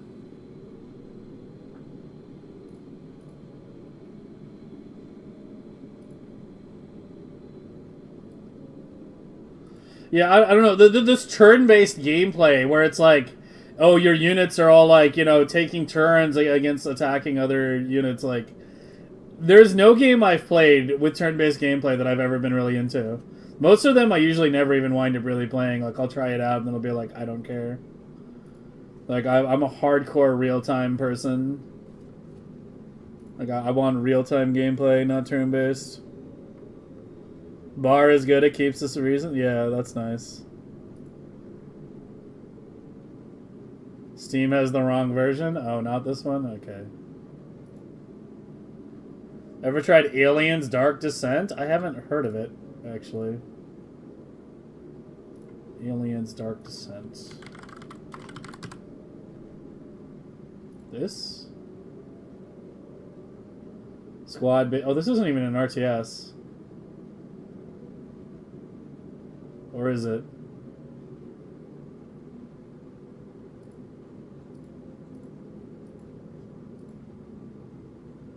It didn't come out that long ago. I could add it to my wish list. Grab it with some when it's cheap. I'm not paying $40 for a game without a demo.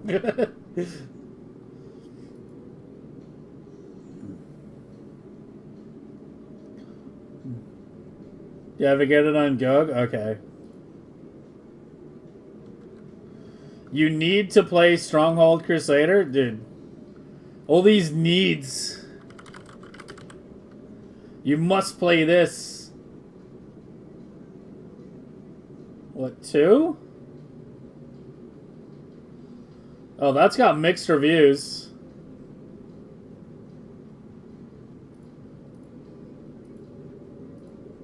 The reviews aren't so good there.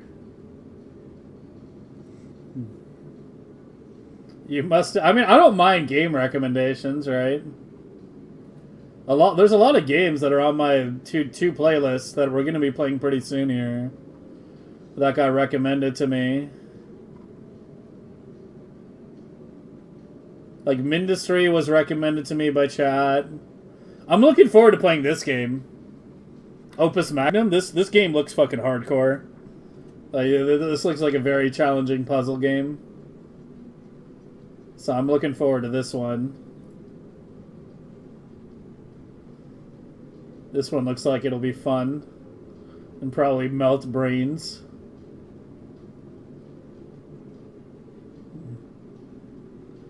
But yeah, I don't mind people giving recommendations. You know, it's how I find out all about a lot of these. But yeah, this is the one that I got the demo for. This game was my biggest disappointment of 2025. I was so sad this game turned out the way it did. I was so hyped for this game. I thought this was going to be the RTS I played for like the next decade. And then the demo came out and it was garbage. And I was like, what the fuck happened here?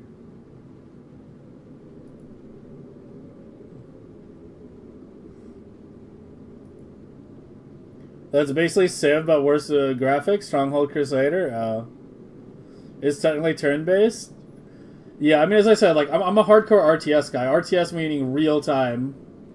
You know, I like think CNC, StarCraft, Age of Empires. Like that's what I love. Like, give me just an open board that I can freely move units around. You know, give me base building and resource gathering and expanding and proper resource fields and not just like brain dead resource nodes, right? Like, this is part of why like CNC is always my favorite series. Because CNC does like, you know, the proper resource fields, and by having Tiberium be a living thing, it adds like another dimension to the game as well. Even in multiplayer, right? Because as maps mine out, you try to like preserve little bits of Tiberium so that it can keep regrowing. Yeah, Warcraft. Yeah, I like Warcraft.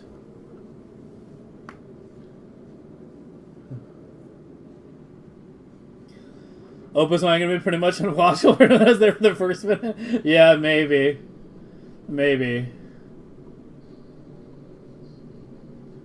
But yeah. There's a lot of like random RTSs on my list. This one had nice graphics, but it's a single developer, which is always a bit of a concern. Hold on, I'm gonna make sure my SPM is stable. Okay, make sure it's stable while we're looking at games here. But yeah, there's so many games that like look at the reviews on some of these. This was the game I came back to streaming for.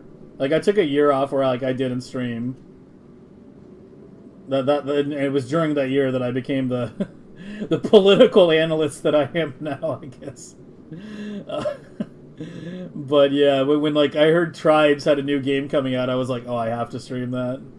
So this was like the first game that I streamed when I came back after like a year and a half of not streaming.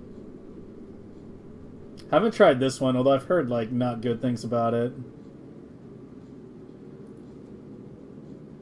It's got very mixed is never a good sign right now. Mixed on Steam usually means bad. Because Steam reviews skew pretty positively. You can have positive rated games that aren't that good, but there's never like a mixed game that's actually good.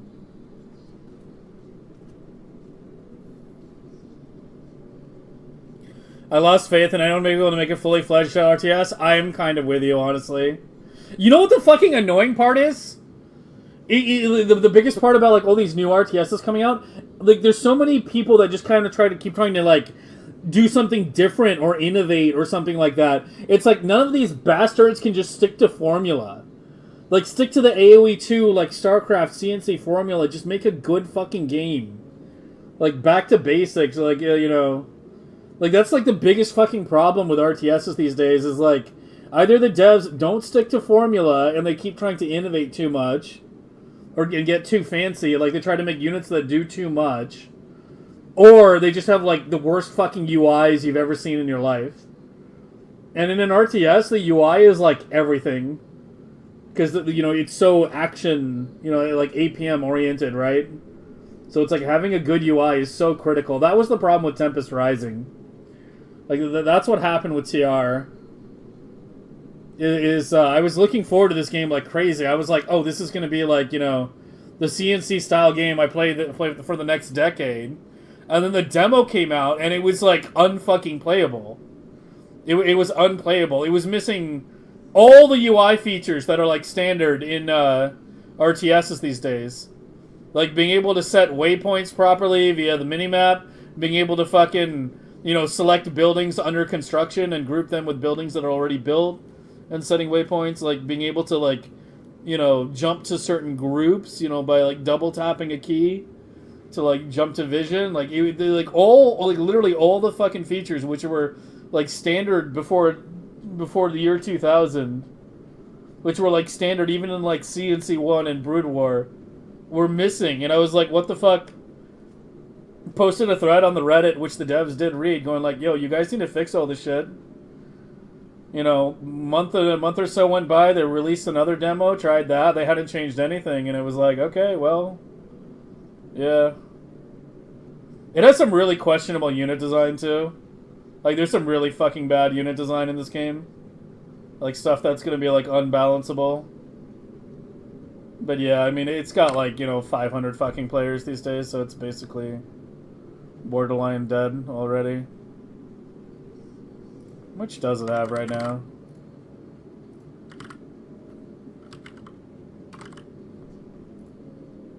Yeah, like, it's... yeah. Yeah, that was my big disappointment of 2025, man. This Tempest fucking Rising. If that game had been good, we would be playing that instead of Factorio right now. Not even kidding. So sad Tribes died. I know, man. Tribes Ascend was one of my favorite games of all time. Like, Tribes Ascend is literally... I never even played any of the early Tribes. I got on the Tribes bandwagon super late. Like, Tribes Ascend was my first Tribes game. It was, like, one of the steepest learning curves I've ever had in any game. Definitely the steepest learning curve I've ever seen in a shooter. But I got past the learning curve, I got past the cliff, and I had so much fun playing that game. And then, yeah, Tribes 3 came out, and it was like, oh, is this gonna be good? No. It's, like, arena-type Tribes with, like, tiny fucking maps. And like, botched skiing and shit. Like, ugh.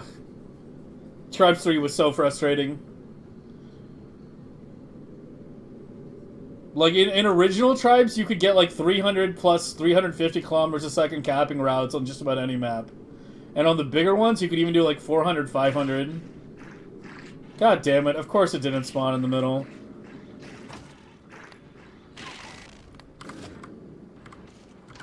Well, here we go again.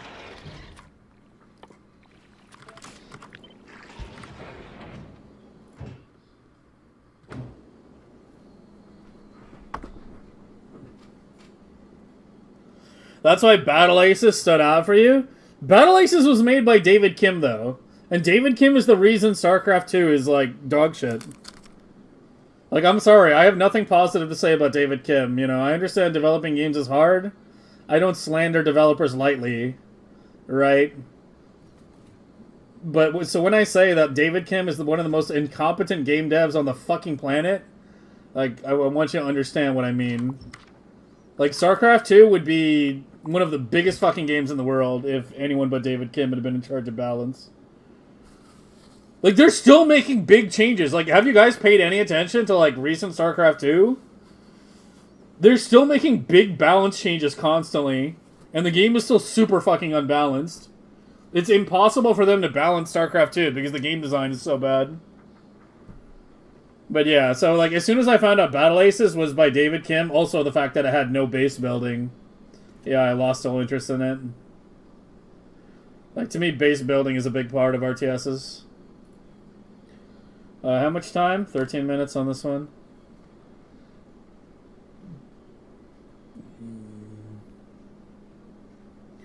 So you know Cossacks? What's Cossacks?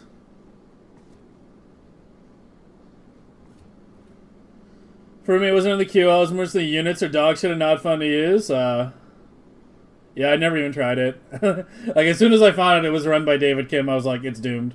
And yeah, it's already been shut down. It's gone. Like, you can't even play it anymore. Subcom Wireless, Subcom 3. Isn't, like, Forged Alliance supposed to be, like, the good one? Tribes Rivals was Hi-Rez? Yeah. Yeah, I have a fucking love-hate relationship with Hi-Rez. They keep making games I really love playing, but they always abandon them. But then they release another game that I love playing. Like, they first did it with Tribes Ascend. I was like, I love this game. And Tribes Ascend died, not because people got bored of it or anything like that. Tribes Ascend died because they kept making shit balance changes.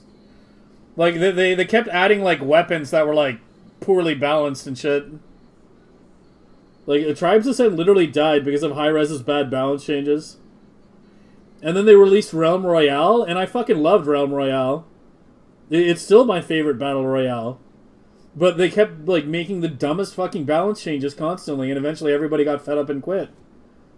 Because the game went through, like, literally, like, 5 different iterations of metas, like, that are severely different from one another because of, like, just, you know, how severe the balance changes were. It was ridiculous.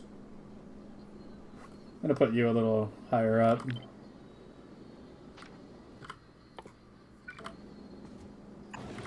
Need to make sure you spawn in the middle and don't get blocked.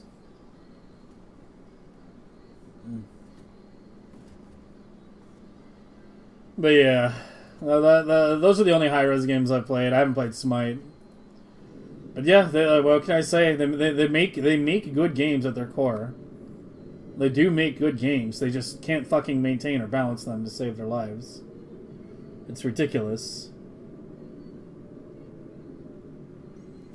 Someone can make a dog shit game and then a good game afterwards? No, dude. Like, I paid way too much attention to StarCraft 2's development. Basically, everything that went wrong with it was, like, A, really bad unit design. You know, the whole terrible, terrible damage philosophy. Like, flashy units that did too much. Like, just about every new unit in StarCraft 2 wound up being a big balance problem at some point. Or, like, just defined how the race worked because of, like, how it functioned. You know, like, Colossus, Roach, Medevac, like, fucking Broodlord. Like, there's so much bad design in that game. So much bad design. I will never forgive David Kim and Dustin Browder for what could have been.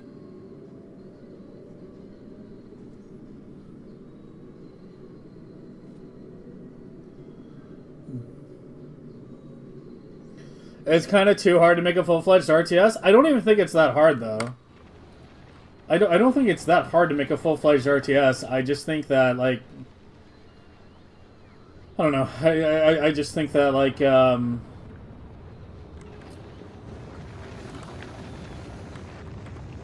I just think developers either miss the basics or try to innovate too much.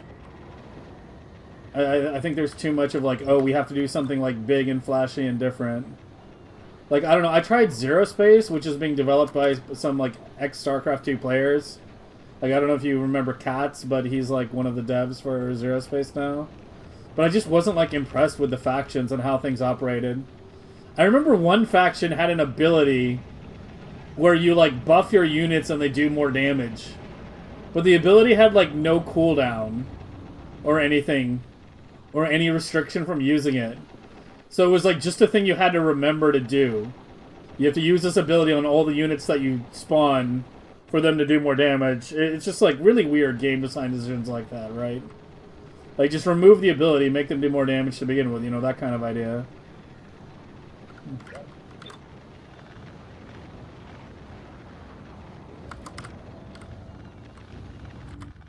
Oh.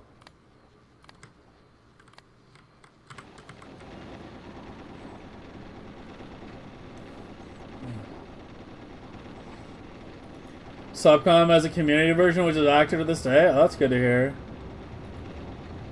Smite was high-res's Golden Goose. Yeah, Smite blew up. I remember that. Smite blew up, but I was never, like, super into MOBAs. Like, I played a lot of Dota way back in the day when it was a Warcraft 3 mod. So I didn't even play that much when it became a Valve thing. Because I already kind of gotten out of my system. So yeah, I never got suckered in by Smite.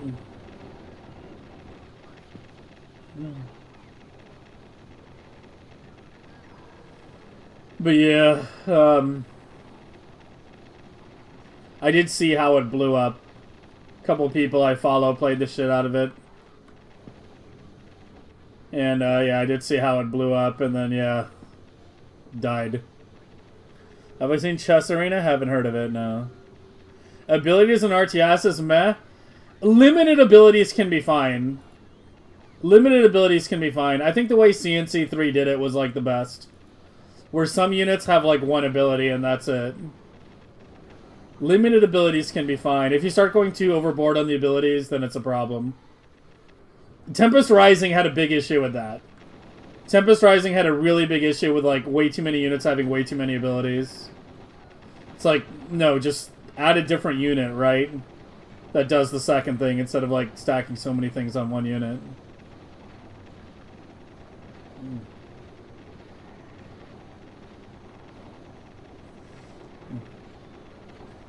But yeah, I mean, my favorite games are generally CNC games, which are generally a bit lighter on abilities. That is true.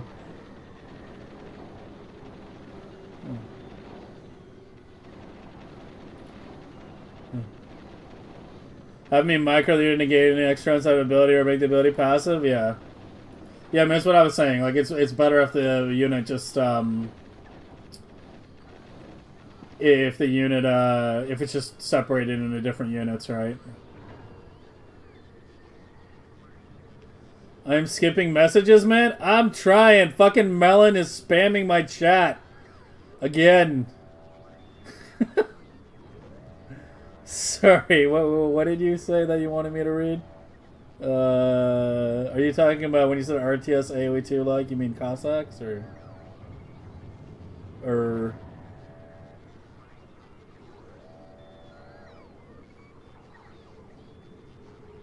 He was supposed to be banned 2 weeks ago? No, he was never on the ban list.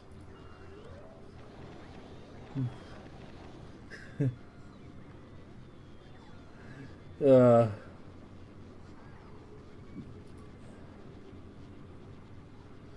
think the hardest part is that adding quality of life and fluidity in RTS often makes the game genuinely worse to play. I disagree with that. I disagree with that. No, I could not disagree with that more, Melon. Like, this is the Team Liquid bullshit. This is like the shit that Team Liquid kept fucking saying early in StarCraft 2's development. They were like, oh, there's multiple building select and unlimited unit select. All the APM is going to be gone. StarCraft 2 is going to be a skill-less game. Blizzard, do something. Do something. And they were doing this before SC2 even came out. Before it was even in, like, beta. They were, like, screeching. And that's how we wound up with the macro mechanics. That's how we wound up with the macro mechanics, which are part of the reason why StarCraft 2 is such a shit game.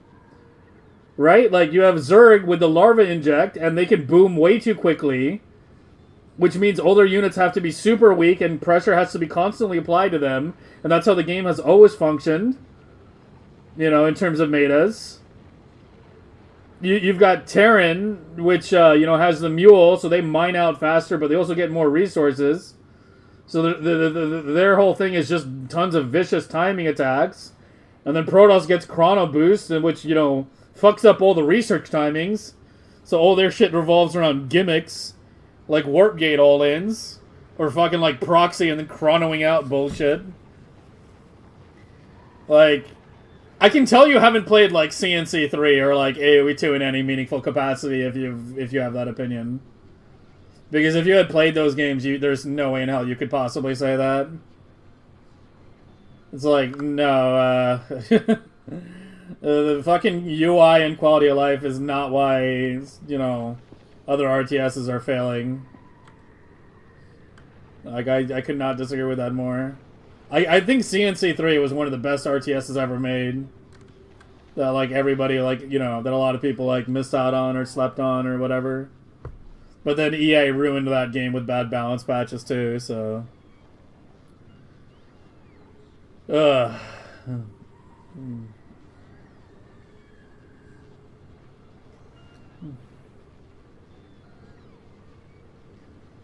I said you wanted me to check Cossacks. Okay.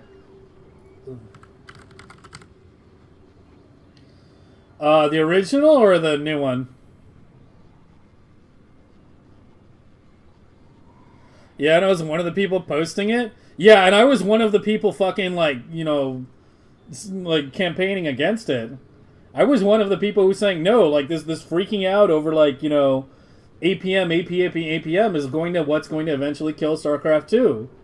Because, like, you like, Blizzard is just considering dumber and dumber decisions in terms of, like, keeping APM out. I got banned from the Team Liquid forums on that hill. I died on that hill. That's why I have a very fucking low opinion of the Team Liquid community for that reason. They got what they wanted. They got what they wanted. They got Blizzard to, like, try to squeeze in additional APM-related mechanics, and now StarCraft 2 is basically, like, a niche game. Like, top SC2 streamers, like, here, Twitch, StarCraft 2. Wow, 130 fucking viewers. The number one StarCraft 2 streamer. You know, it's basically this, like... That's how sorry this is. And I actually follow this guy. He's actually chill. Yeah. That's the state of StarCraft 2. This is Team Liquid's doing.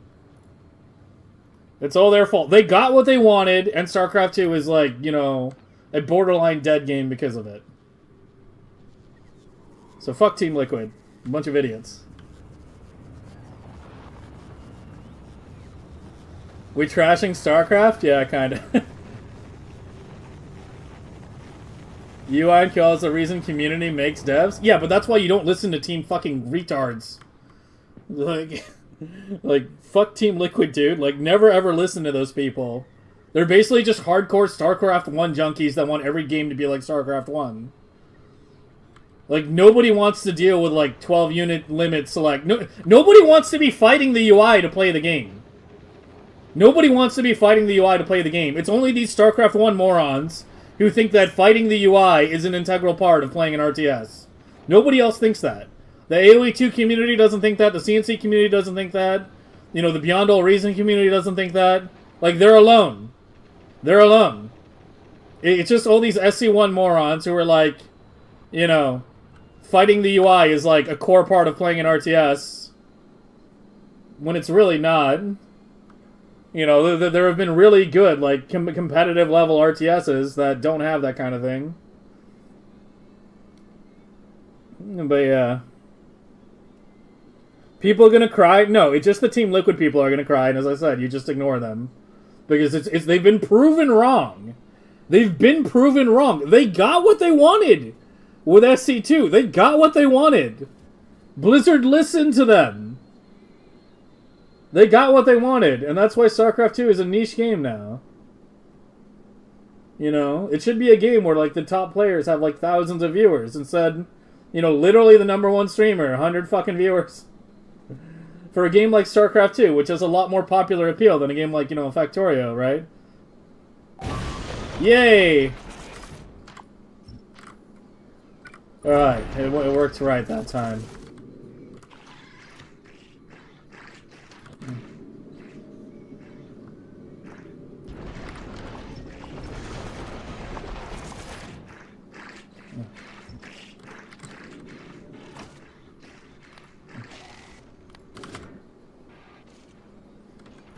But yeah, that's my StarCraft 2 rant. If you've been on this channel, you'll get used to hearing it, like, you know, once every year or so. Or eventually we start... Like, the thing is, like, I love RTS games, man. I love RTS games. It's my favorite genre. Like, I've said it before, but if StarCraft 2 had been a good game, I never would have touched PoE. I literally never would have touched PoE. I played PoE for 10 years. And I literally never would have fucking touched it. If SC2 had been a good game. I wound up, you know, after SC2, basically, like, you know, it became clear that Blizzard was completely incompetent regarding SC2. I started looking for other games that had good depth. I eventually found PoE, and wound up sinking a lot of time into that. And, you know, I have my disagreements with GGG in terms of how they handled PoE over years, but I played PoE a lot longer than I played StarCraft. A lot longer. I played PoE for 10 plus years. I played StarCraft for maybe like 3? I can't remember. And the thing is, like, GGG is competent. Like, I highly disagree with the way they've handled the game, but PoE is still a relatively successful game in terms of player count. You know, the top PoE Twitch channels still get thousands and thousands of viewers. You know, on League launch, there'll be like, you know, half a dozen streamers who have 1,000 plus viewers. You know, the bigger ones these days, like Ben and, I think, what, Fubgun, or whoever the flavor of the month softcore streamer is, you know, they get, like, you know, 3,000-4,000 viewers on League launch. The community is still massive. You know? GGG is a competent studio. Like, we have our creative differences. But GGG is a competent studio. Blizzard is not a competent studio anymore. Like, whatever competence there was in Blizzard basically, like, peaced out after, like, 2010. You know? It's like, we got a couple good WoW expansions, and then, like, after that, Blizzard just went straight fucking downhill. Like a fucking meteor. Brood War is more active than SC2? Yeah, exactly. Brood War is more active than SC2. It's fucking sad. Like, when StarCraft 2 was initially announced, I was so fucking hyped. I was fucking like a little kid, like, bouncing off the walls on a sugar high. I was so fucking hyped for it. I wanted to play it so bad. Like, I jumped through so many hoops to get a beta key. Like, I went through so much shit to get a fucking beta key for StarCraft 2, which were going for like $200. I didn't wind up having to pay that, but that's a whole nother story. But yeah. Factorio 132 on top streamer. I'm not the top streamer though. The speedrunners get the most viewers. Like Anti is getting like 500-600 viewers when he streams these days. So yeah. But yeah, sorry, I'm way behind on chat. Let me just catch up real quick. Never give any more money to Blizzard as long as I live. Yeah, pretty much. I mean, I'm not really worried about that, though. They don't make any games that I'm interested in playing these days. MOBAs killed RTS? Kinda. They definitely cannibalized a section of the population that wanted to, like, you know, that top-down strategic kind of gameplay, but who didn't have the APM to handle, like, proper RTSs. The thing is, like, I also don't like saying RTSs are so APM dependent, because they're really, like, not as APM dependent as people think they are. Like, yes, if you want to play at a high level, it's going to take, you know, it's going to take a lot of actions. But, you know, people who have that kind of APM, you know, I have that kind of APM, like, we don't get to that level by, like, trying to play really fast, right? You basically just try to play well, and then as you play well and play a lot of games, you just naturally get faster over time. right? You just naturally get faster over time. And people like look at those kinds of games and they're like, oh, I have to have like 200 APM to play. It's like, no, you don't. My APM was never like that high when I played SC2, but I also didn't spam. Like, you have to remember, a lot of these fucking like dumbasses just spam like crazy. They'll like issue like 100 move commands to the same tile, you know. Yeah. So people who spam have like grossly inflated APM.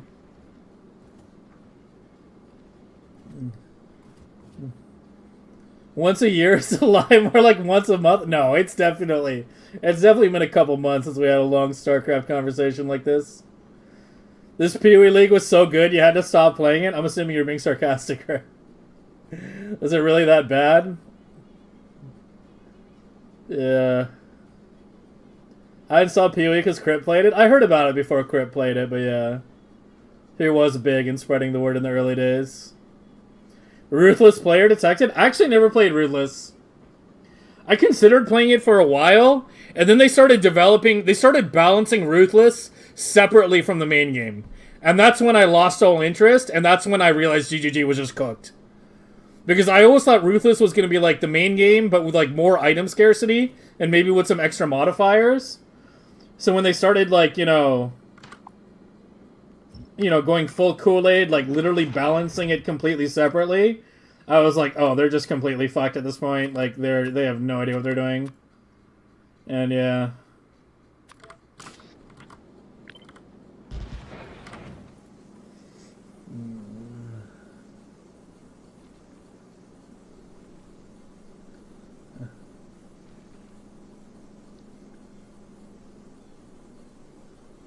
I'd rather play SC2 than PoE2?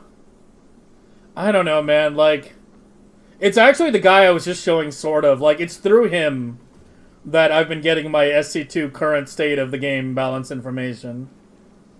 And because, I used to play Zerg, and he also plays Zerg. And he's actually a decent player. The SC2 community has, like, gotten, like, really, like, hourglassy over the years. Since it's, like, a lot smaller now. Like, the top GMs in SC2 are, like, better than the top GMs were back in the day. But the bottom level of GM is, like, objectively worse than the bottom level of GM back in the day. I know, because, like, I look at these players, I look at some of the lower tier GMs who are streaming, and I'm just like, holy fuck, these people are garbage. I would have, like, absolutely destroyed them. But yeah, the top level GMs are actually, like, pretty solid. Like, sort of is pretty good. He could definitely beat me. I'm sure I think I could take a couple games off him, but in a best of 10, he would beat my ass. At least in my current state, I mean. If I just, had like a day or two to practice kind of thing.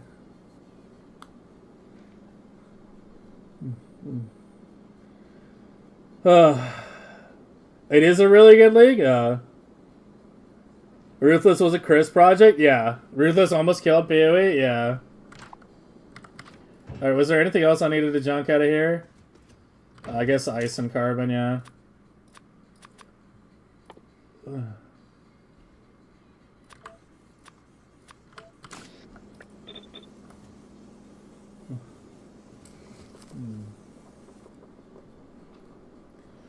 When they started getting Ruthless, yeah, they started, like, actually giving the Ruthless ascendancies, like, the good stuff. And the main game just got, like, garbage. It was kind of like, huh? Like, what is going on?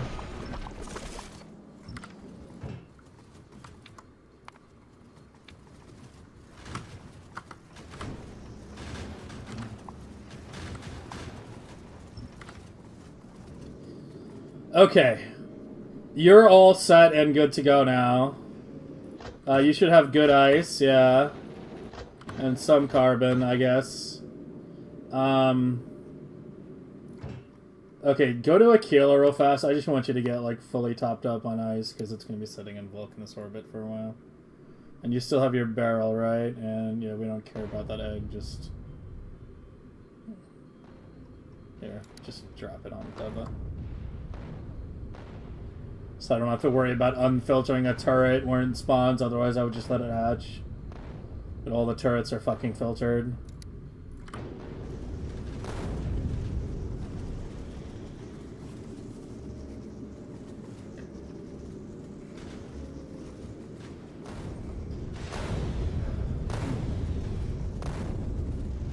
Give me 1 minute, I'll tap the Steam. No.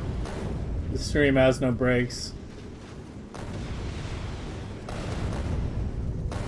I loved watching GSL Tastosis, yeah. Yeah, Tasteless still streams. He doesn't get that many viewers. He gets like 200-300. You know, I mean, it's more than me, obviously, but like, you know, considering who he is, who he was, like, he definitely deserves a bigger audience than that. But yeah, he still streams like SC Ladder.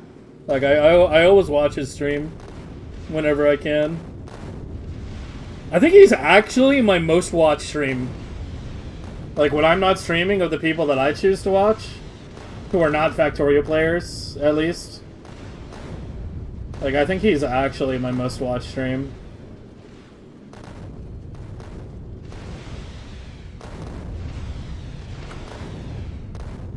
You need to go to Vulcanus now, yeah.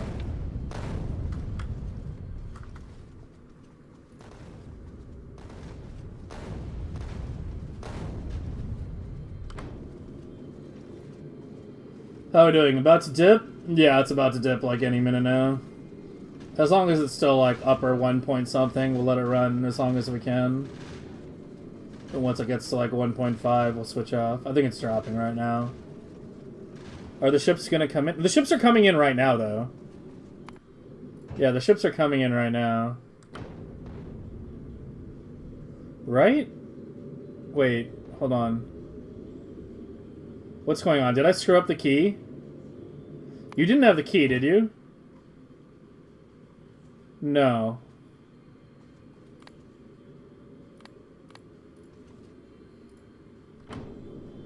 Who has the key right now? Something got screwed up. Yeah, we have a ship that's in the fucking weeds, which has the key. Okay, I need to do a little micromanagement here. I need to manually order you past a kilo, and then I need to...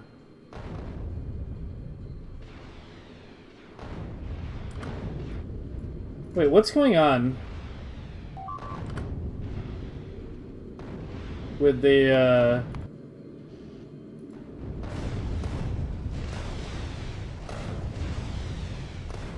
Why is there no weight at novice for the water barrel on this ship?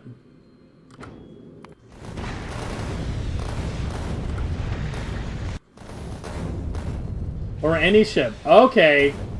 Alright, I kind of know what's been happening with the fucking... Ugh, okay. Yeah. Rocket surgery. The shit we're supposed to be doing. How's the Kilo Blade looking? Looks nice, actually. We got the recessed heat pipe aesthetic. It's heating up. Is it night on a Kilo? Here. You can take off the goggles. Hopefully I take that off. Yeah, you can see it glowing brighter than the other ones. It's still heating up. It'll take a while. It's only 2 towers per side. But yeah, they're looking nice. We want to design a new quantum blade too. Or just, like, adjust it a bit, right? For UPS efficiency and shit. Even if it's not a complete redesign. But yeah, I'm kind of doing multiple things at once right now. How you doing, Lou? RD's stream is so funny, I have to watch his stream on mute.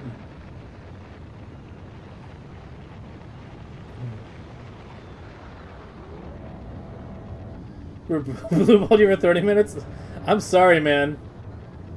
It's my fault for trying to actually reply to chat messages, okay? Because I actually read and reply to most things that are said, so...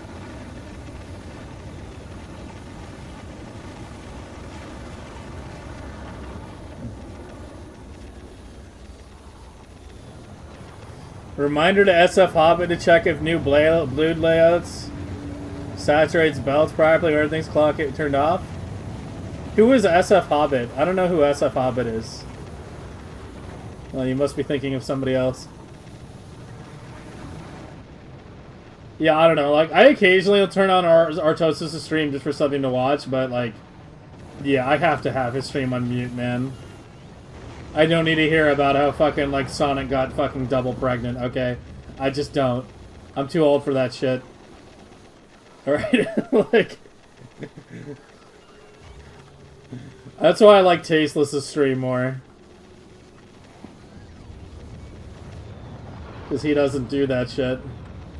Apparently Artosis makes like mad money from that shit though. Because apparently it's like $5 every time somebody does one of those like things.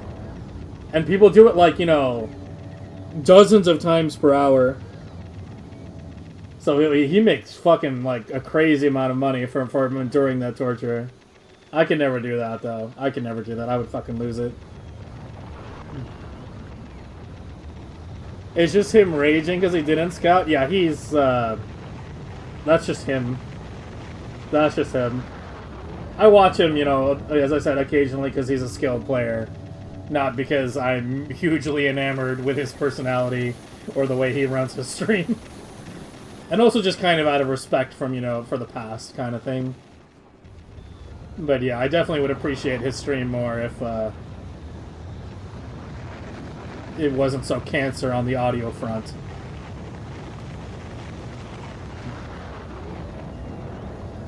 It's a hell of a Zenda to join a stream. Yep. Yeah, just tune into Artosis' stream and you'll get plenty of that.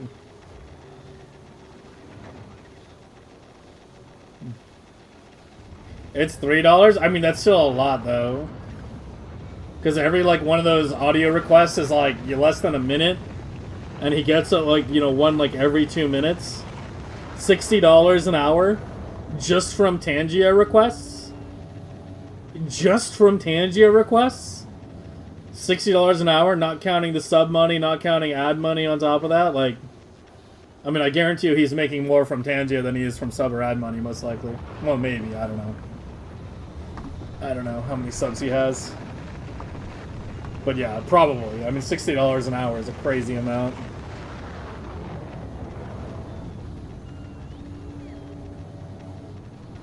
But yeah.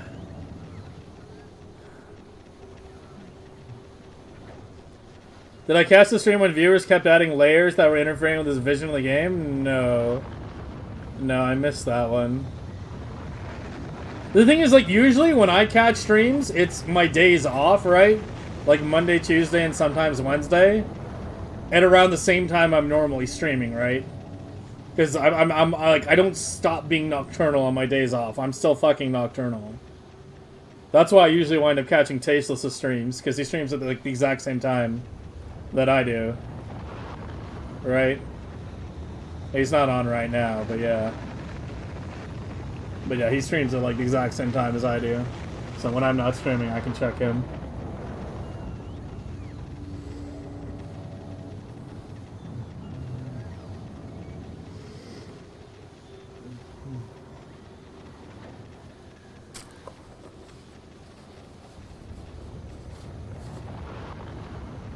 Well, just do CC first. Why don't you do CC first?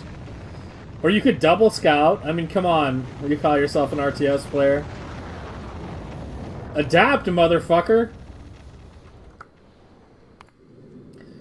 Alright. I want to work on the Quantum Blade a bit too. We're kind of going to be bouncing between these two things. But yeah, today's big project that I wanted to do today, which we need to get to because we have like 2 hours left, is to work on the Prometheium ship circuitry and shit. Alright, so we're going to go over this wire by wire. So if you've been using my current Prometheium ships and want an explanation of how everything works, this is about as good as it's going to get. Gasless expand is the best you got? Yeah, I'm not as familiar with like Brood War build orders than like SC2. I mean, it's basically the same game though, ish. Kinda. Sorta. Would I set up Linux? I intend to use it as my main PC. I mean, it's going to be set up on this PC. It depends on if I can get everything to run. Right? Like it really just depends on whether everything runs smoothly. If I can get everything that I'm running right now on Windows running on Linux smoothly, yeah, I'll switch to Linux as my main OS.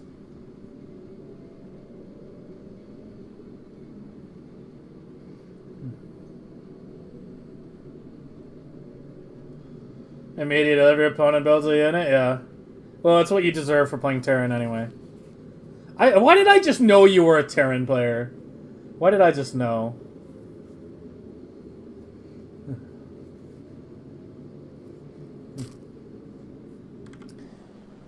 Okay, so on you.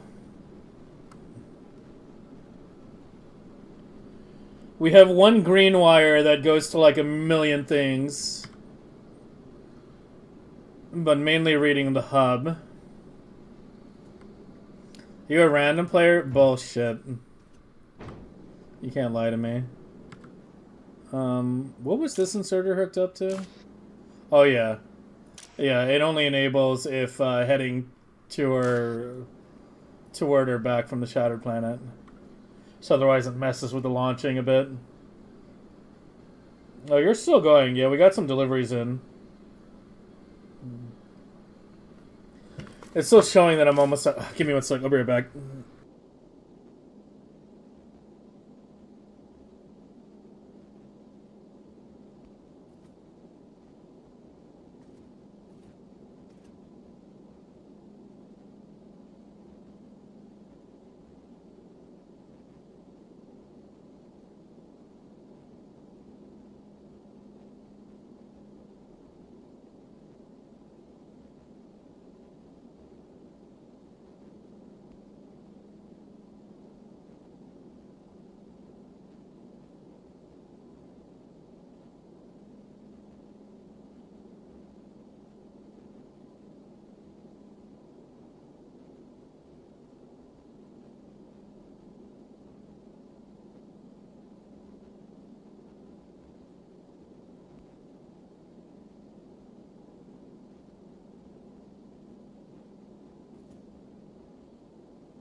Alright, I'm back.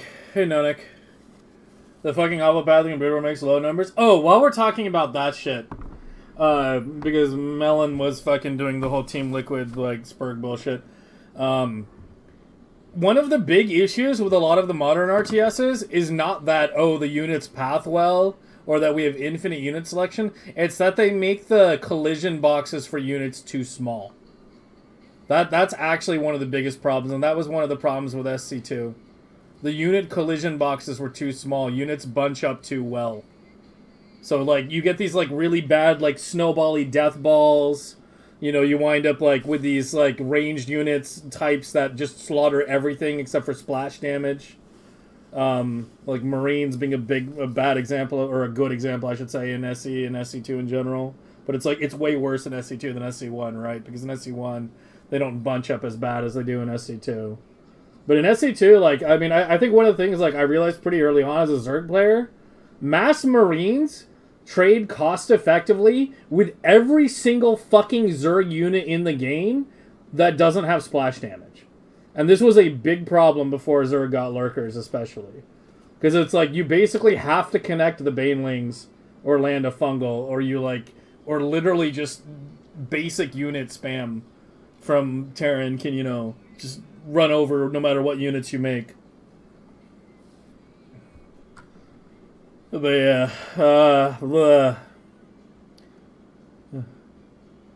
since the Factorio Discord is not going to answer my question, I'm wondering if you guys can answer it. I have a ship running between Volcanus and Gleb. So you've done an uninterrupt constant cargo number. The current, sorry, what? You've your fuel on Fulgora. No, have your fuel on Novice. That's the first thing. That's what you should change. Have ships deliver fuel to Novice. I even have a silo on Novice that is actually reserved for launching fuel. If I can remember where my silos are. Here. Yeah, I have one silo that's actually like preloaded with fuel. Because every ship goes to Novice. Every ship goes to Novice. I don't know why you have a ship running between Vulcanus and Gleba. You shouldn't do that. You should have one cargo ship that runs to every planet. and that includes Novice. And then you just deliver fuel to Novice. You know, you have one silo. Like, these are all auto, but this one single silo is preloaded for fuel. So that any ship that comes by that needs fuel gets it very quickly. But yeah, that's how you should do it. Don't do a platform refueling interrupt shit.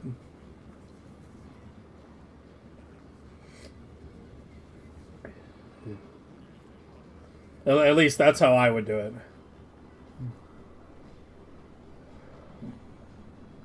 But yeah, I mean, if you absolutely must have your refuel on Fulgora, then yeah, what you wrote should be basically how you do it, yeah. You interrupt if the cargo number drops below the current total, or drops below the minimum you want to set. And then, yeah, have it go to Fulgora until it's over, yeah. That is correct. But I just wouldn't do it that way.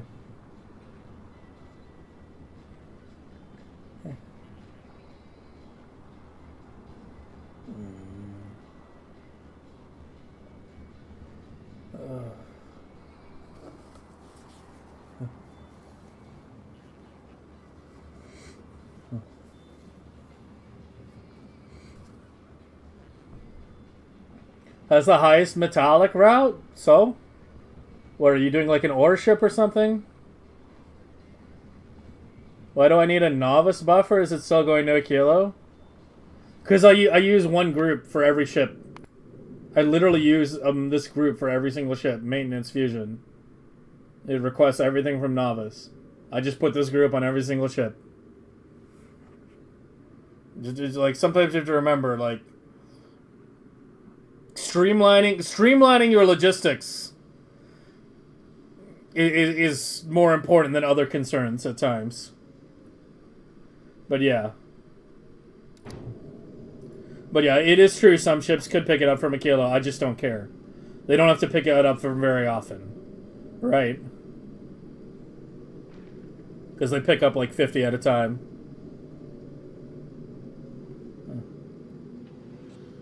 For SC2, collision or lack thereof is definitely an issue, but giving units essentially free pathing is also a problem. Beta medics would eventually push stuff out of the way to get the targets to heal, yeah. Show your space science? It's this. Missing some engines. Because when I designed it, it was at a very high level of laser damage. And it was struggling with power at the lower levels. You don't think Colossus was ever balanced in the few years? Oh yeah! Oh yeah, it was either like completely OP or like completely shit. Like the unit design was flawed. I mean, just look at it to begin with. You took the Reaver. The Reaver is a unit where you literally had to pay to shoot. It's incredibly fucking slow. It's incredibly fucking fat, which means it doesn't play nice with having lots of other units around it because the pathing gets awkward. You know, it couldn't hit air. It like, you know, it was a very limited unit. It was like extremely heavy anti-ground, ground to ground, and it was slow as hell. You had to combo it with a shuttle in order to move it around well, which A, took lots of micro, and, you know, B, like, you know, increased the cost of, you know, it getting shot down, right? And it was still really, really strong, right? Shuttle Reaver is still incredibly strong in SC1. Then SC2 comes around, and they're like, hey, let's take the Reaver and make it walk over cliffs. Let's make it fast. Let's make it counter everything on the ground at such a range and to such a degree that it basically needs to be countered by air units going air to air. Like, and then design the game around it. Like, the Corruptor was basically designed as a Colossus counter before it was designed as a fucking anti-air unit. It's like, oh my fucking god. Like, the thing is, like, I can rant like this about almost every unit in StarCraft 2. Like the Roach was one of the biggest fucking issues in early SC2. They were like, the Zerg is supposed to be cheap, fragile, high DPS, fast units. And somewhere in SC2's design, they're like, hey, let's give Zerg a tanky unit by having it high HP regen. Oh, look, that didn't work out, because you either have the HP high enough regen in order to force focus fire, or not, and forcing focus fire is really cringe and ass to play against. So then they're like, let's give Zerg a 145 HP unit right off the bat. You know? And then they're like, oh, because the Zerg has so much armor, HP armor they can put out early, we now have to give Terran incredibly strong anti-armor units like the Marauder and Protoss the Immortal just so they don't die to mass fucking Roach. Like, the Roach should have never existed. The Roach is like the source of half the fucking problems with an SC2, and I say that as a Zerg player. Like, the moving Hydralisk to tier 2 also just crippled any kind of build or, like, meta diversity you can see in SC2, because Zerg's anti-air is just dog shit in SC2. It's just dog shit. It's not like, oh, it's dog shit unless you build into it. No, even if you're trying to, like, focus anti-air, it's still dog shit, and that's why every fucking anti-Zerg opener for the history of StarCraft 2 opens up with Terran and Protoss going air against Zerg. Because air is, like, it doesn't even matter if you know the air is coming. Because your anti-air is so fucking dog shit. You got Queens, which can't move off creep, or Hydras, which are fucking, like, incredibly glass and expensive, and don't even trade cost-effectively against half the air units they're supposed to fight. Like, I'm pretty sure Hydras don't even trade cost-effectively against Banshees when it comes to, like, I mean, maybe, I guess, in terms of gas, but I don't fucking know. You get my point, though. You get my fucking point. Like, StarCraft 2, man. Like, for fuck's sake. The game that could have been. Colossus isn't the Reaver Disruptor is? Yeah, well, the phase I'm talking about was before the Reaver was in the game. Like, we were talking about early SC2. Yeah, a casino doesn't care what it picks up, that is true.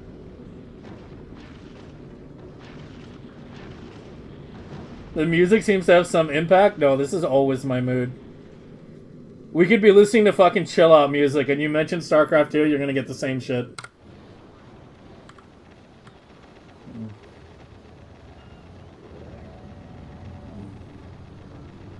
Remember the beta of the Roach had HP region all the times? Yeah.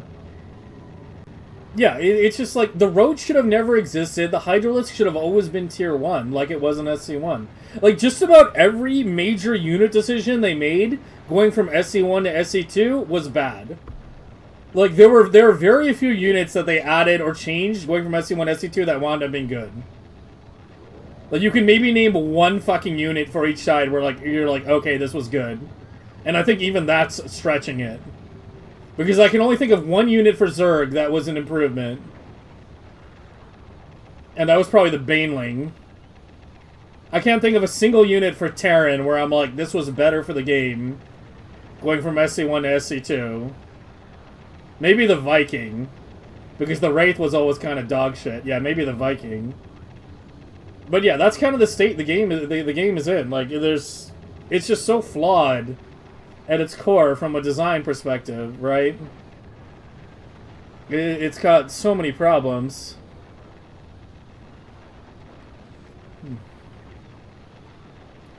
But you're not repurposing as often? You're repurposing constantly. I mean, look at how a quality ship works. It doesn't matter what you pick up. You're instantly fucking repurposing it. And the first step.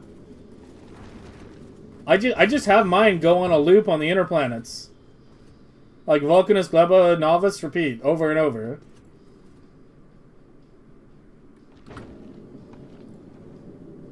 This is one of those cases where I think you're optimizing around the wrong thing. Unhinged rant? All my rants are unhinged. I have no hinges. I am completely separated from the door frame. I'm floating free.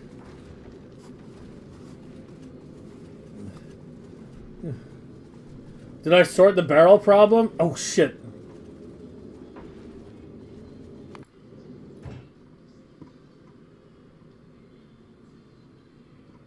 Well, a ship hasn't blown up yet, so...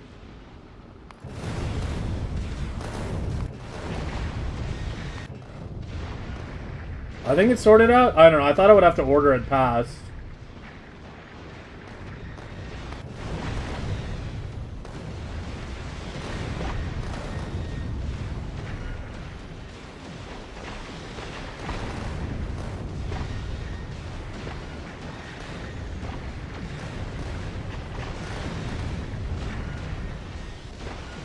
Why are you... Do they all go this deep? 600,000 kilometers feels very deep.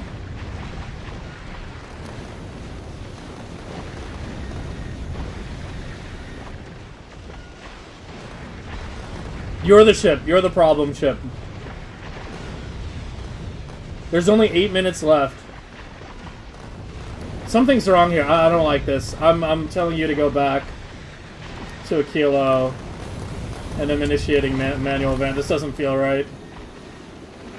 That ship is very deep. They're not supposed to go that deep, I think. I'm not sure what the max depth is, but this doesn't feel right to me. Yeah, so just that. We're about to switch researchers anyway. Alright, well, Ag is warmed up. Try to finish rocket fuel prod and maybe plastic prod as well. Can we get your hands on this qual ship? Of course you can. All my blueprints are public. You know, nothing's paywalled if you want to support the stream. You know, the sub and the donate buttons are there, but all my blueprints are public and free. Exclamation mark blueprint. Every modern map has a mandatory element for Reapers? Oh yeah. Dude, it's not just that. It's not just that. Every fucking modern SE2 map must have dead space behind your mineral line so that a Banshee or a fucking Liberator or an Oracle can just, or Mutalisks can just hover, you know, behind your mineral line where you can't reach them, and you have to have air-to-air units to actually kill them. Every, like shit like that is just like, but it's not even as bad as early SE2 map design. You remember early SE2 map design? You remember, like, Kulas or Veen? Oh yeah, every fucking SE2 map must have a ledge above the natural with no ramp leading up to it so that Terran can airdrop siege tanks onto it. Like, holy fucking shit. Like, when I say Blizzard and David Kim and Browder were incompetent, like, I mean, like, they set the gold standard for incompetence. Like, this is the kind of shit that I mean. That's a long enough event. You can just process the rest.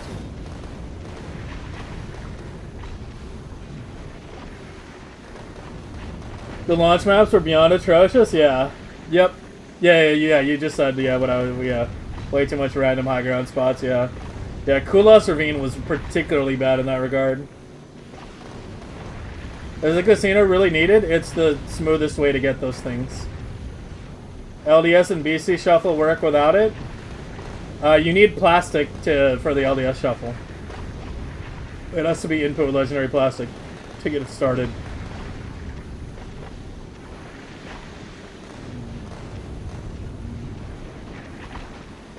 Yeah, I mean, you can do it without a casino. Casinos aren't mandatory. It's just the easiest way to get it.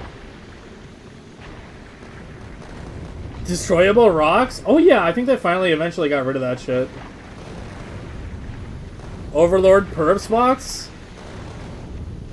Yeah, but like, I mean, it was way worse in terms of like Terrans dropping siege tanks on the cliffs than like an Overlord perch, you know? You get like one fucking air unit, you can get rid of the Overlords. Also, Overlords being able to see natural gas timings was like pretty critical for Zerg scouting. I say that as a Zerg player. Like, yeah, like if you couldn't actually see gas timings, like, because it's very easy to deny Zerg scouting. It's very easy to deny Zerg scouting before like layer tech. So like, yeah, it just goes back to like, the whole like StarCraft 2 being heavily balanced around the maps kind of thing.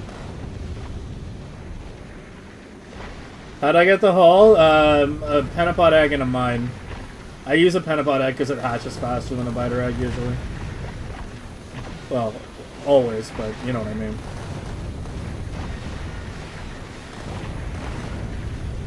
Yeah. Yeah, like, as I said, it's very easy to completely deny scouting to Zerg before layer tech.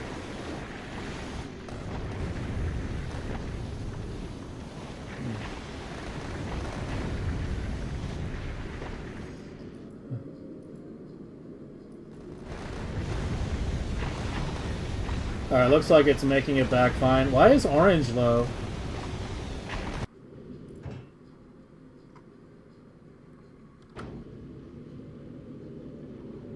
I haven't seen orange low in a while.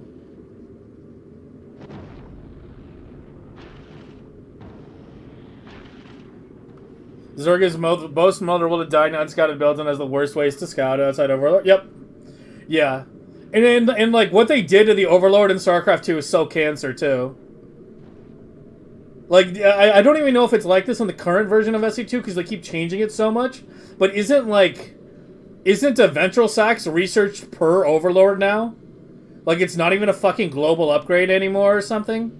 You actually have to pay for every Overlord you want to upgrade? And then, you know, the other shit that they did from SE1 to SE2, like Overlords not being detectors by default. You know, have to, like, get an Overseer, etc. Like, SE1's basic design for Zerg, where they had the fast, cheap unit Zergling, you know, that was easily disposed of. And then you had, wait, why are you launching but not you? You have no lithium.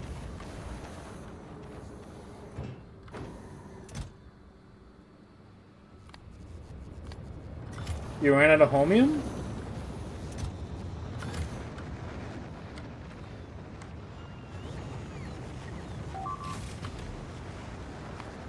Dude, we keep losing railguns.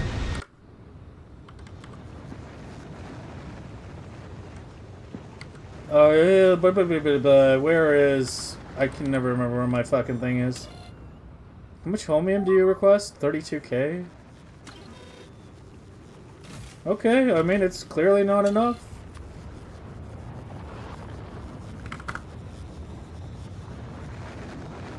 Double it. Where's my cargo ship?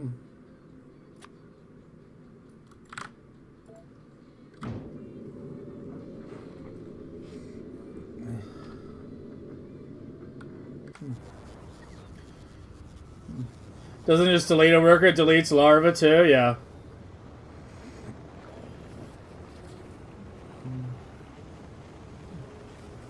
Zerg, I'm adding immune to cloak? What do you mean Zerg is immune to cloak? Yeah, thank you, Melon. What do you mean immune to cloak? Fucking DT Corsair is one of the most common builds against Zerg. Like, I see fucking people use DT Sair against Zerg all the time. Yeah. They're not immune to cloak. I'm talking early game rush stuff. I'm sorry your DT cheese doesn't work? Like, you know, like what?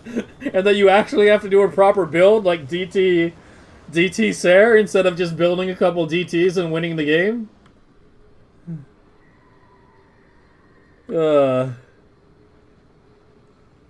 How many fusion cells does my entire system consume?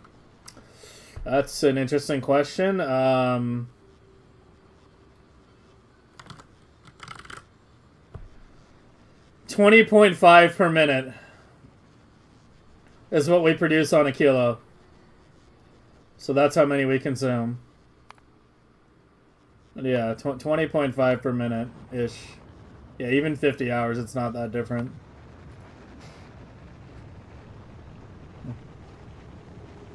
But I don't know. StarCraft has always had this huge fucking cheese problem. StarCraft has always had a fucking, like, enormous... Wait, why are you not... Do I need to increase blue chips too? Is something going wrong on Fulgora? What is going on? Why are my Aquilo supplies, like, so fucking dead all of a sudden? Let me put you now.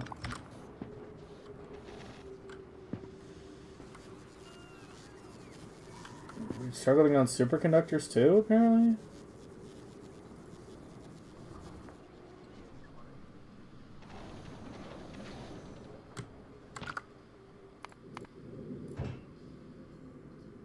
You're already at 32k.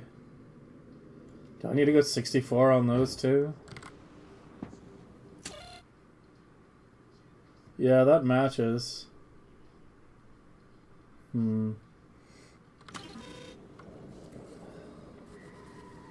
Yeah, Zerg's detection is easiest to kill. That's absolutely true. Protoss detection is cloaked, and Terran detection is... You literally can't kill it. Because Terran are spoiled babies.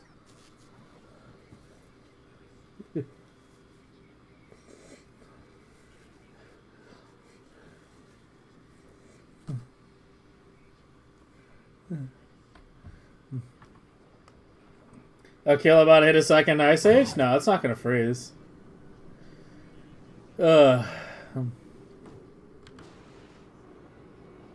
CCs, no detect. Yeah, just kill every CC to stop the scans. Master strategist Shavo at the wheel. Terran detection is the most annoying to get, which is why Terrans died a cloak. I don't know. Terran has just always felt like the most spoiled race, honestly. like Terran can make some insane mistakes and still recover.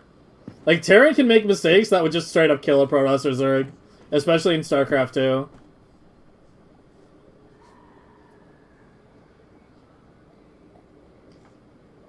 Like, you can lose, like, so many of your workers and just, like, recover with mules. For example, in SC2. If a Protoss or Zerg loses, like, 80% of their workers, they're dead. But a Terran can actually lose, like, 80% of their workers and still recover.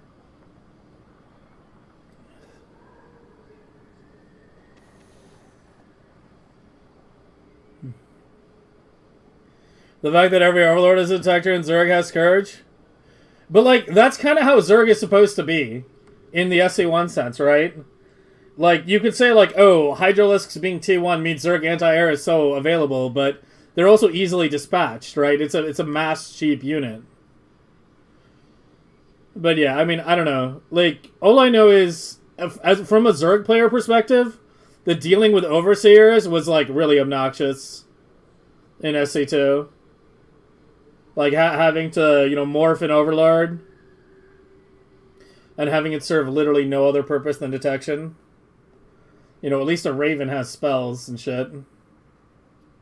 But yeah, I don't know. Like, I can understand the argument for removing detection from Overlords. Like, I can understand that perspective. The perspective I don't understand or respect is the moving the Hydralisk to tier 2 and adding the Roach. Like, to me, that's an indefensible decision. Like, that's the bigger issue regarding Zerg and SC2. You're not really supposed to rush Zerg? I mean, have you played StarCraft 2? Like, TVZ is nothing but Terran trying to rush Zerg. Like, TVZ is literally nothing but Terran trying to do these really sharp timing attacks. Turax proxies were literally meta for, like, half the time I played. I became an expert against holding off Turax proxy. Because it was, like, so common, it was like, you could basically just expect it. It was be like, okay, it's a Terran, you know. It actually got to the point where I would just, I basically just practiced defending it to the point where I was an expert at holding off, like, hatch first, you know, 2-hatch proxy. And I would open, like, really aggressive, or really, like, econ aggressive, too. Like, I'm talking, like, 15-hatch, 17 pool, or some shit like that. Like, really, really late hatch and pull, like, maximum econ, and then just, you know, holding off the Turax with drone and late Zergling micro. But yeah, it was so fucking common.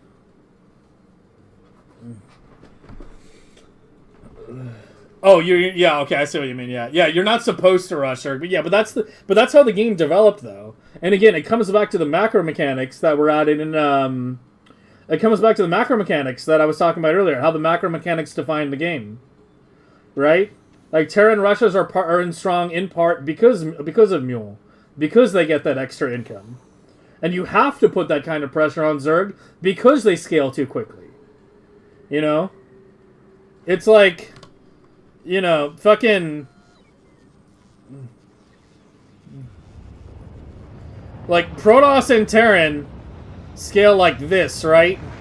It's like 1cc, 2cc, like 3cc, and then you kind of cut workers.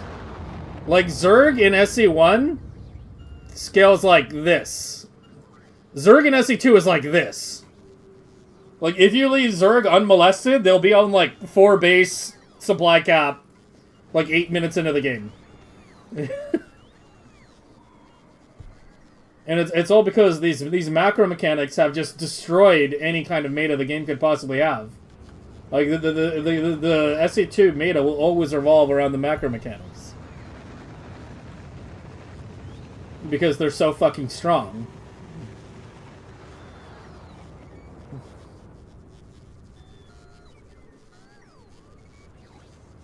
Yeah, I mean, you're always supposed to pressure Zerg. But, like, you know, it's just the nature of the game, right? But there's a difference between needing to pressure and, like, having to inflict damage. And as a Zerg, it feels like shit. Like especially, like, Wings of Liberty, ZVT, is usually the example I cite. Because, like, Wings of Liberty, especially ZVT, was basically, like, 10 minutes of Terran trying to kill Zerg. And Terran having, like, 3, 4, 5 opportunities and, like, dozens of different builds they could choose from to kill the Zerg. And the Zerg had to scout it perfectly and react perfectly every time. And if you didn't react perfectly and scout perfectly, you just died. And then after the 10-minute mark, Terran is just doomed. You know, Broodlord Infestor comes out, and there's just nothing Terran can do at that point. So it's like, Zerg players hated it, because they were like, I can't do anything against Terran, and I'm just trying not to die for 10 minutes. I'm just trying to econ and not die, because I effectively have nothing to actually push Terran with. And Terran players hated it, because they're like, I have to win the game in the first 10 minutes, or I lose. The balance was about 50-50. You know, this is why I say, like, just because the win rates are balanced, doesn't mean the game is healthy. The win rates were actually relatively close to 50-50. But nobody liked it. Nobody liked it. Zerg players hated it because they're like, I feel like Muhammad fucking Ali just doing a goddamn rope-a-dope. I'm just sitting here getting punched over and over and over until my opponent gets tired. And Terran is like, I've got a gun to my head attached to a clock, and at the 10-minute timer, it goes off. And if I don't win the game by then. So everybody hated it, but the win rates were 50-50, so of course, like, you know, the bigger morons in the community were like, I guess it's balanced, but anyone who actually played the matchup was like, this is dog shit balance. Like, no one enjoys this. Especially given the sheer number of strategies Terran could do. And Zerg strategies were, like, very limited, right? Like, Terran flexibility, especially in the earlier days of SC2, when Zerg only had, like, 9 fucking units, and that included the drone, and had very little, like, options to choose from strategically before they added, like, you know, the Lurker and, you know, Swarm Host and shit like that. And Vipers. Zerg diversity of tactics was extremely low. And Terran diversity was extremely high. It was a fucking miserable game to play.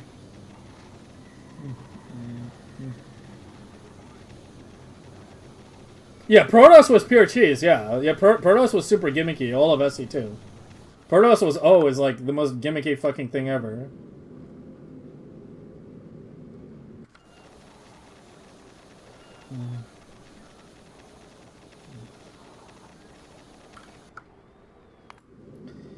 How are we even getting to this? We have fucking an hour and a half left today.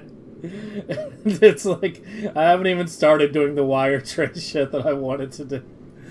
Every time I start looking at it, it's just more SC2 rants. Maybe I should just do the quantum shit instead.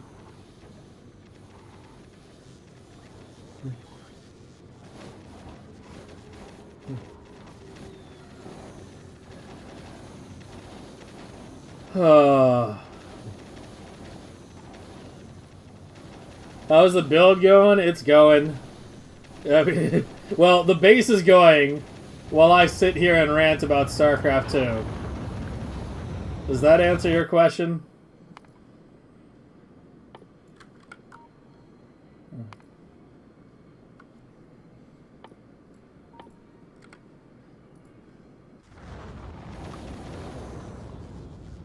Nice wave? What wave? Oh, you mean on, wait, what wave? I wasn't even looking at the labs.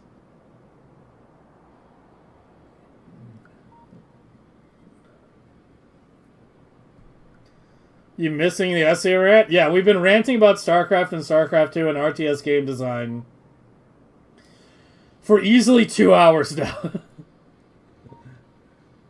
Oh, the science? Yeah. Yeah, it's because, like, my ag production is lower than 4 million. But I literally only have 1 research left. So I'm just kind of, like, going back and forth. I just let that stay for too long. But yeah, we're doing Rocket Prod for now. For a little while. Gleba still not... No, it's stable. It's just not producing at 4 million. Because this is the last research I need for... That's pure Gleba. Right? Then after that is only research prod, which goes at half. So I only need 2 million Gleba SPM in order to keep this going. So I'm deliberately trying not to overbuild Gleba. Especially because of how the pollution cloud scales. So that's why we're touch and go on these last couple of researches for Gleba. So yeah.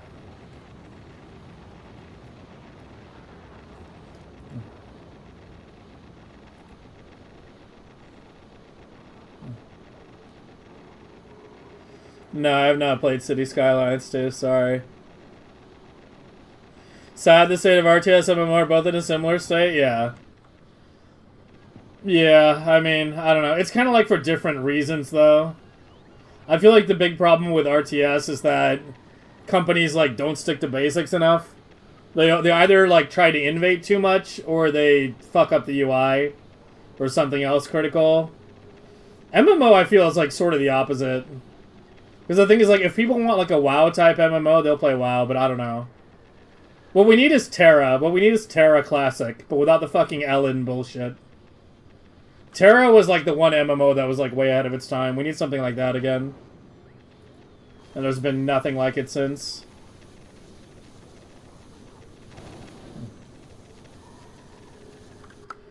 Okay, let's try to go over these goddamn wires.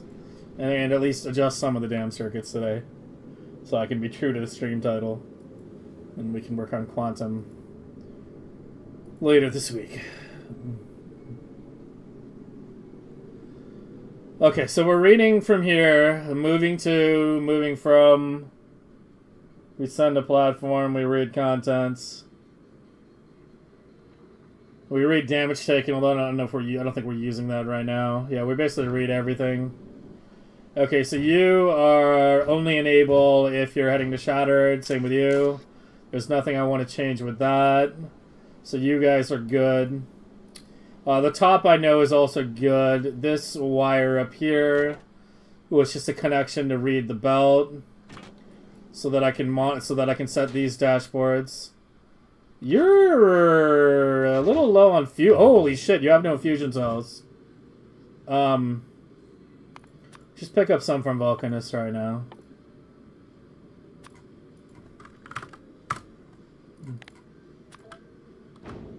Yeah, I almost... Well, it's got a big belt buffer. Yeah, it has a really big belt buffer. But yeah, we were completely out of fusion cells in the hub.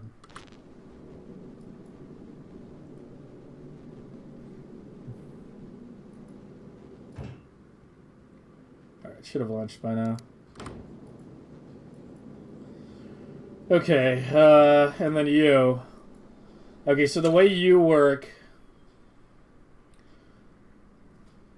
is every byte or egg turns into 6 times the amount of Prometheium. So we multiply that 6, and then we output it as a B. And then when the Prometheium equal is greater than the B, that's when we know it's time to turn around. So one of the things I wanted to do in this pass was potentially see if any icons need to be changed. I think a lot of these were added after I designed these. So we could change it to one of these. Because that sort of makes more sense for a turnaround icon, doesn't it? Yeah, I think that makes the most sense for a turnaround icon.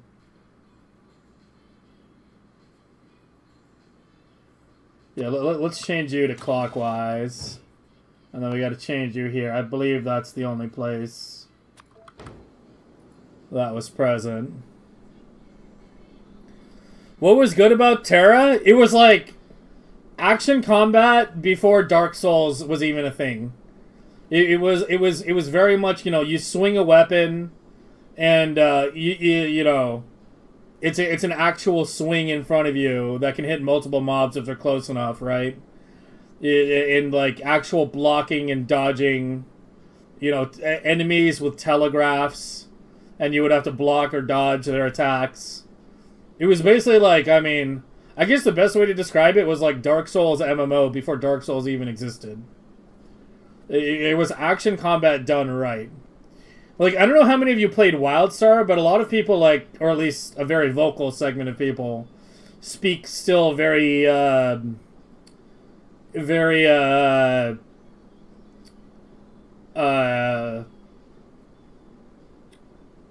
highly of WildStar. WildStar was effectively a worse version of Terra.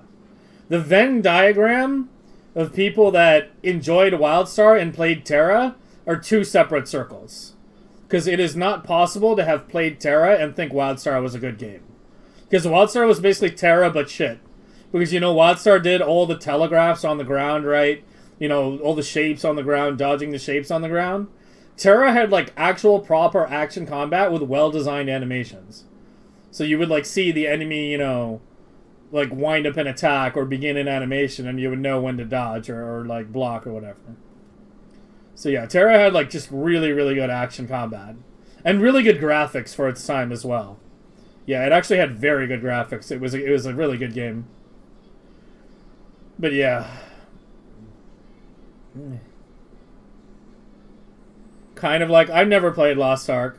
Did Lost Ark even have action combat? I don't think Lost Ark had action combat, did it? The 5 years before WoW were the golden years of MMOs where WoW came and perfected their formula? Yeah. Yeah, DAOC is still probably my favorite MMO of all time. I've, like, debated of playing, like, a DAOC classic server at some point.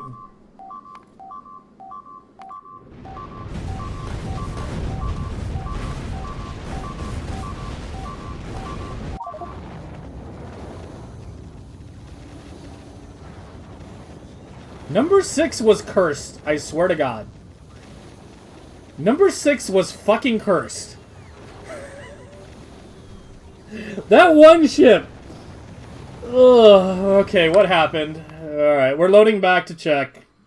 We don't load back to save ships. But we do load back to see. Oh, my autosaves are not enabled. Okay, we can't even check. Fuck.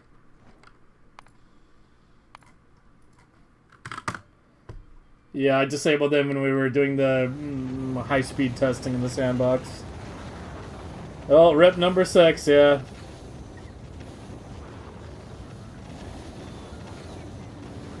I don't even know what happened. Can I, like...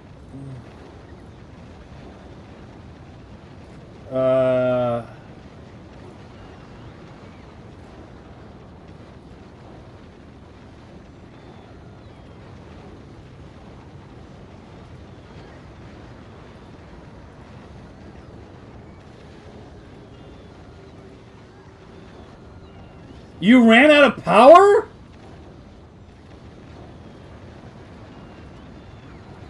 How?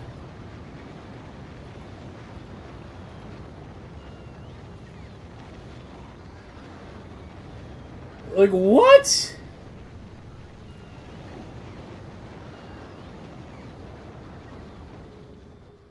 Well, the other ship was low because, The other ship was low because, I was working on it.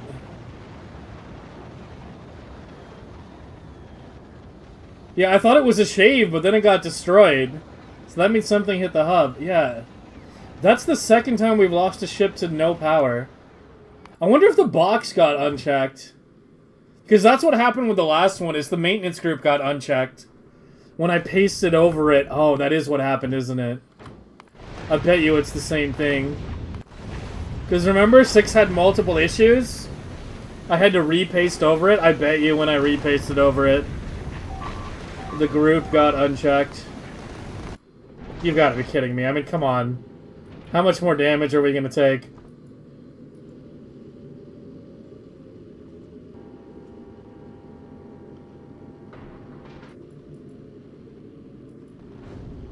Well, shit.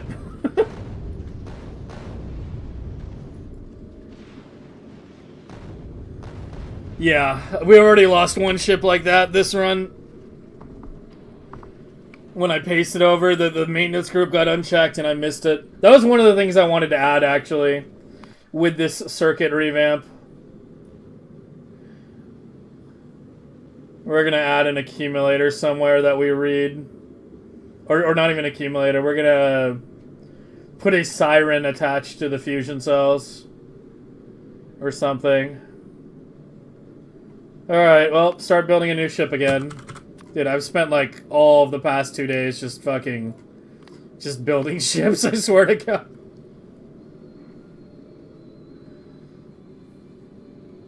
We don't reload. We don't reload for mistakes here. This is hardcore Factorio. If something dies, something gets blown up, something goes wrong, we roll with the punches. We do not load games to correct our mistakes. Ever.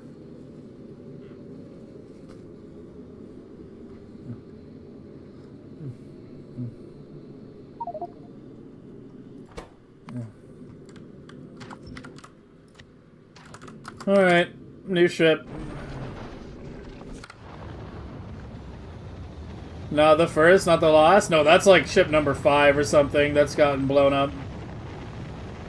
Yeah. That's like ship number 5.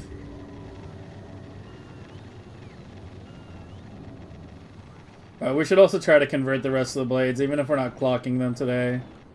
The new blade is definitely more UPS efficient than the old, even without the clocking. So yeah, we should do that as well. But I'm gonna let this dip and us switch off that before, you know. Because right now these are still draining. Let them completely drain. Actually, I should just do it. I should just terminate these now, shouldn't I? Yeah, just do all of them. We'll do all the blades together.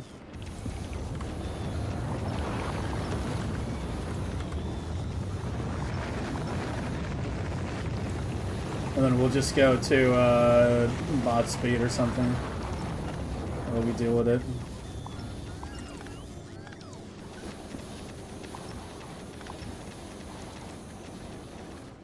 Okay. Not home yet, bottleneck? No, this can launch quite a lot. This has like 8 silos dedicated launching Homium, and Homium launches relatively well. 1,000 per launch. But yeah, I might have to do another one of these big islands at some point. Need Vader to design a 3rd version. One that just has the Homium and the science, but without the superconductors or the other shit.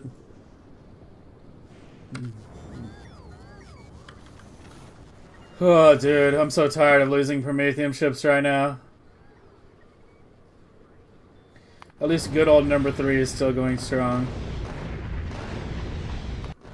Let's check the meters on all of them. Yeah, they all look good. Yeah, I currently only have 3 ships going, since I'm operating on this one right now.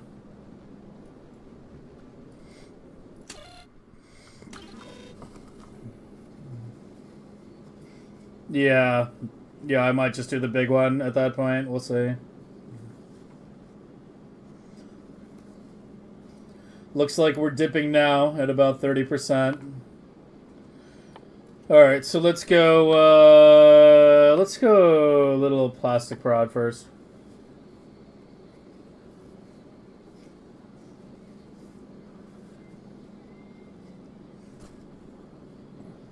At least early next week, we'll be able to finally swap out all the modules in the silos for efficiencies. Yeah, I turned it back on. But yeah, I mean, the only reason I have autosaves is so we can diagnose problems. You know, as I said, we don't load autosaves to recover mistakes. Isn't speeds better? I mean, we can do a mix. We can do a mix, or we can leave the beacons. But I mean, we want to get rid of the prods, right? For sure.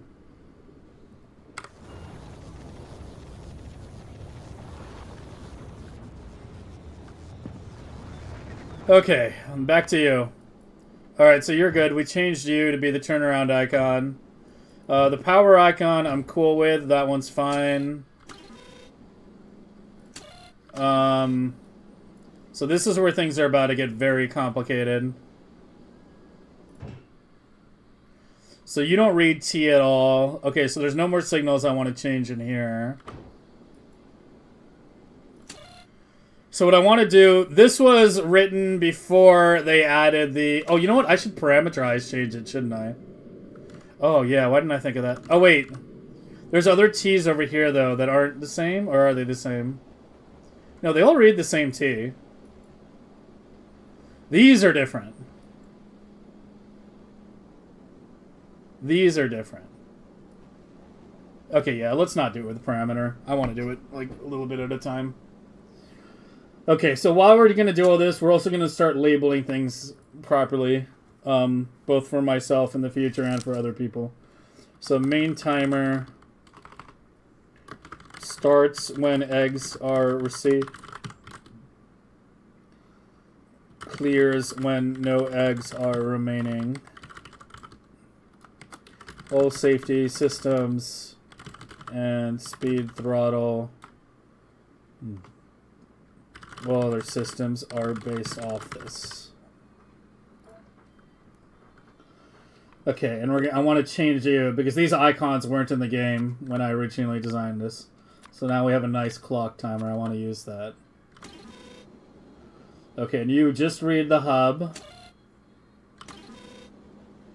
And then we're going to focus the left side first because the right's a little more complicated.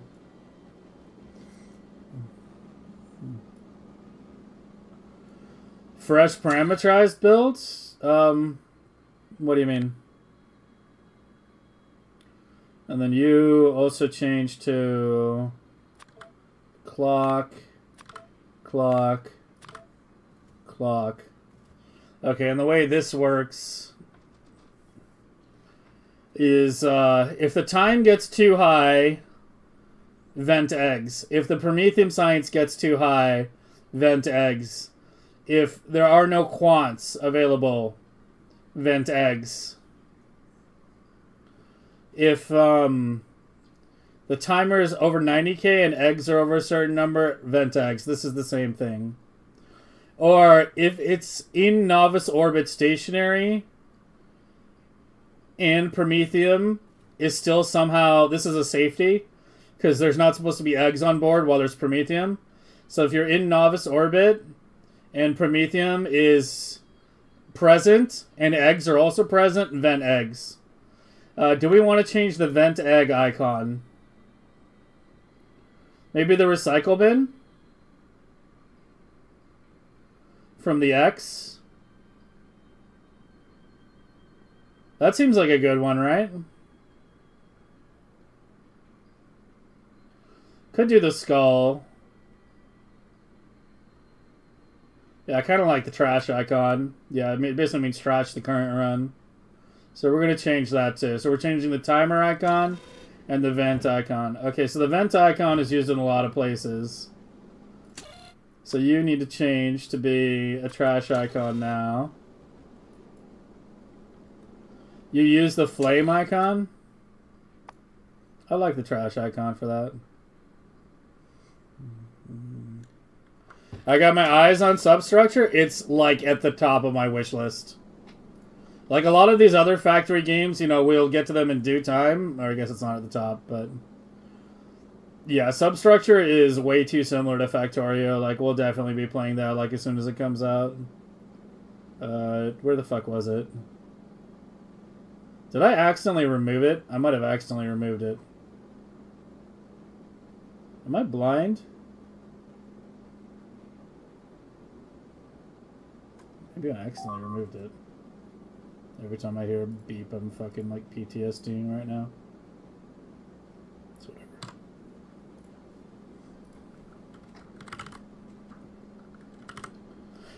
How did, no, it is on my wish list. Yeah, I'm just blind. Yeah, it's somewhere there. How did this game turn out, by the way, for those of you who played it? Because this released, and people were asking me about it, it's, like, Satisfactory, like, but with more combat or something? It's fun. Oh, I don't even have my wish list.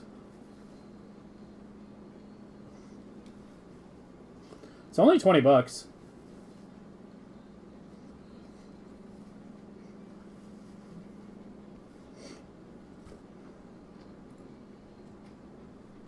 But yeah, this one looks like fun too.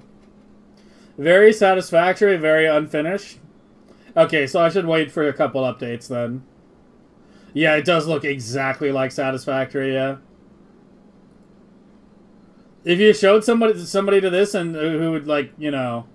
If you showed this to a Satisfactory player and said this is, like, the next Satisfactory update, they would believe you.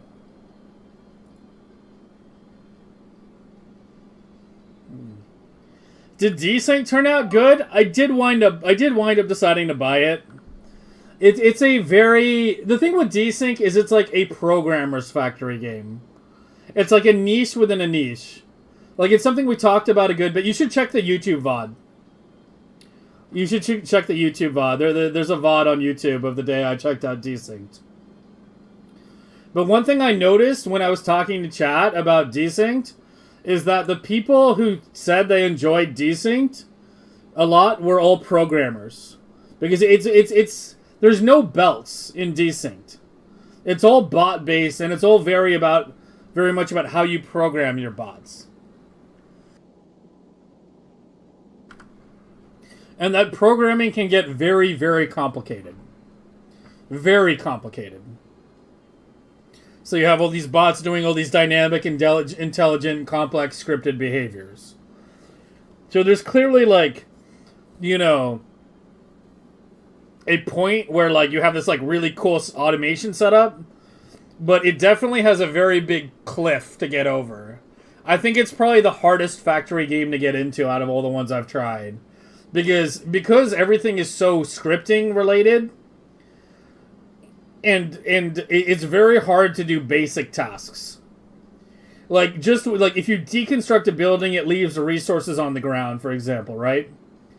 Like in Factorio, I can either run over the stuff on the ground while pressing F, or once I have bots, it'll get auto-marked for, you know, pick up by bots, right?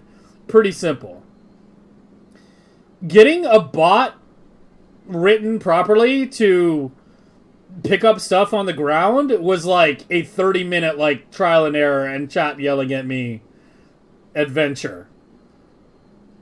Like it's like to do just even the most basic things in that game is very counterintuitive, takes a lot of effort, and that's going to be very frustrating for a lot of people.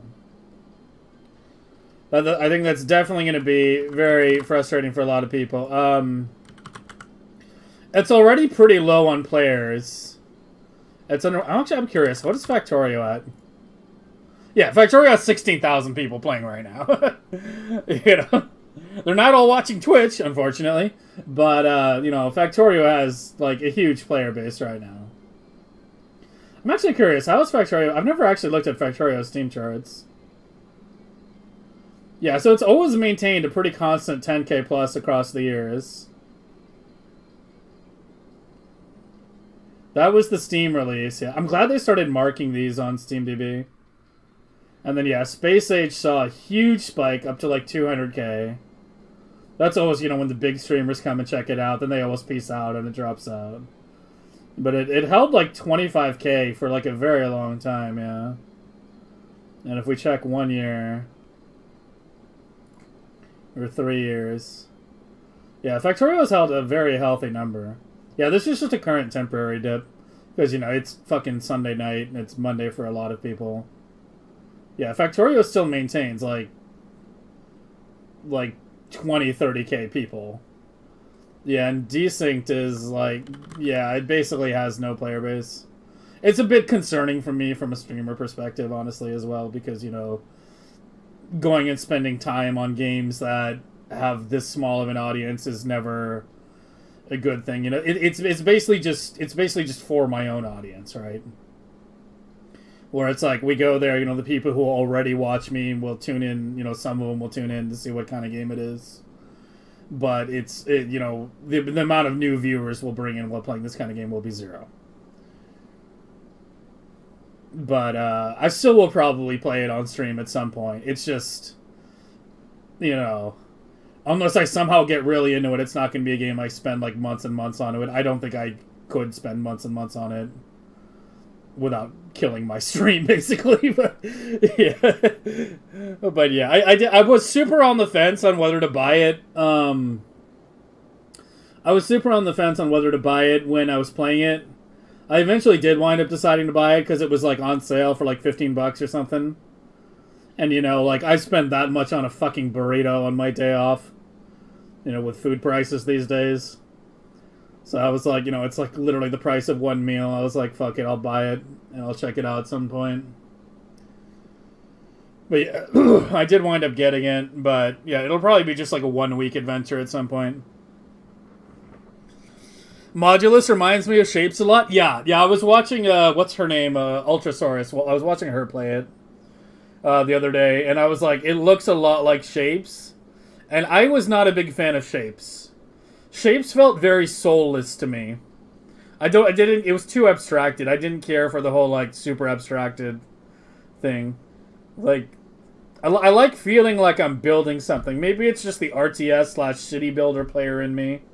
You know, the same way I like base building in RTSs. Like, I want to build something, right? But yeah, I was not a big fan of Shapes. It's probably the lowest opinion I have of any Factory game I've tried. Although, granted, I haven't tried as many as most people, right? Like, I've played, like, Shapes, Satisfactory, Factorio, and Desynced, and that's basically it. Skyrim is still 5 digits? Yeah, but Skyrim is also, like, super moddable, and there's lots of people on, you know... There's lots of people on, like, Bethesda Cope, right?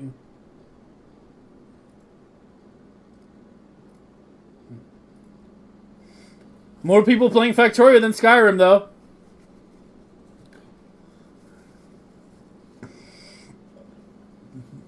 It's a play for me, not a play to grow game? Yeah, exactly. But the thing is, I mean... And you know this too, you know, as a streamer. The play for you games, you can't spend too much time on them. You just can't. Unless, you know, you have another source of income.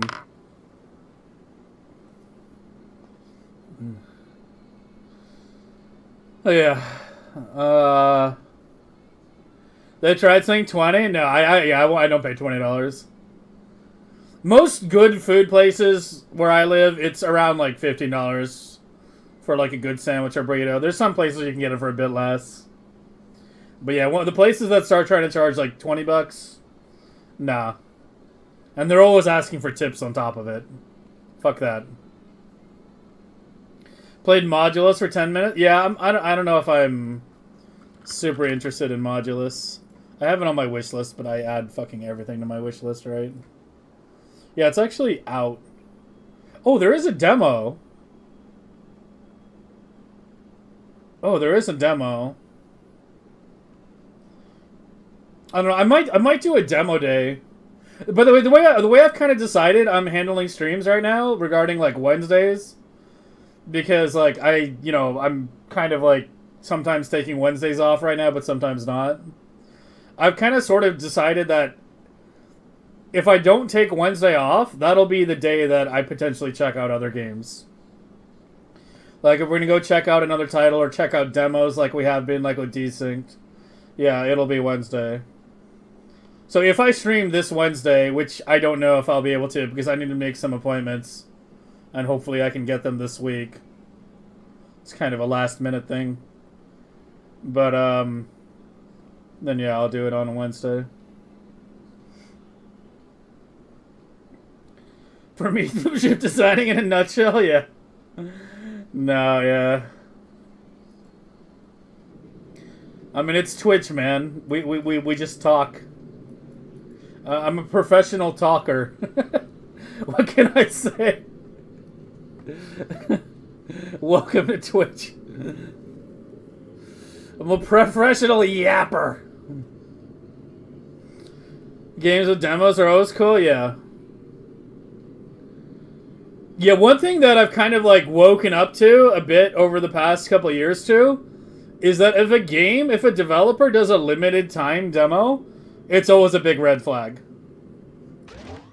It's always a big red flag. If they do a limited time demo where it's like available and then they pull it, it's always because they're not confident. If you're confident in your game, then you put your demo up and you leave it up so people can find it. But there were like a lot of RTSs that, you know, kept doing these super limited time demos where they would like release a demo for like a week and then pull it.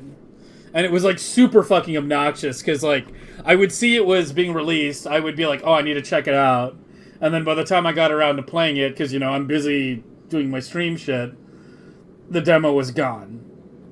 Most notably, Tempest Rising was one of these that did a limited demo. There was one other game I can't remember that did a limited demo and then wound up having relatively negative reviews. But yeah, games that actually have like proper demos that are always available, like Factorio does, is always a good sign, right?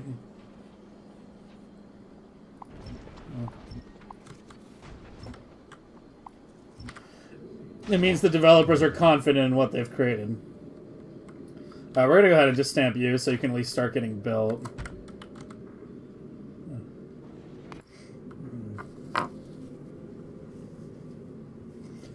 I just prefer early access release. I like demos, man. Call me old school, but I like demos.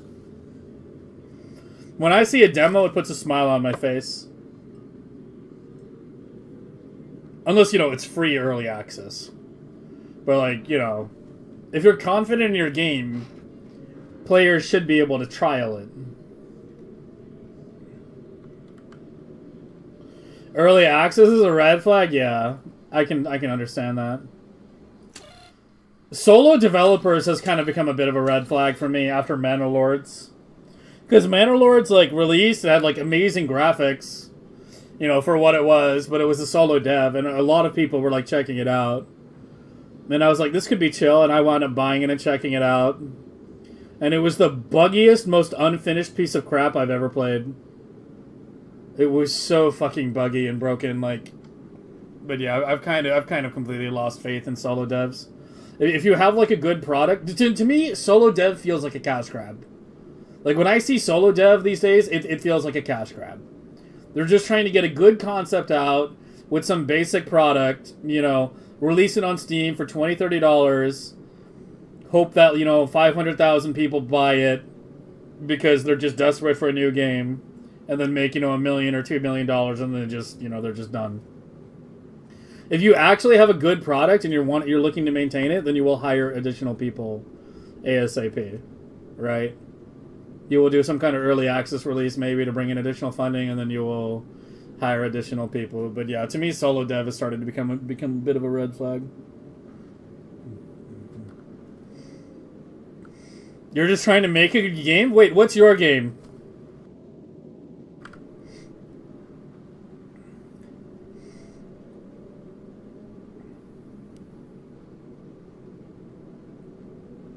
Solo dev with appropriate scope can be nice? Yeah. Yeah, maybe, yeah. I mean, here's my thing, though. I can't name a single solo dev game that I enjoy. I can't name one. There's none. There's no solo dev game I can think out there where I'm like, this game was amazing. There's small team devs.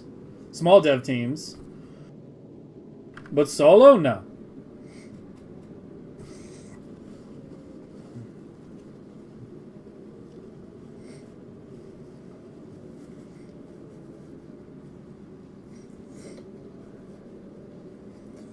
Why is it marketed early access and not pay for beta testing? Yeah, pretty much.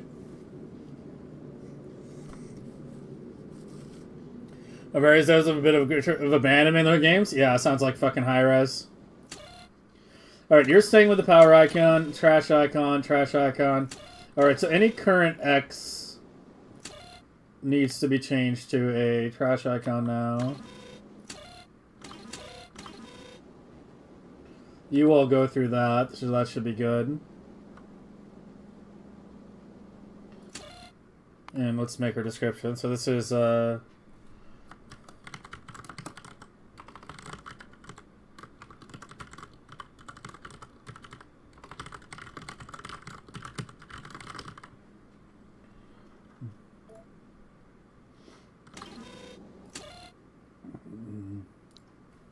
I should be consistent with my punctuation.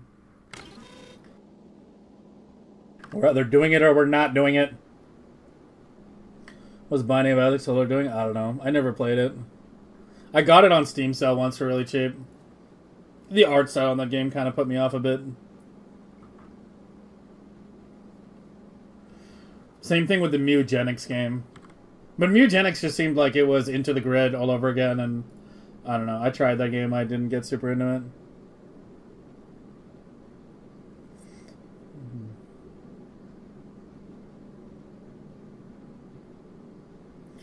Balatro's solo dev? Never played it. Okay, while we're doing things,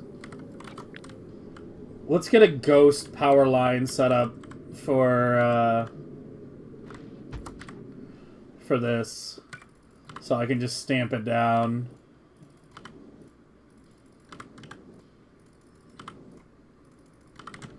Make my life simpler.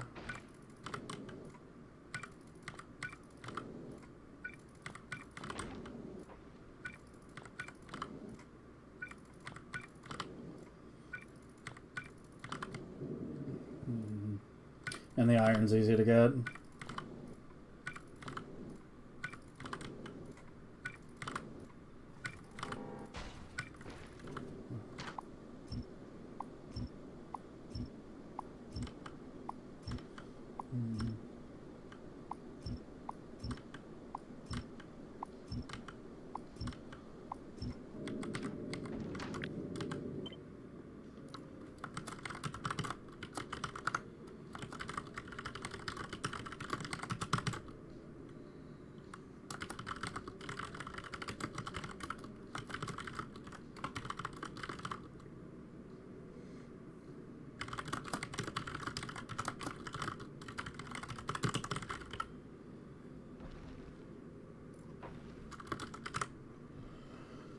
Okay, and this is the ghost. This is where the ghost icon. There's two different ghost icons. There's entity ghost and then there's regular ghost. And you can go here. No. You're some whole other thing. It's...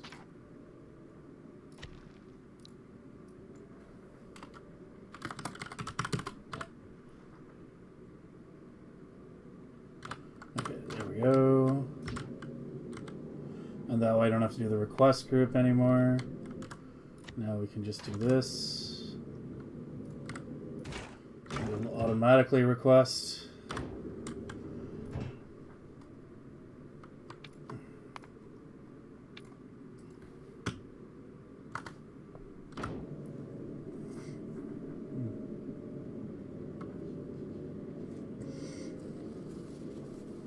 You basically take 5+ rolls? Yeah, see, that's the problem. Is like, you're never going to be able to do anything, and it's so easy to just, you know, just getting 1 or 2 additional people lets you do so much more.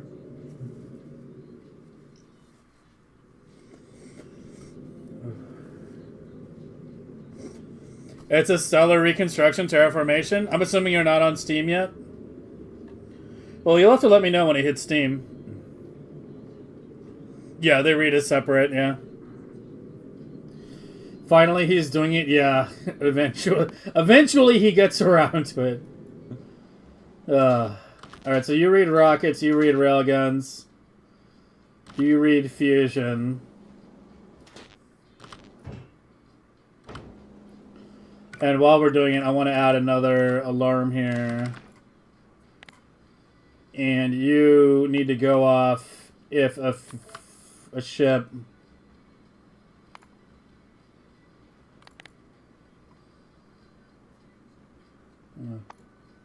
don't use the Prometheium icon because I used that for another notification. Use the Shattered Planet icon.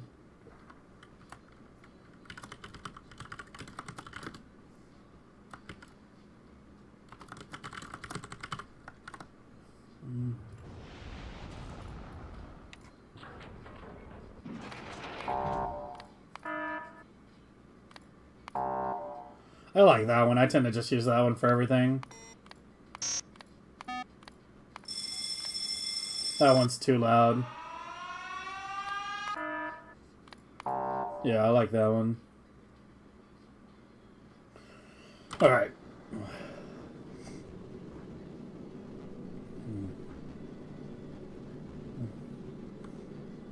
Do I do anything about pollution on Novice? Yes. Lots and lots of trees.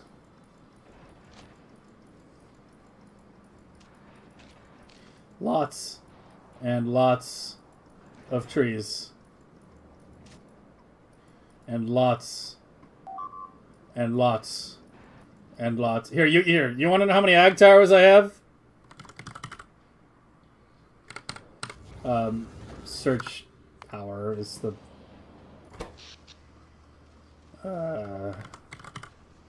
4,000. Yeah, there you go. We have 4,100 ag towers total.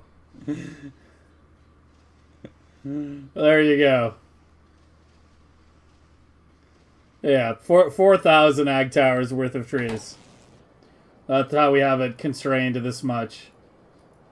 And why Gleba is so much bigger. But yeah, that's how we do it.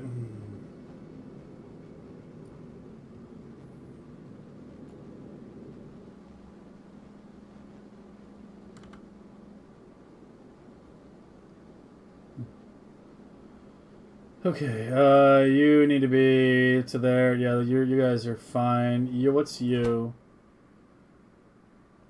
You were the venting alert, yeah. That's really obsolete. I haven't used that in a while.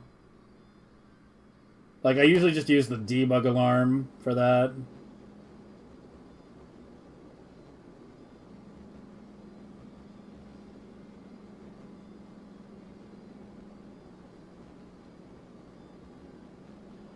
Yeah, let's just get rid of that. I'm never gonna reinstate a venting alarm. And I can move you over here. Can I clean up some of these wires a bit? You're all hooked up to the same fucking network, right?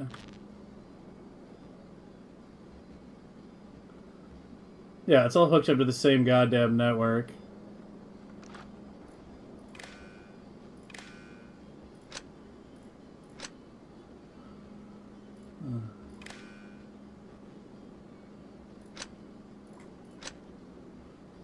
Clean all this shit up.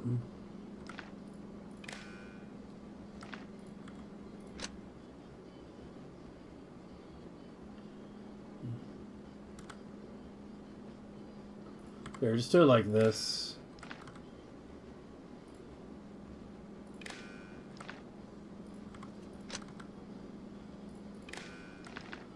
There we go. And you can also go to there. Shame I can't do a description here, but I mean, it's pretty easy to see from reading it what's going on.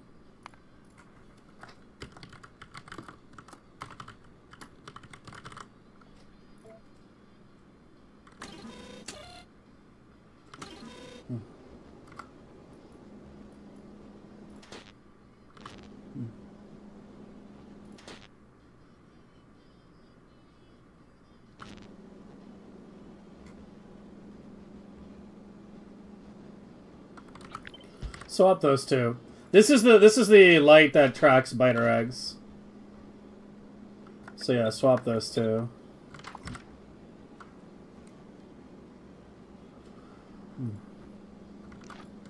Can remove some of these redundant wires too. Where are you connected to? Why is it? Oh. You go through this. Yeah, it's the vent signal sender.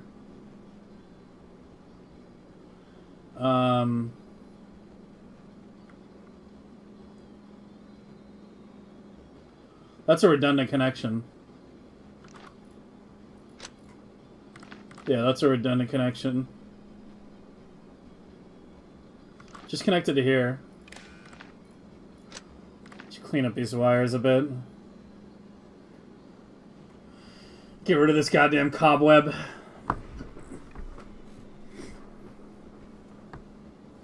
My novice looks like your Gleba? I mean, that's how my novice looked like last year, but we have better methods this year.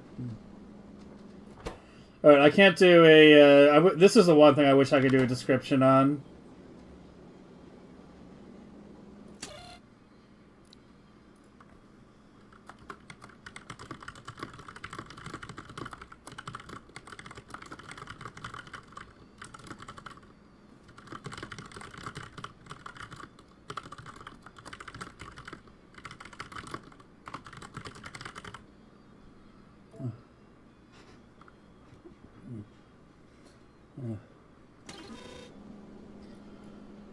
Okay, and then you do read the old T.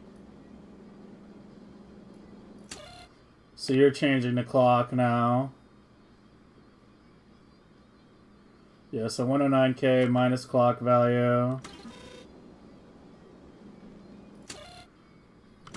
And then that part can stay on T. Because it's no longer the time value, but a modified value.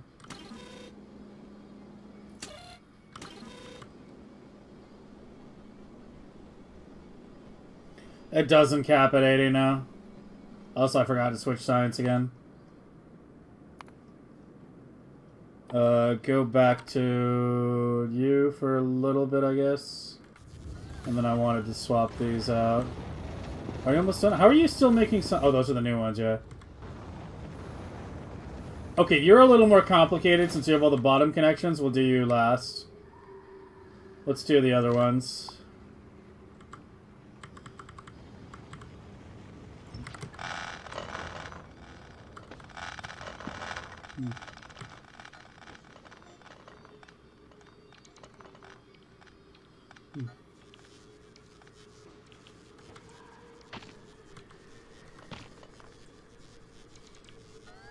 Quality if you manually set the resolution, it'll be faster.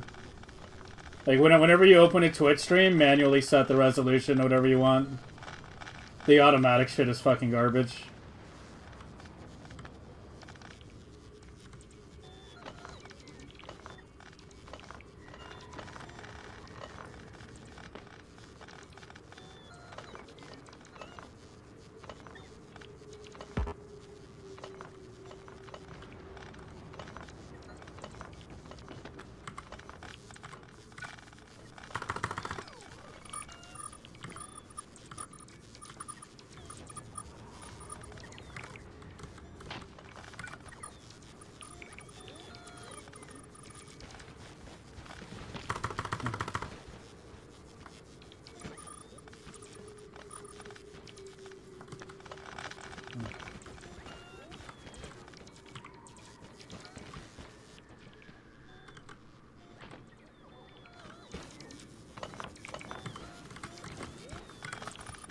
While they're finishing that.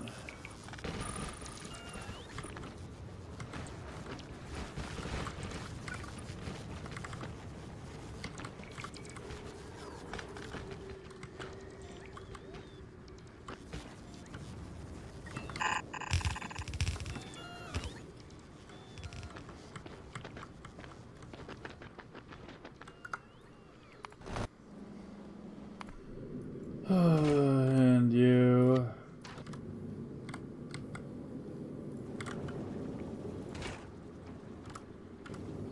keep icing that.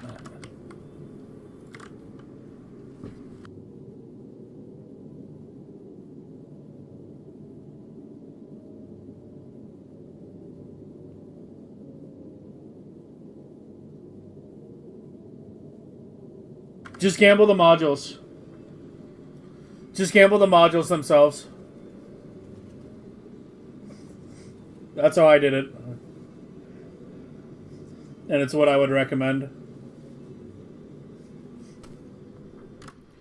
Use something like this. You can get it on my blueprint sheet. It's just a quality row. You use this or gambling casinos. Ideally, you use the casinos initially, and then you use the other one once you have more shit. But yeah, just something like this. Here, the way it works is, I can show you real fast. You just put it down, you specify the modules, and then it sets everything. Like here, if I show you, T1, T2, T3, and then it sets, you know, and it's already ratioed, right? The tier 1, then tier 2, and tier 3. But obviously I have plenty, so it's not going to make any. And then, yeah, it'll recycle it. And it's designed so that you can do 2 of them side to side, like that. Just make sure if you do that, that you hook this up to a separate roboport. Because otherwise it gets a little, it'll double the value. Because it's merging the combinator. Or just remove one of the combinators, that works too. One of the constants. Actually, I probably have a note in there for that.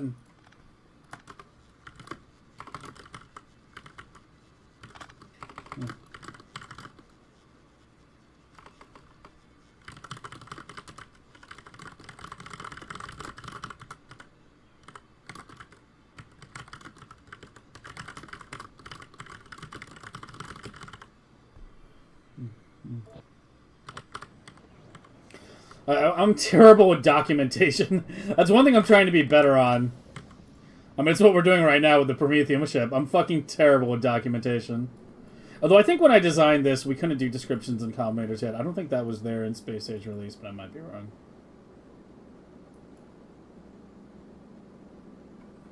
Papa, congrats on your streak, man. Yeah, 2s are a waste of time.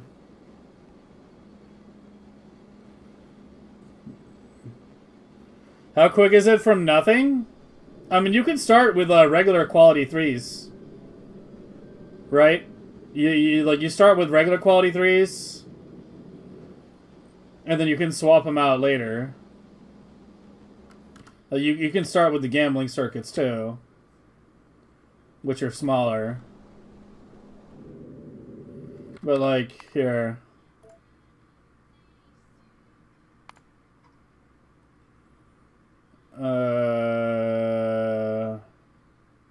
If I load like a couple weeks back.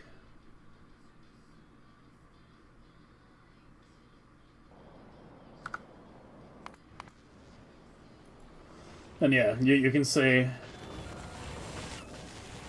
them all working. But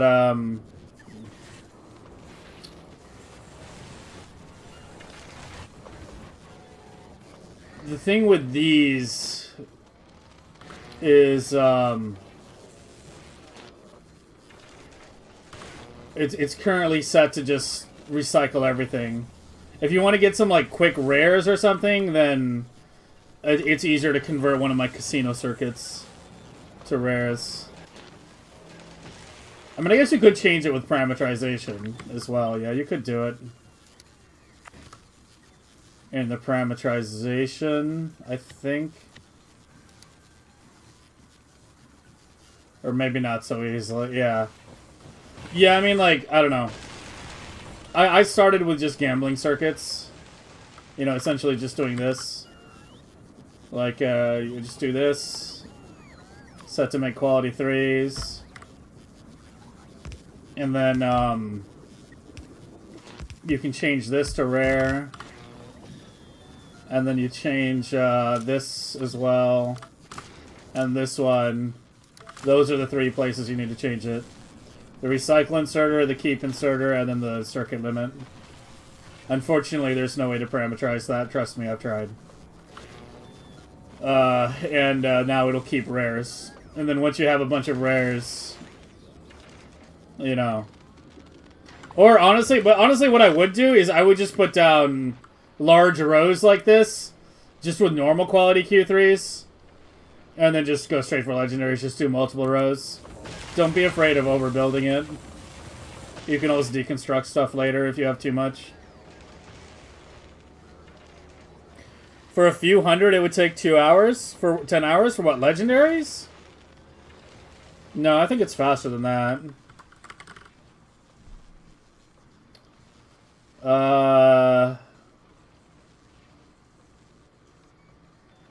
Not quality, speed.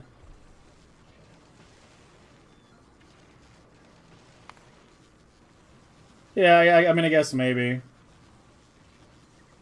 We make 4.6 per minute. So that's about, well, yeah, I mean, yeah, it shouldn't take 10 hours. I make 4.7, about 5 per minute. So that's about 300 per hour. So no, for a few hundred, yeah, like it'll take you like an hour. An hour or two. Yeah. Yeah, just be warned, it generates a shitload of bot traffic. Like, it's a pretty heavy build. Ideally, you want to place it relatively close to where you generate your circuits. But I didn't realize how much bot traffic it generated initially. It's not too far. But in hindsight, I would have placed it a bit closer. Just make sure you have, a really big, proper circuit factory to drive it. But that's like the first step in megabasing, right? Like, once you unlock all the techs, when you're ready to start scaling up to megabase, the first thing you do is set up a large circuit factory. Ideally in a separate network, I wouldn't bother with a separate network. This is an early mid-game thing. You don't care about UPS efficiency. You just care about, it not using 10 billion bots. So, yeah. I wouldn't bother with a separate network.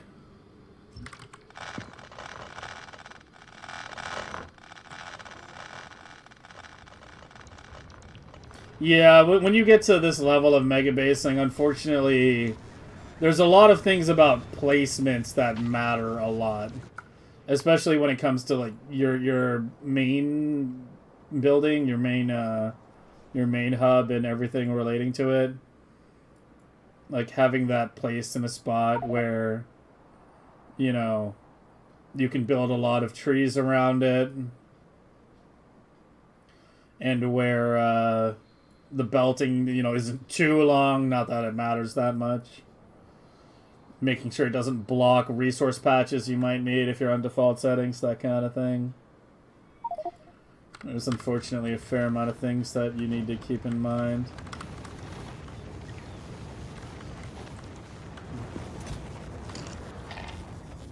I'm gonna have to go through a kilo of trash after all this. There's probably like 10 billion ice in the logistic network that ideally shouldn't be there.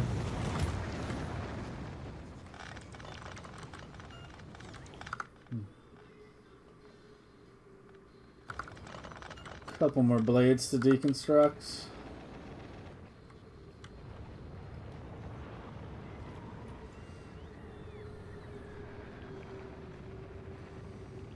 Yeah, that sounds like you forgot to research it.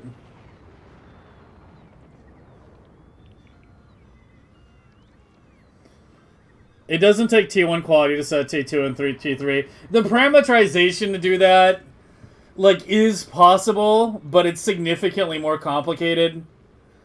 Neither Vader or I... It was originally Vader's, like, he did the original, like, ratioing and layout.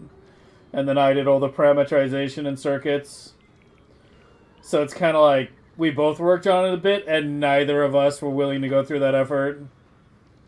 I even joked with him at one point that, like, one of us needs to do it, but neither of us never did it. So yeah, it is possible to set up parameterization. It's just a lot more complicated and would require, like, some temporary combinators or something.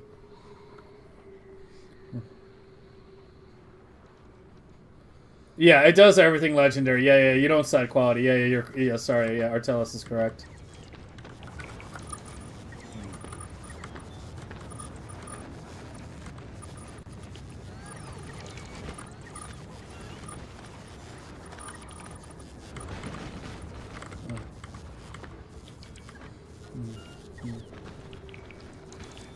Alright, let's switch to RoboSpade now. And probably stay on that for the rest of the stream.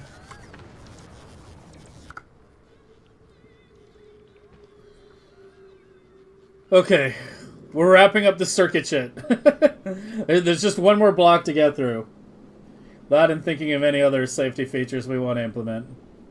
And I might, like, bring the combinators in or something, although it sort of doesn't matter. Yo, Christo, what's up, man? Okay, so this was... These three combinators, I remember now, this was the safety system that Vader designed. He designed it to replace this...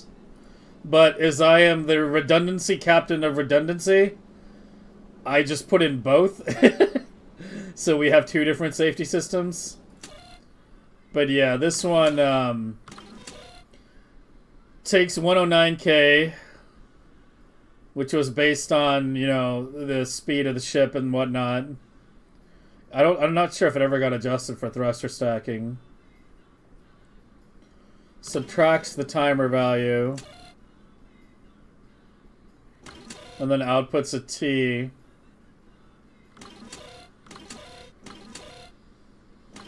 And then it multiplies that by 4. Yeah, it basically compares how much time has elapsed to how many biter eggs are available. And, because there's like a ratio, right? There's a rate at which the ship processes biter eggs, right? And that is constant. If we're talking about it being in this super dense Prometheium area. So,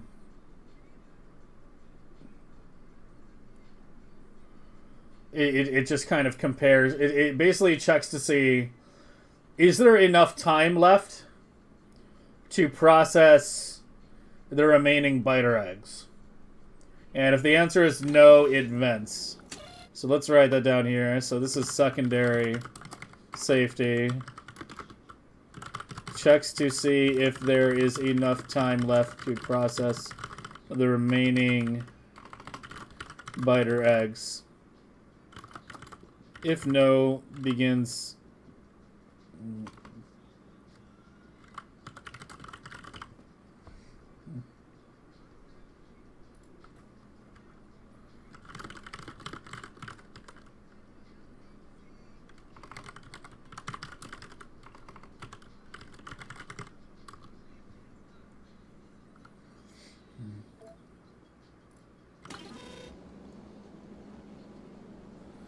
That's a lot. Reinstalling Factorio, thanks a lot. You're welcome.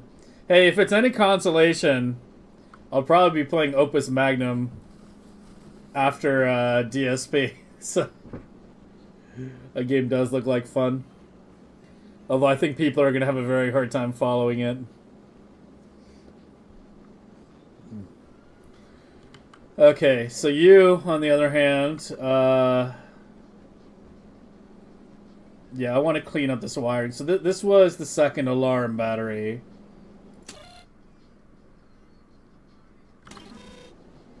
This does generate a venting signal. So that now changes to the trash icon. You are watching the main T.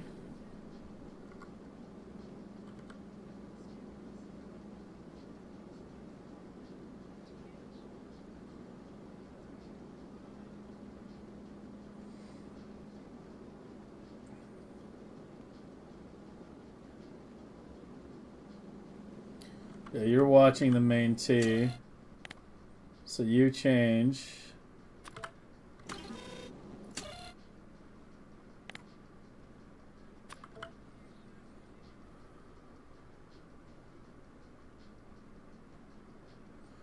What did you do again? I can't remember. See, this is the part that I don't remember. Like, I've gotten myself caught up on every other part. But this is the part where it's like, I added a bunch of safeties and I can't remember what the fuck they were for and if they were important or not. Like, multiple of these alarms are disabled. One I remember was the damage alarm. It was this one. This was... Oh, it was the... yeah, there was an alarm to check if there was an issue with the biter load. That's what it was. That's what it was. It was,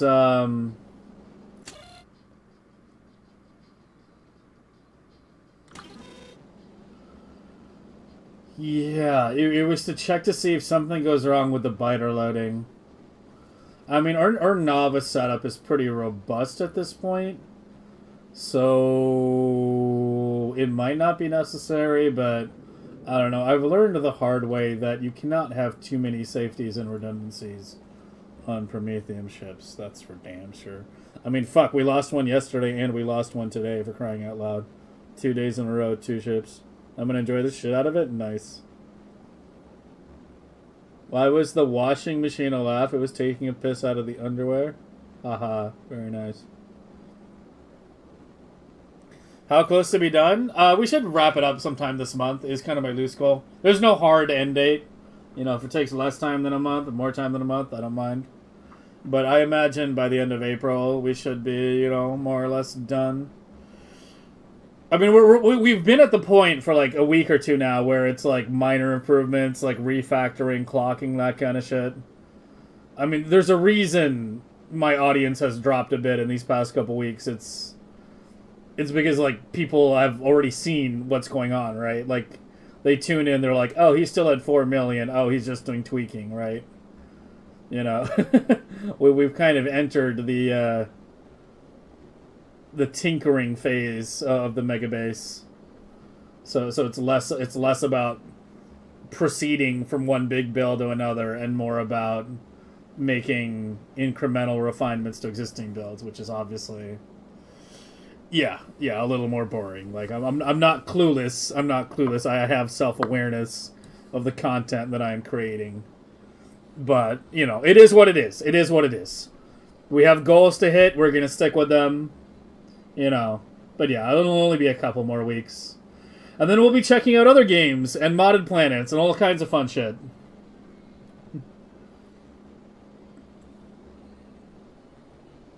Done as in go for 10 mil?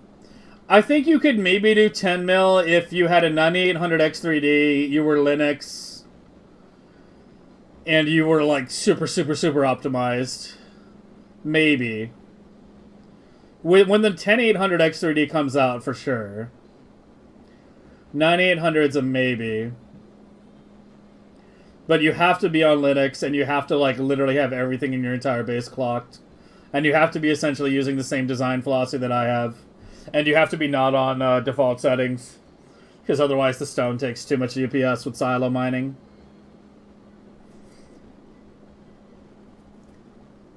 The people are so fickle? It's not really fickle. I mean, it's understandable, right? The Megabase progression is what's more interesting and relatable, right? People want to see how you progress to a Megabase. But it's like, there's a plateau, right? Like, it's like there's like a progression and then a plateau, like, refining phase. And we've been firmly in that plateau refining phase for a little while now.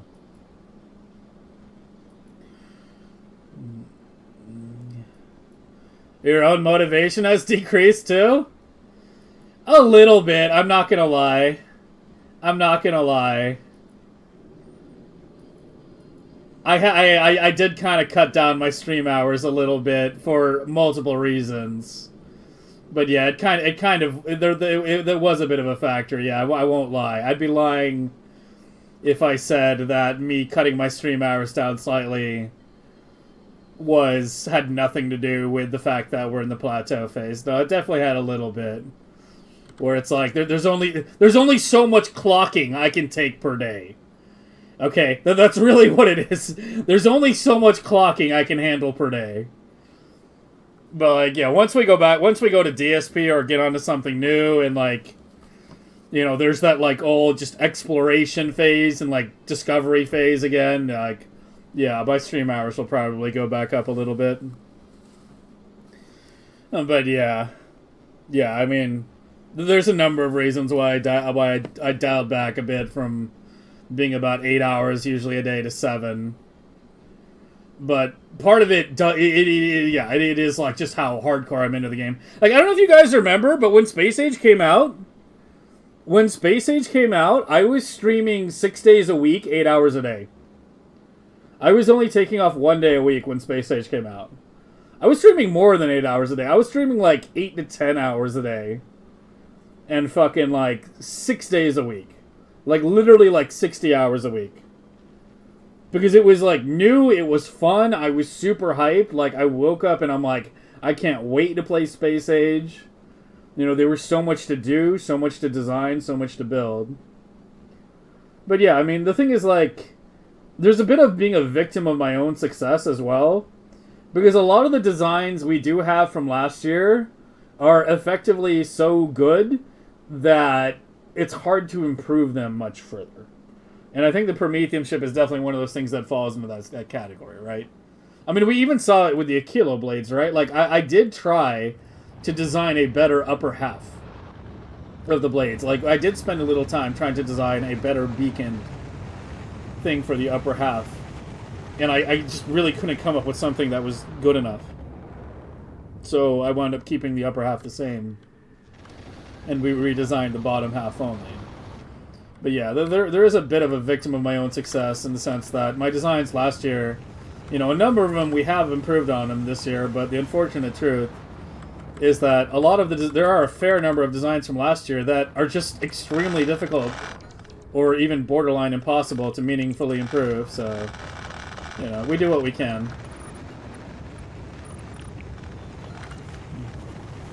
You honestly think a break with a fresh game might be a good thing? Yeah, I was already planning. I already talked about that a bit. I've talked about it every couple of days. But the plan is to get to 6 million SPM with everything clocked. And then I'm going to take a break and play some other games.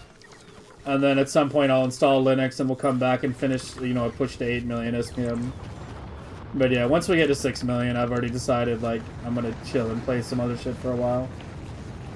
Because I've been playing nothing but Factorio on stream for like a year and a half now. You know, I love this game, but I have 3,500 hours in it at this point. Like, I'm kind of... I have been itching for something new. A little bit. I'm not gonna lie.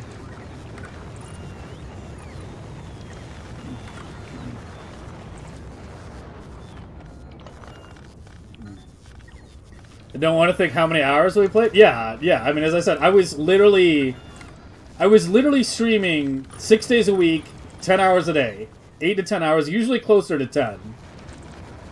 Like, I was going super hard, but like it didn't feel like exhausting because I was just super hyped and it was like such a good expansion. But you know, after like a month or so, I realized like, you know, I need to take at least 2 days off per week, and right now, it's either 2 or 3 days off, depending on, you know, how I feel and what else is going on. But there have been other complications in that regard, right? Like, I know a lot of people hate hearing about the political shit, but, like, you know, as I said, like, I do keep very heavily up to date on that stuff. The Iran war has definitely been keeping me pretty preoccupied, you know, and taking up a lot more of my time on that stuff than I would be spending normally, right? Like, I'm spending a lot more time, like, and I'm putting in a lot more effort to staying informed because, you know, as I've said before, I talk about this stuff from a level of being informed. I don't speak off the cuff, and that obviously requires investigation and digging, especially in the age of propaganda. So there's that. There's been a few other IRL things, like...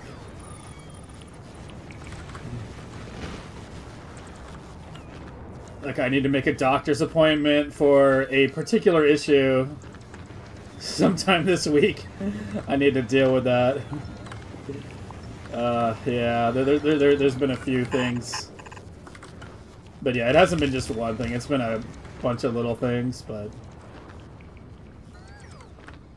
Still trying to keep it into at least 4 days a week, 7 hours a day, usually. But yeah, like, it's definitely not set in stone. And it definitely is going to vary a bit depending on, you know, how I feel about a game.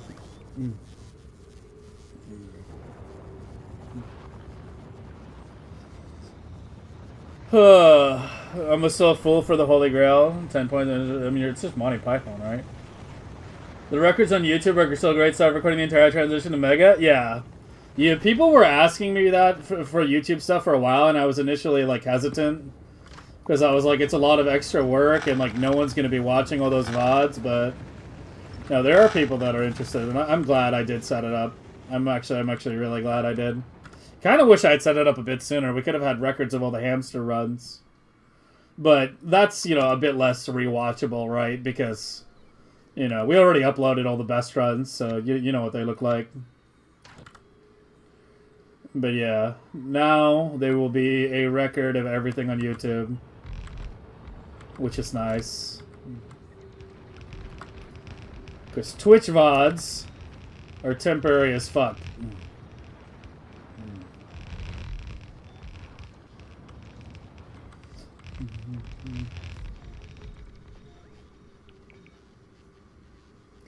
What distro am I planning on installing? Most likely Fedora. It's what Abuck and Konage are running, and I can lean on them for tech support. In fact, they have literally told me, do Fedora because we can help you, so... Yeah. 90% chance Fedora, 10% chance of Mint. If I can be, like, heavily convinced to do Mint or something. Alright, we'll let the bots do their thing. Marvel Rivals next? No. No, I went through my Overwatch phase, man. I went through my fucking Overwatch phase. I'm fucking done with these team-based hero shooters. I really enjoyed Overwatch when it first came out, but, like, goddamn, it's like... Overwatch has, like, one of the most toxic communities on the planet. Only in Overwatch would people rage at you for picking a hero before the game even began. Like, people talk about, like, MOBAs and have people being toxic. People in MOBAs usually don't rage at you until the game starts and you're, like, died or fed a bunch or some shit like that. Like, only in Overwatch, like, would people rage at you before the game even fucking began. Like, I fucking hate that community so much, man. Am I in the US Gov? No. No, but we talk about politics a lot here. I mean, I don't know. I guess there's no other way to say it, but I guess I'm somewhat of a political analyst these days. It sounds weird to say it, but... No, it's something I pay attention to because I don't like being lied to. That's how it started for me. I don't like being lied to. So I spend time finding out what the truth is, and I try to relay it to you guys the best I can. And there is a political channel on Discord. I've announced it a couple times, but I'll probably mention it once every couple weeks. I guess I haven't mentioned it in a couple weeks now, but there is a political channel on Discord I've started posting stuff in. It's mainly longer form content, if you're familiar with the stuff that I talk about and you want to hear more. It's an opt-in channel. You need to message me on Discord if you want an invite, but yeah. If you want to join the channel, you're expected to be able to engage with opinions that do not match your own in a civil and respectful manner, and you know, engage in good faith. But yeah, it's there, and I do. So yeah. Anyway, enough about that.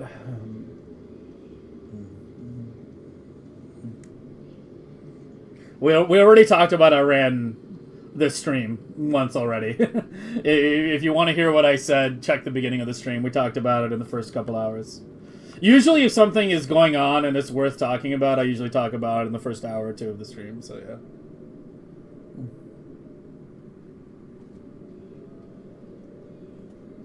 You clearly didn't play enough MOBAs? Maybe. It might be a possibility. In LOL, you should... you even pick you just because you showed a champ you're thinking of choosing? Okay, I think I know what you meant to say, but yeah. Yeah, I mean, like, I don't know. Overwatch community, like, I really liked the game for a while. The first couple seasons were good, and then Blizzard started making really dumb decisions, and the community just kind of, like, got incrementally more toxic. It was kind of, yeah...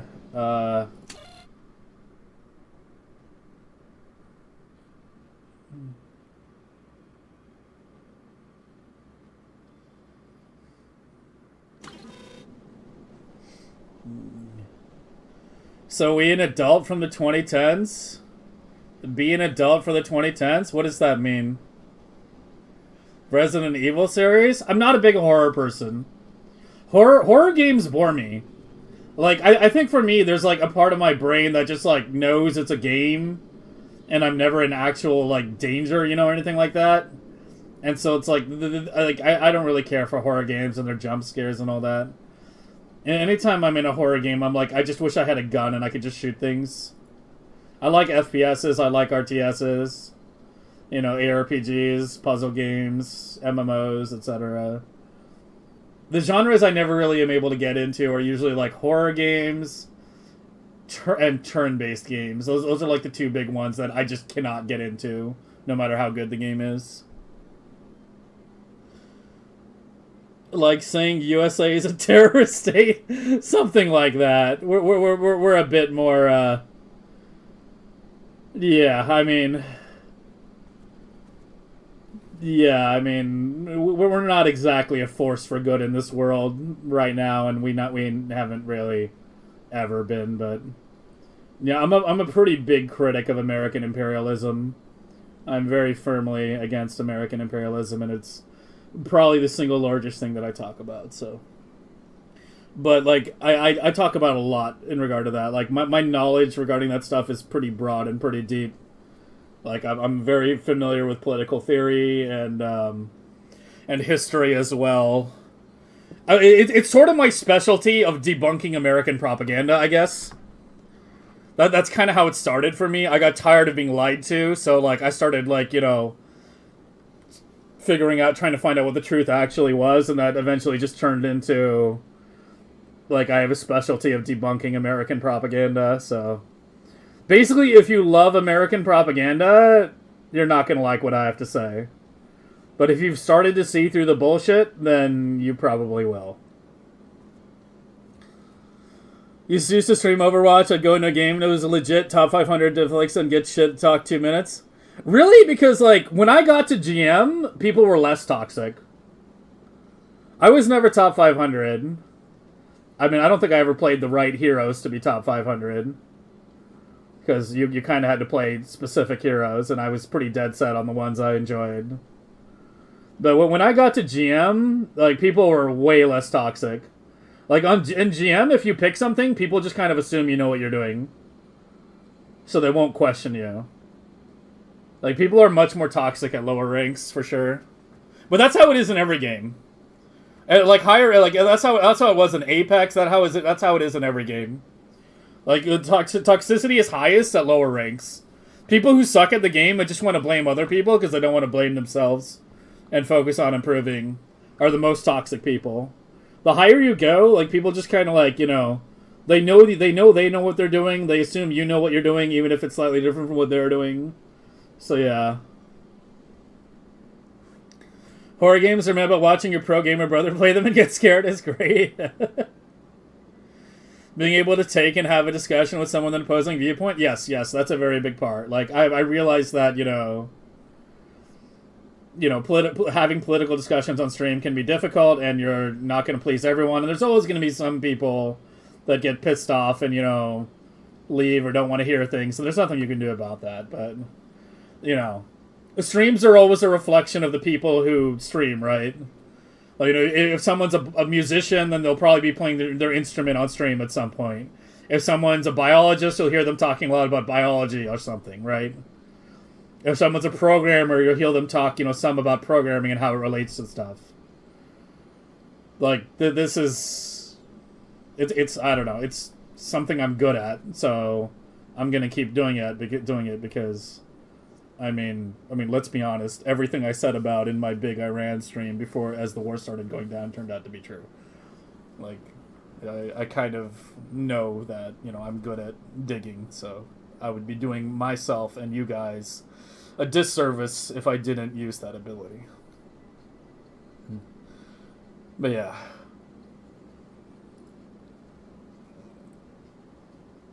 You may dislike the USA, but it's one of the better locations to live in. I mean, that's a whole nother conversation.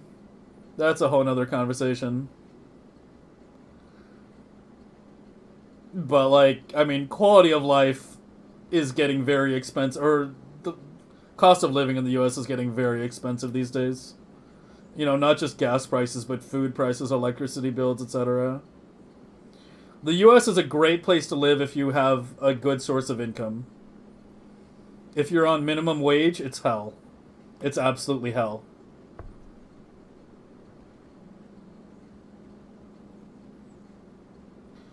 You can add a 9th Prometheium and start replacing underground at the top row. It doesn't matter.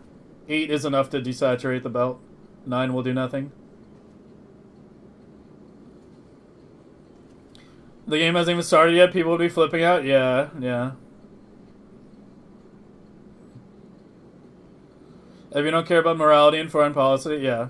Yeah, I mean, it's a big part why I talk so much about American imperialism, because we spend so much money on it, and it doesn't benefit the American people at all. Like, no matter how we feel about the U.S., you can't look at the state of American imperialism and say, in good faith, that it benefits the average citizen. You know, even if you were like, oh yeah, we should go murder everyone in every other country and take the resources for ourselves, because, you know, we're the strongest and we deserve it. You know, even if you put all the morality of that aside, the fact of the matter is those resources don't go to the people. They don't go to the people.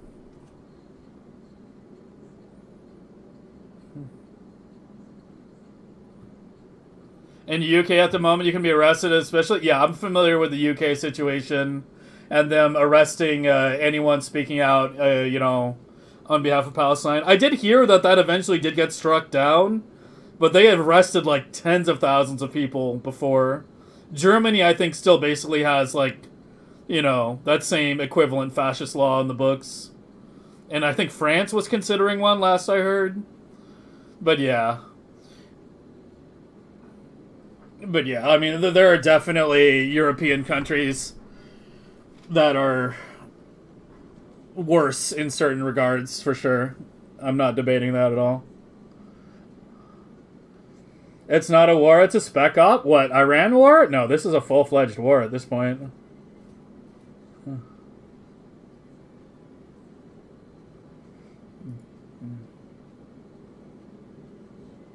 Yeah, I feel like you guys agree. I feel like you guys are kind of like splitting hairs here. I don't think he was saying that like the U.S. is the best place to live. I think he was just saying there are European countries that are even more restrictive than the U.S., and that is true. That is true.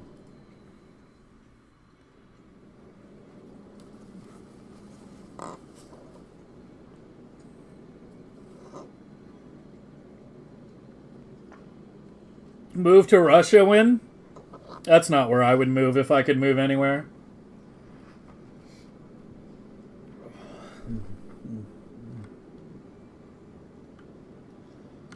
Yeah, the German people demonstrate very aggressively in behalf of Palestine.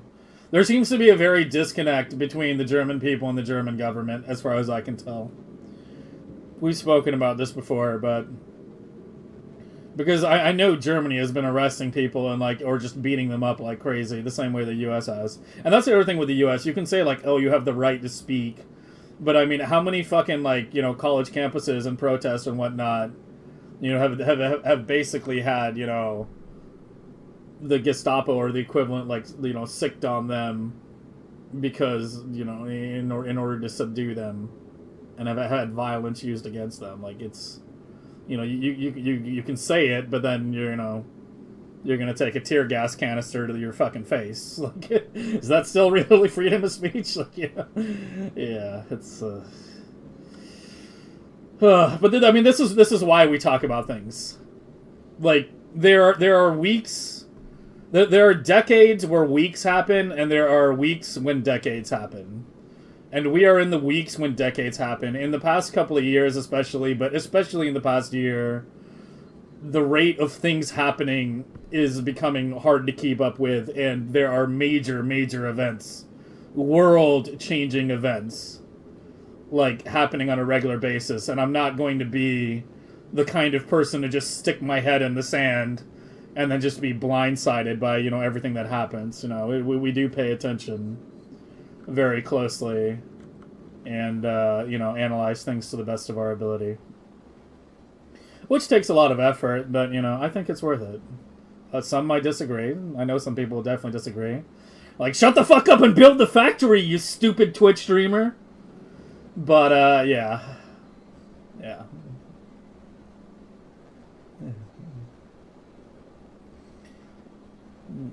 It's the immigrants? No, I've definitely seen lots of Germans demonstrating, too. Trying to pretend that it's only immigrants demonstrating is kind of wild, honestly. I have seen lots of Germans demonstrating. I have, you know, seen exhaustive evidence of this. I have heard from people who are German in the stream. You know, did the same thing, yeah. Not to mention, let's make one thing perfectly clear. If those immigrants are in your country legally, whether by citizenship or green card or whatever, then they are Germans too.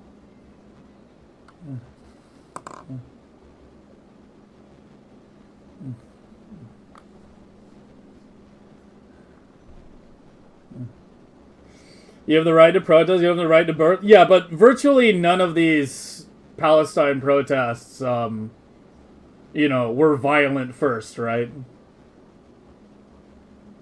Like, virtually none of them were.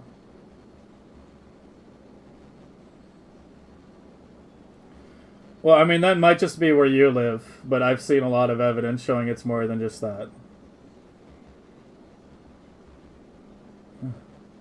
But either way, that's a weird line to draw, don't you think?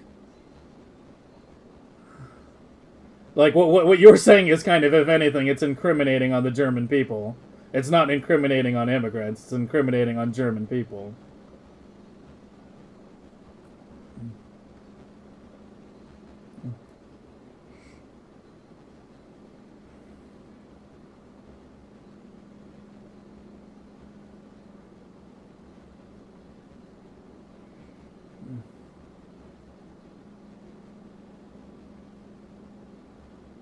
Yeah, Conage and Jim, like, I feel like you guys don't actually disagree. I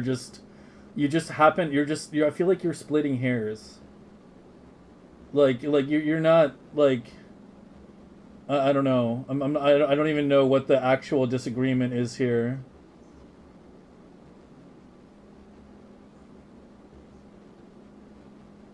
Right?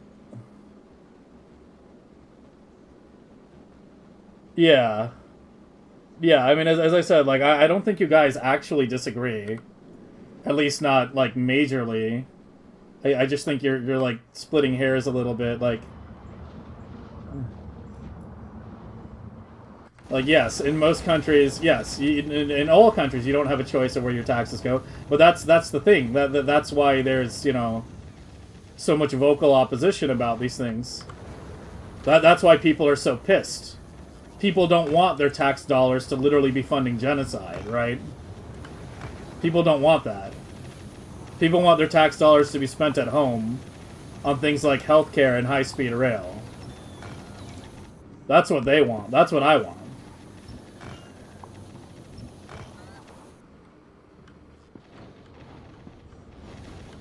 I think we can all agree on that, can we not? I mean, do you want your tax dollars to go to high-speed trains? Education? Healthcare?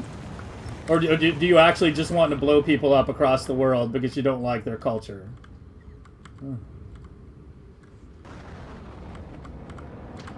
know, I think it's a pretty easy... I think most people come down pretty heavily on one side of this. Where am I from? I'm from the U.S. I am from the U.S., yeah.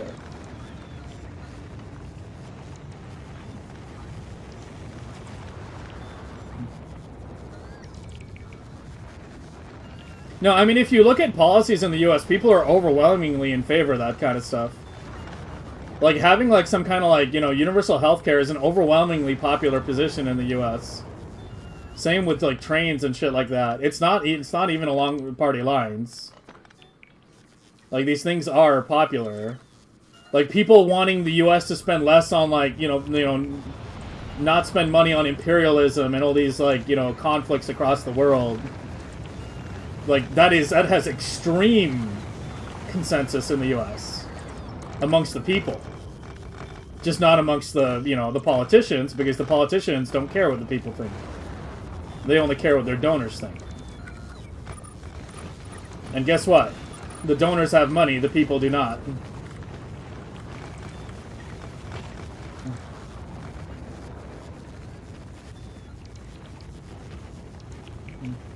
You know, when incriminating, I just want to clarify that here in Germany, both sides are... Okay, alright. Alright, I'm glad you cleared that up, because, like, I thought for a minute there you were trying to, like, say, like, oh, it's only the immigrants that care about this kind of shit, like, you know, and that was a bad... I thought you were trying to frame it as, like, a bad thing. But, yeah.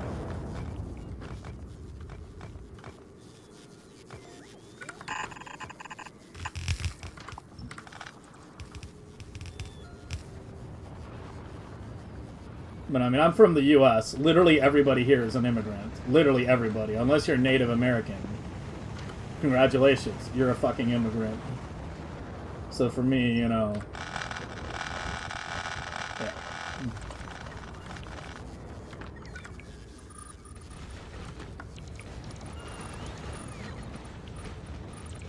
Alright, I usually end at 4, but we've been yammering a bit too much today, so we're gonna go a little bit longer.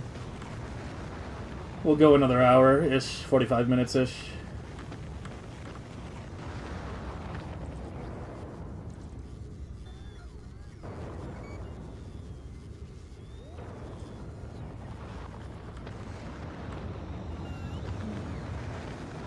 Train the U.S. not having because we have plane culture? We don't have plane culture. There's no plane culture. What?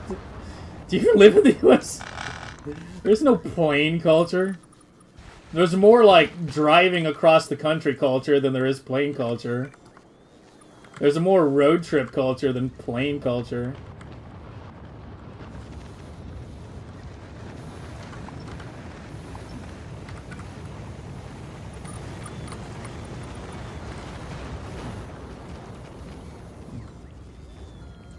Didn't Obama force people to pay for healthcare without setting a limit?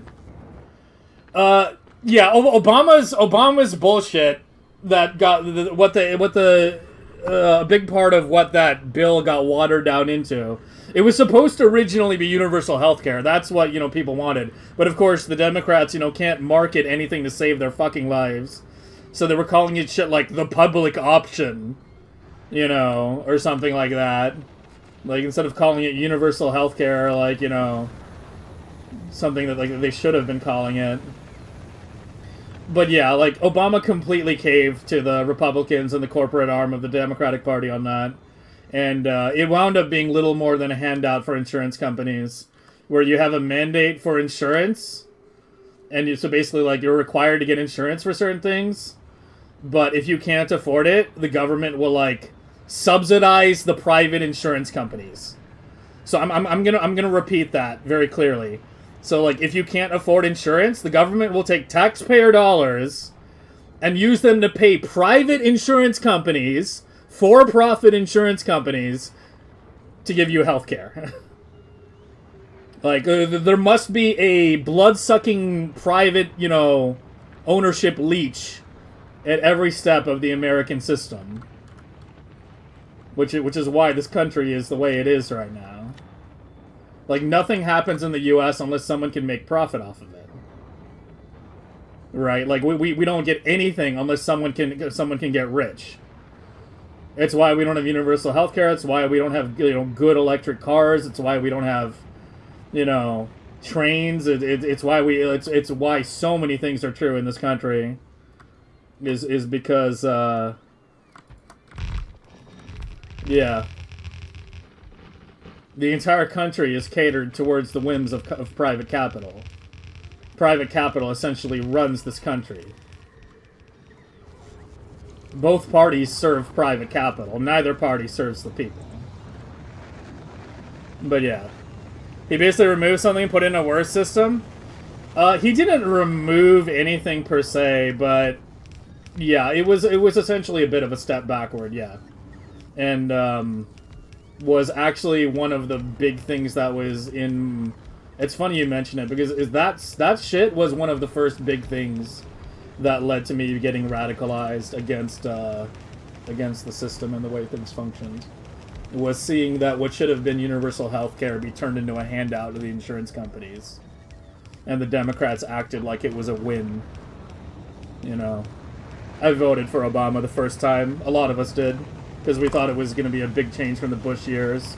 And then he wound up just being more of the same. I voted him for the first time. I did not vote for him the second time. And I have not voted for a Democrat, like, you know, since. Or, well, I mean, really, for the most part, I haven't voted. But, yeah. Yeah. I don't vote for Republicans either, before any of you, like, binary-thinking people who think, like, oh, if he's not Democrat anymore, he must be Republican. No, I'm neither of those things. But, yeah. It was, like... It was one of the big things that led to me being completely disillusioned with the Democratic Party and realizing that they were never going to be able to accomplish anything. It was a pretty big, yeah, thing for me in realizing just how bullshit it all was.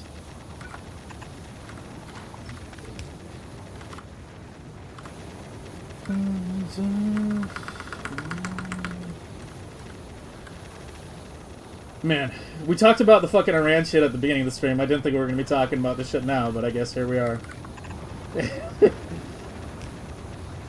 I can't even talk about politics without it devolving into a discussion, apparently.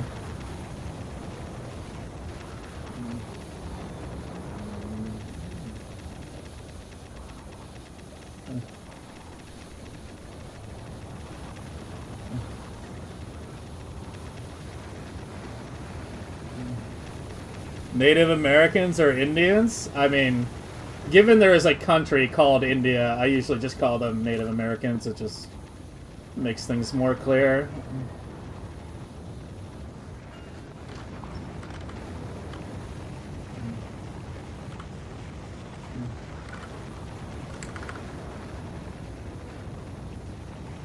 You have car culture, specifically diesel? Yeah, we have an insane car culture here. Yes, that is true.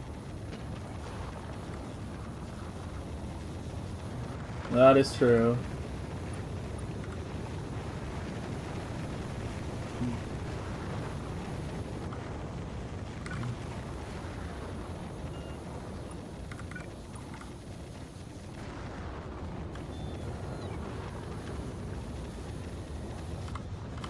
I didn't get all of it. There we go. That should do it. Alright, yeah, that should do it. All the blades have now been updated to the new one. We'll leave them connected for now so they get, like, heated up a little bit, and then once they're... you can see how nicely the new ones are glowing. Yeah, not quite as brightly as the top as we would have hoped, but, you know, I don't know. Maybe I'll do something about that later. Sorry, let me catch up on chat. I was kind of focusing on the game for once. What do I think of Musk's sudden shift in general involvement in politics? I mean, he's kind of a fucking idiot, and, you know... I mean, the dude literally was giving Nazi salutes at Trump's inauguration, and there's people who still will go, he's not a Nazi. No, I mean, Musk is, yeah... Musk is literally, like, the world's richest toddler, basically.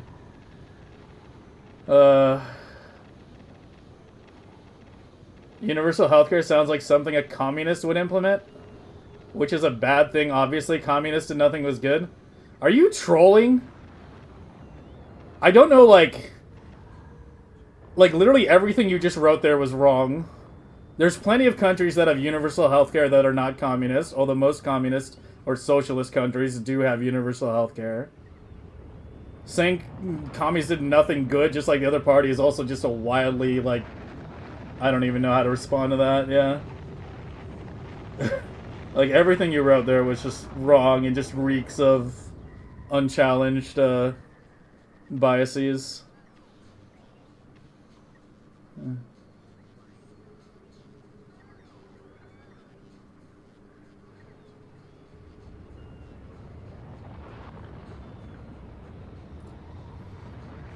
I thought he was joking too. I thought he was joking too. I was like, I thought he was just taking the piss. Please tell me one good thing about communism. Oh my god, guys.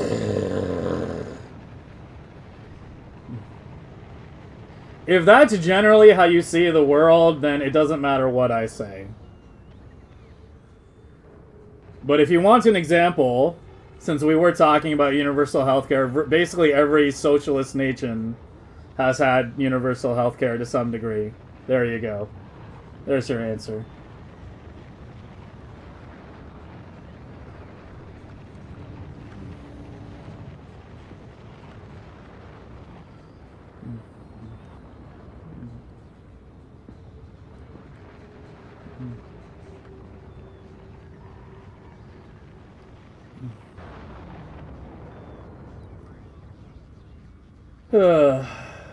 What are these blades I keep talking about? The blade means I'm referring to this design. There's a YouTube video I did called Blade Design. You should check that if you're not familiar with it. But blade design refers to the design philosophy of like basic ingredient. Oh, I missed a pipe. Hold on. I broke something.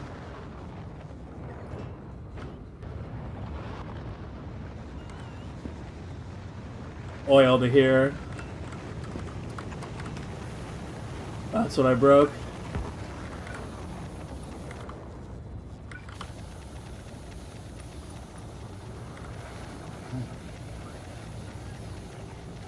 There we go. Now it's filling in. Yeah, I've got red lights across the board. That probably should have clued me in. Fluoro lights across the board being red.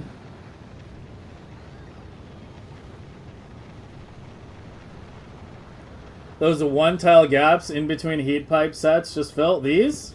No, that's deliberate. That's deliberate. I don't want these connected to each other. These are all supposed to be isolated heat networks. That's better for UPS.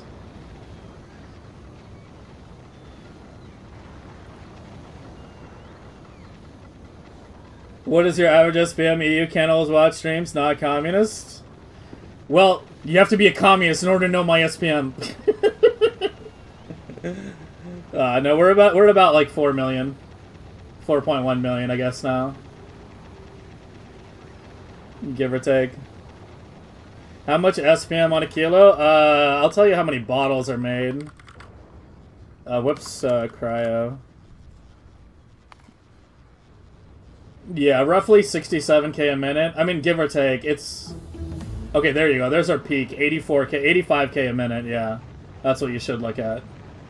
84, 85k a minute is what we make.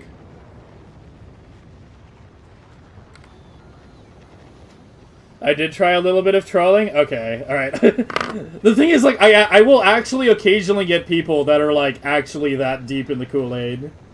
Where they will actually just say, like, you know, some extreme, like, blanket statements like that. And it's just like, yeah.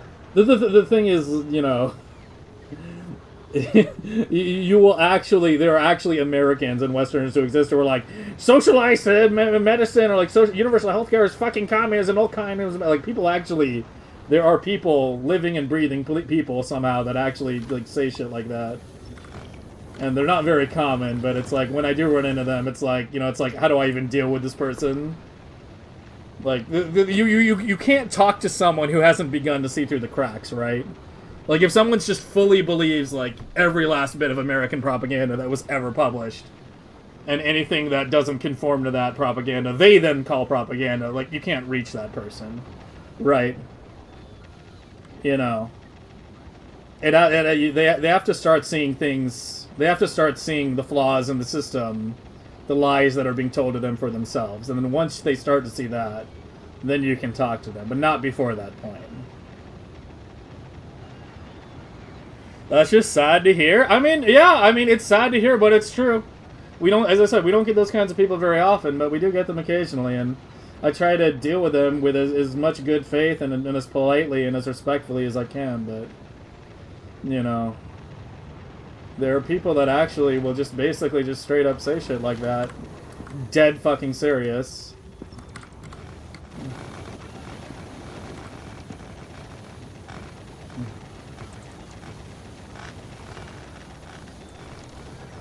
He was trolling Konich, like... Konich, I feel like sometimes you're just looking for people to fight. And don't worry, I kind of appreciate that. You know? Sometimes, a lot of the times, actually, I kind of do appreciate it. You know?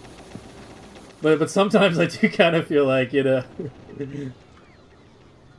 He's quite the pugnacious individual. But don't change. Don't change. Just, yeah. Just... Maybe make sure that somebody is actually, you know, cooked before you deep fry them. You're trolling them back? Okay. Alright. Yeah. I'm just saying.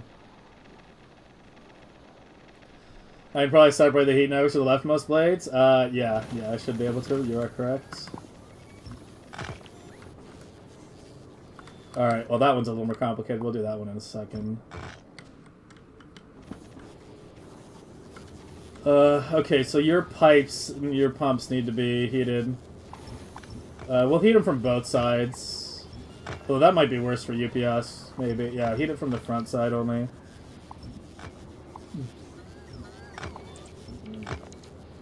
Yeah, just do that.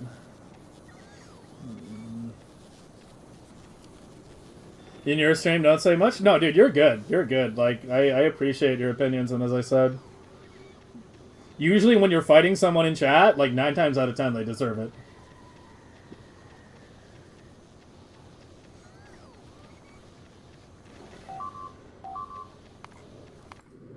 Yeah, it's just a stock shave. There's nothing we can do about those. It always happens when leaving a kilo. It's when a big asteroid drifts into here, and then the ship starts moving again. The only way to fix that is to run rockets down here, which I just can't be arsed doing. So we just roll with those punches.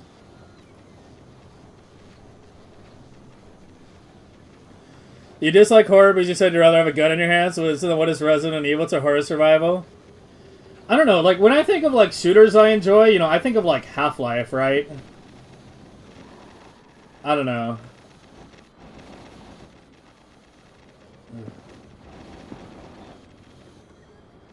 Oh, I missed this one.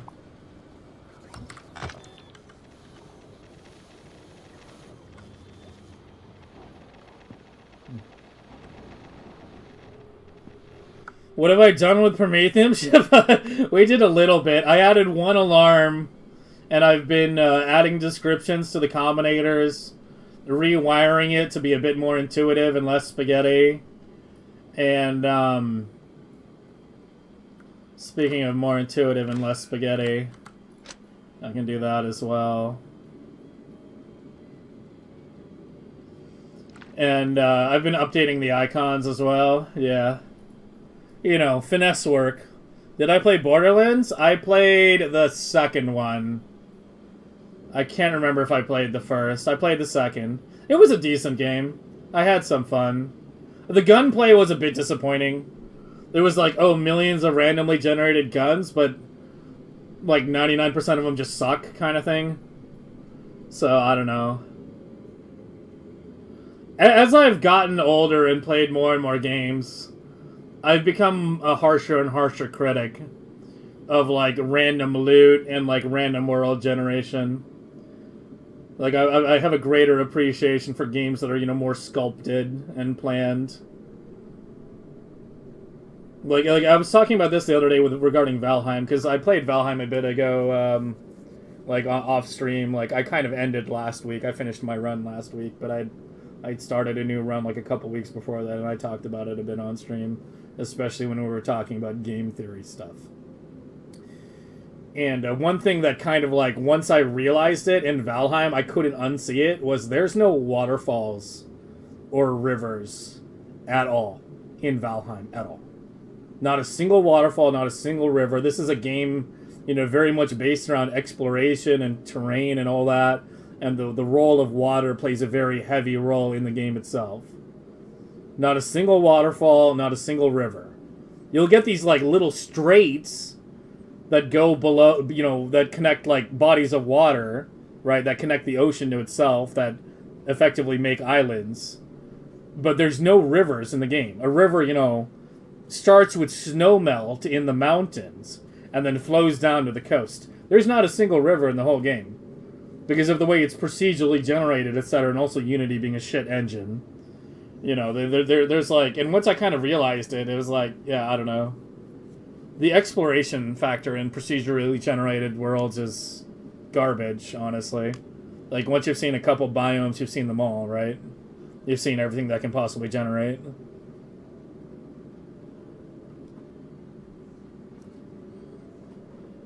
Ugh. What about lasers? I do have lasers. I even added more. I mean, I could maybe try adding a few more, but I'm pretty sure it wouldn't be enough.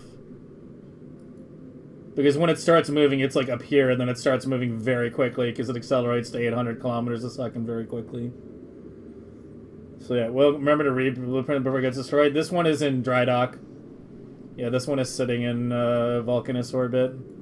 It's not actually going yet.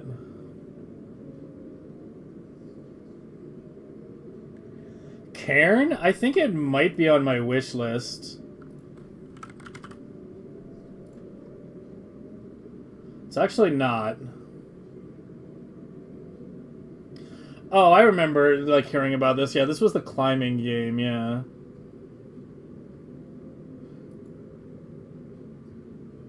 See, here's my one thing with games like this. I've been rock climbing. I have done this in real life. Like, I have climbed cliffs like this in real life. You know, I used to do this pretty heavily when I was younger. And one thing with me in games is, like, I like playing games that are not about things I can do in real life. It's why I can never get in or, like, understand these people that play, like, you know, truck driving simulator or something like that. Like, go fucking drive a truck and get paid for it. You know? Like, but yeah, like I say, so that's how I feel when I see, like, a game like this. It's like, you know, it looks kind of neat, but I've done it in real life, so why would I be interested in a game? I don't know. I mean, that's just me though. I mean, it doesn't mean that, like, everyone else who's done, you know, the shit in real life is the same way, right? Maybe you're a huge rock climber in real life and you love your digital rock climbing game, but yeah, that's just my impression, you know, when I look at it. Because like the thing is, like, with rock climbing, like, it's so very specifically about where you put your hands and feet and balance and your grip, right? And all the other factors that come in, like sweat on your hands and shit like that. Like, to me, like, a game just can't capture all that. So, yeah. You absolutely recommend it? You've been a climber? Okay. I mean, I'll add it to my wish list. If it goes on sale, I can pick it up. But I have a lot of games right now on my plate.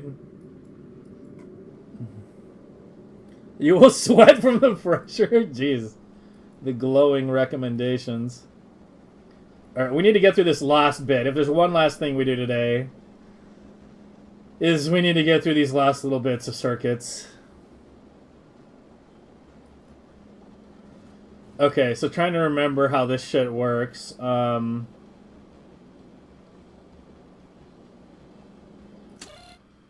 Okay, so you're watching the timer. Because, yeah, if the timer is high... This is just a safety. Yeah, this is just a... No, it's not a safety.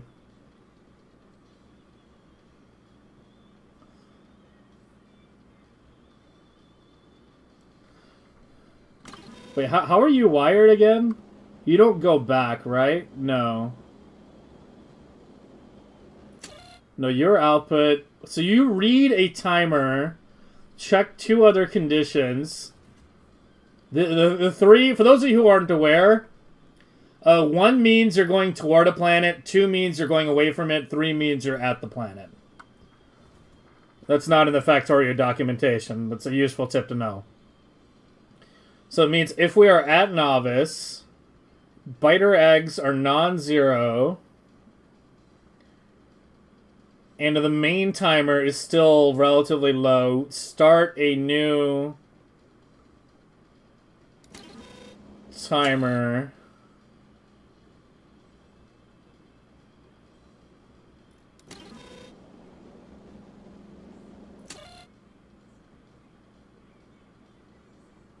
And you are shorted.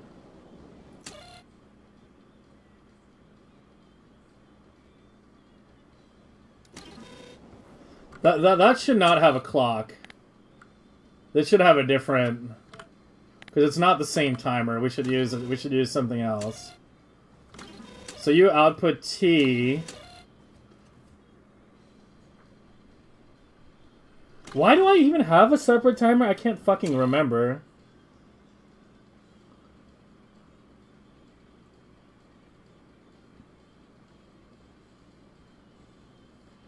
And I have you at equals. Why equals and not greater than or less than?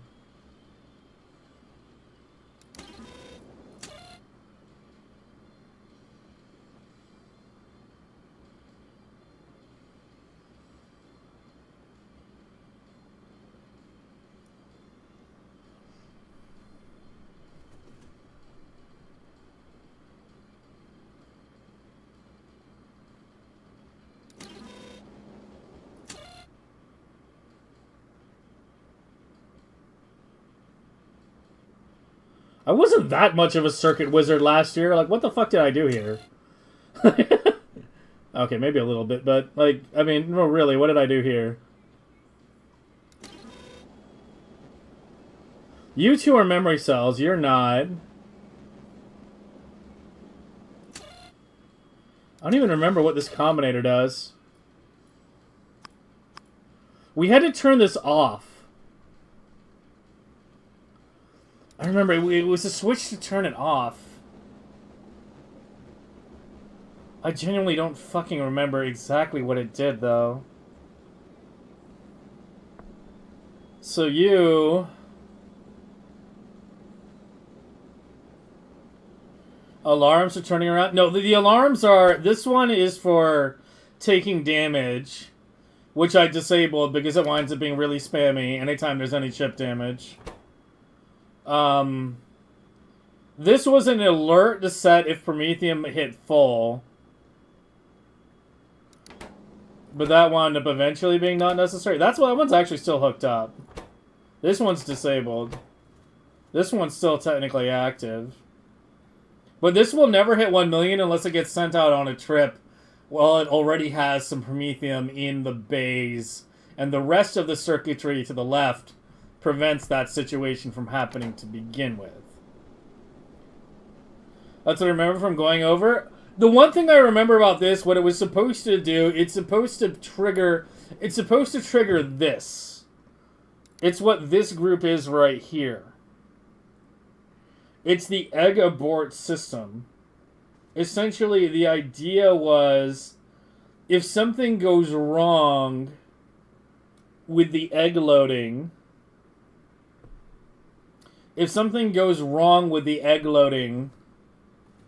then it aborts to gleba and drops the eggs on gleba where they just get made into soil. But that was, I think, also designed before we had the output into the hole, which vents significantly faster than the vent to the side, right? Like, this is way slower. Because even though it's still stack inserters, it goes to a belt. Going to a hole is like 50% faster. Oh, you're fucking dropping fusion cells on Vulcanists right now. Whatever.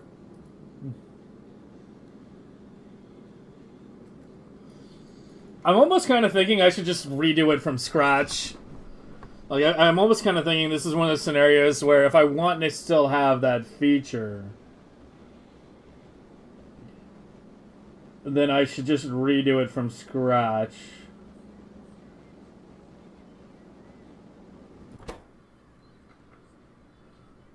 Yeah, this was a ghost icon for the bad load aborting. I don't know if I want to do the abort to Gleba still. I think for an abort, it should just vent and go to a kilo.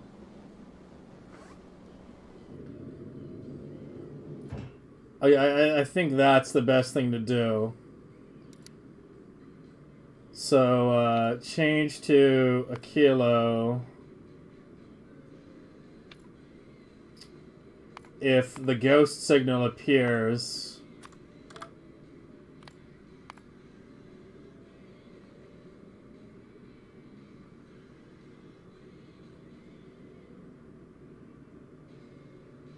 I mean, that should be it, right? Just change to a kilo if the ghost condition appears. Oh no, that's the condition. Sorry. Biterag, I'm doing it backward. Biterag, stay at a kilo until Biterag equals 0. And the trigger is the ghost signal does not equal 0.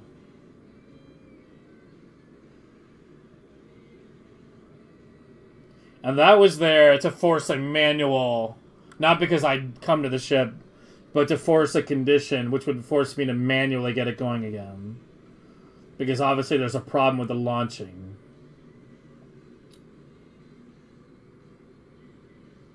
I think for now, I'm just going to do it like that.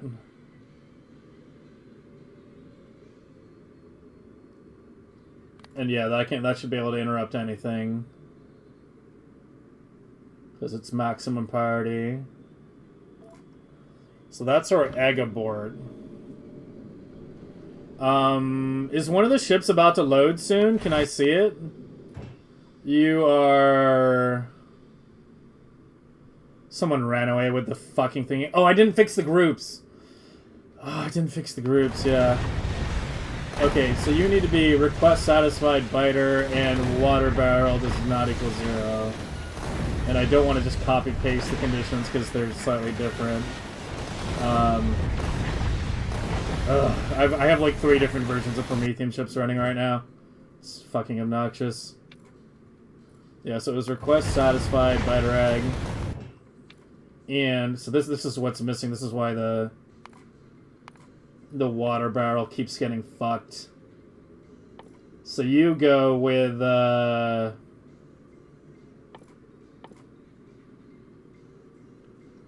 cargo water barrel rare does not equal 0. And let's make sure the rest match now. So yeah, 0, 0, Gleba 1 second.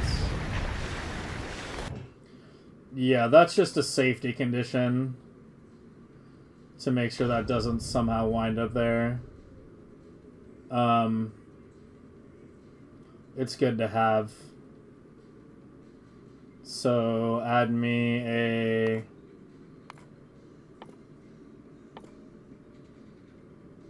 rare water barrel filled also equals 0. Yeah, this ship has the correct stuff. And then that is fine. And then a kilo quants. And the barrel. There's no power switch on the earlier version, so... Yeah, that's fine. And then Fulgora, 1 second past. Okay. Yeah, that's what it should look like. Alright, so copy-paste you... to you. Where are you? You were heading back to here. And then, yeah, we gotta... See, it disables the fucking groups.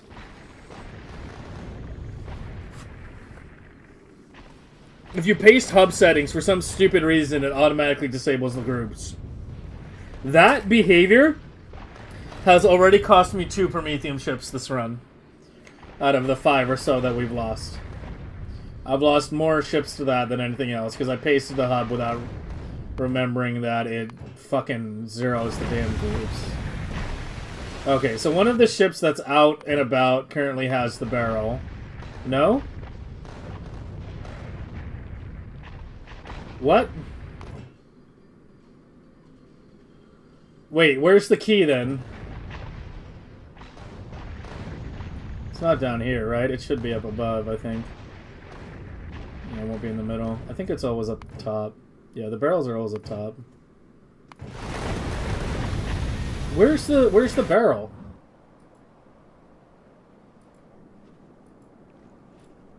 I lost the bathroom key. Oh, was it on the ship that blew up?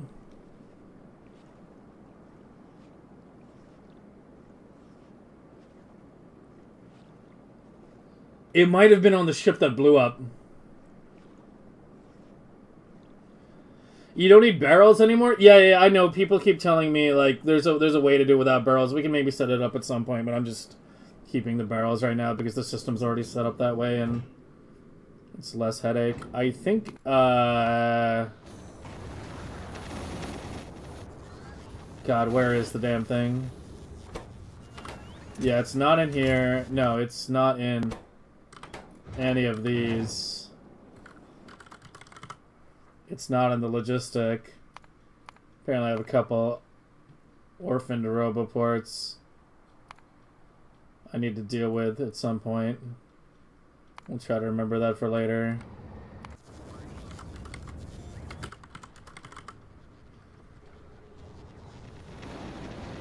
I think it was on the ship that died.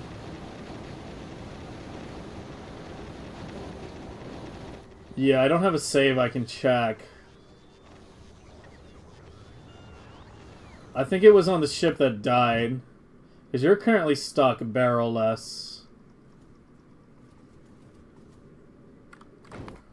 Okay, let's remanufacture another barrel, I guess. I'm gonna assume it died. If I'm wrong, this could cause some major issues. If you wind up with two different barrels. Give me the limited one, yeah. Yeah, give me the limited UC. Make, one singular rare barrel. I have no rare steel. Does anyone have rare steel on any planet? My garbage collection systems are too good. Oh yeah, I cleaned up a little too well, man.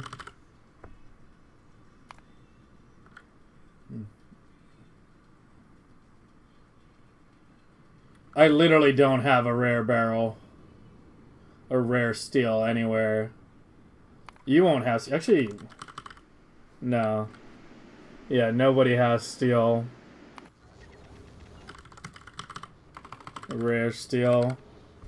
Okay, alright, in that case... Give me a gambling circuit. I want you to make one barrel. Rare.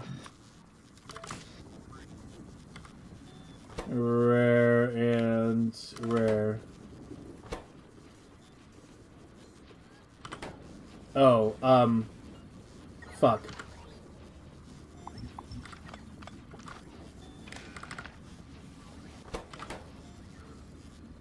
Okay, there we go. I got it. Okay, you head back to Vulcanus. Pick up the barrel. Yeah, I'm pretty sure it was on the ship that blew up. As I remember there being a barrel that got out on a ship earlier today because of these ships missing these requests. And given that I can't find... Last time I lost the barrel, it wound up being in a silo. But I checked those. Yeah, last time I lost it and couldn't find it, it wound up being in this silo when I eventually found it. But right now, I think it's relatively safe to say the barrel is gone.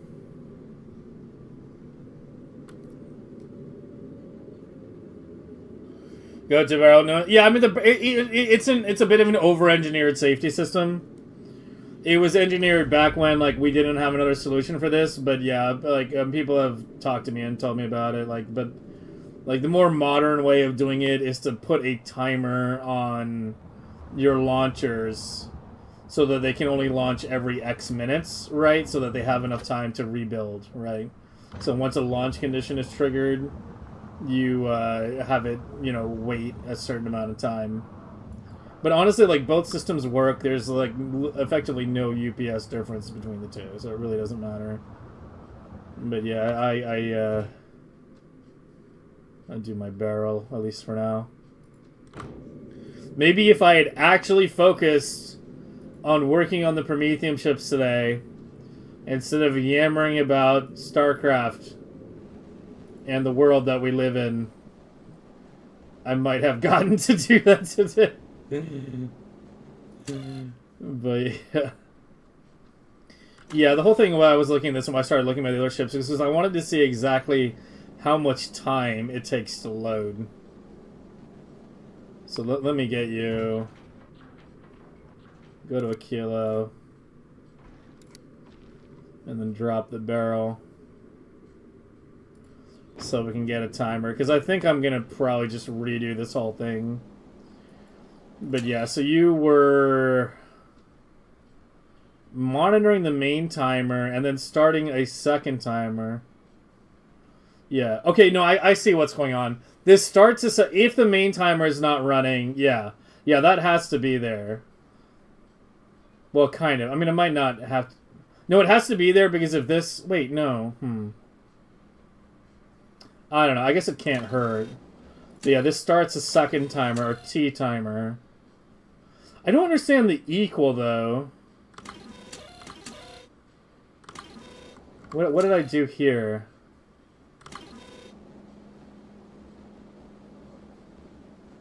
And then you read the main. And as long as the check equals 0, that's this.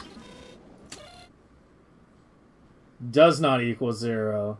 Oh! This was a missile alarm. This was a missile alarm that had to have a thing where I had to have it disabled at the start when a ship gets going, because otherwise it just screams at you right as it's being being built. Like, it starts as disabled. That's why it's red when it's off, because you're supposed to turn that. You're supposed to flip this switch before the Prometheium ships start running. That's what's supposed to happen. 7 is venting.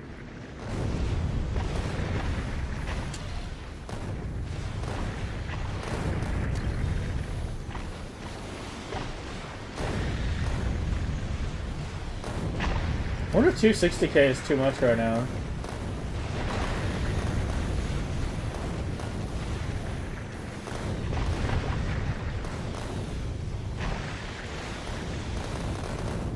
God, it's already 5. Jesus fuck.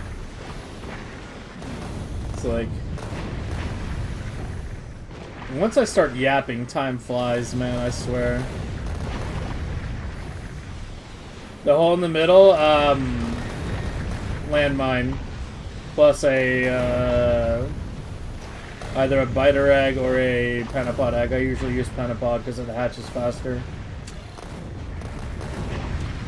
Yeah, and then what this does...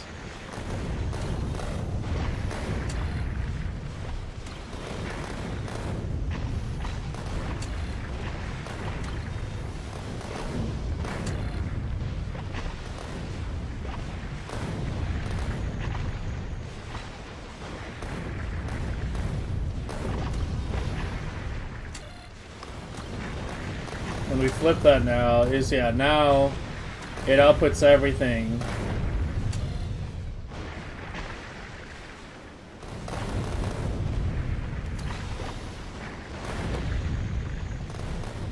Yeah. It's an alert for Prometheium rockets. I don't know if this is really necessary anymore. This was more needed back when things were tighter. I guess it can't hurt. It's really venting a lot of fucking eggs, isn't it? Yeah, you can see it flashing. It's not a constant vent, it's a pulsed vent. Which means it's from the secondary system.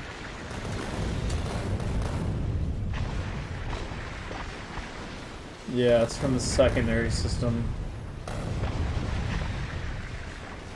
I mean, this just might mean I have too many eggs. I need to watch a couple ships doing their trips. Yeah, I need to watch some ships doing their trips.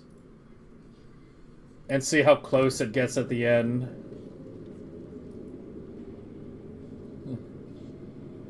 Well, they're floating in the air? No. Once they've been ejected, they're basically dead. Once they've been ejected, it's no longer being tracked as an actual item. It's a graphics card only. These are no longer tracked by the CPU. It's just rendered by your graphics card only.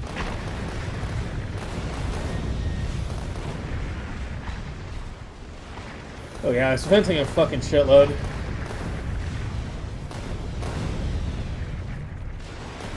Something went very weird on this ship. Look at this. Look, you can tell. It's almost back. Yet it still has a ton of eggs. Something went very wrong on this ship's load.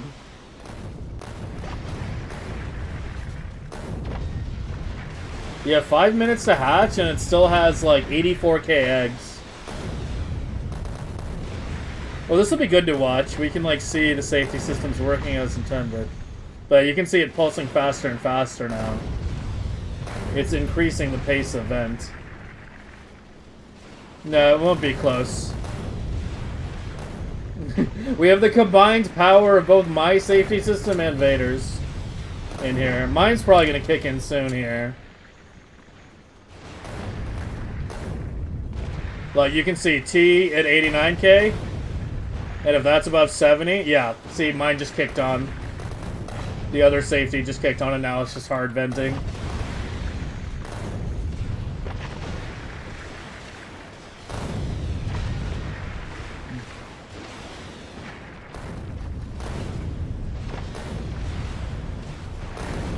It's gonna start pulsing again in a second. Yeah, see, there you go. Now it pulsed again. Yeah, I told you. We have safety systems. We have redundancy. Every redundancy in these ships was written in blood. Or written in wreckage, I guess. Every safety system you see got implemented after a ship blew up.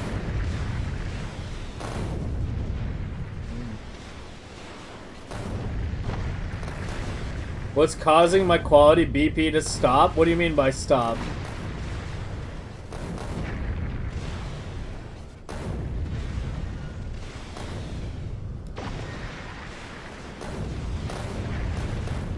Yeah, biter blood. Yeah, that's pulse venting again, but it'll probably hit the next threshold here.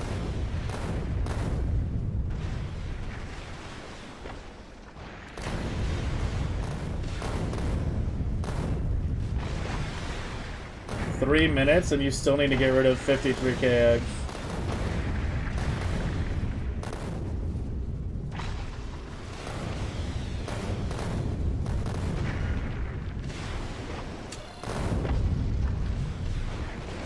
I mean, I'm tempted to hit the manual just to be 100% safe, but I really shouldn't. You know, the whole thing of today was we're supposed to be refining and tinkering some of this circuitry, so it's good to watch this and see exactly how it behaves. But yeah, this will pulse faster and faster.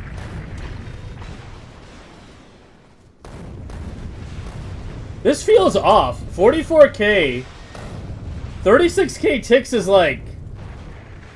Isn't that like 5 minutes or something?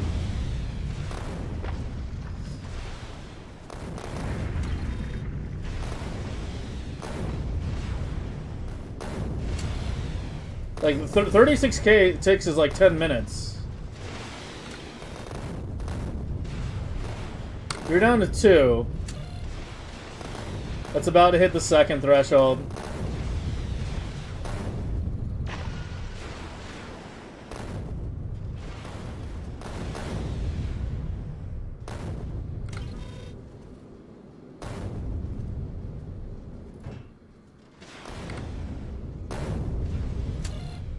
I'm hitting the manual.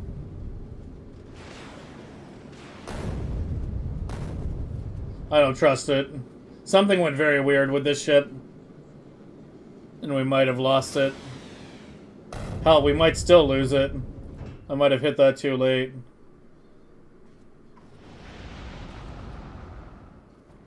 We have 1 minute 40 seconds to get the remainder of these eggs off the ship.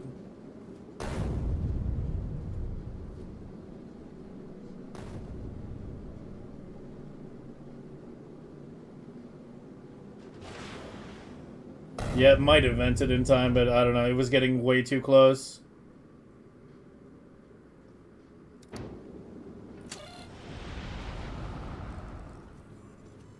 It probably would have been fine, but I don't know.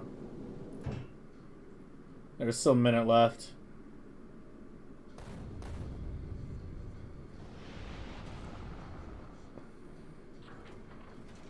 But that gives me an idea for improving the venting a little bit.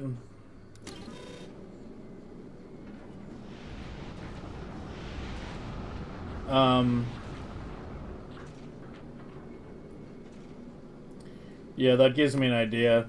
So that was good. Yeah, you can see me do it multiple times today. I know it's kind of hard to dig through a long VOD, but yeah, I do it a few times. Yeah, it needs to dump everything and returning to Aquila. I want to change you.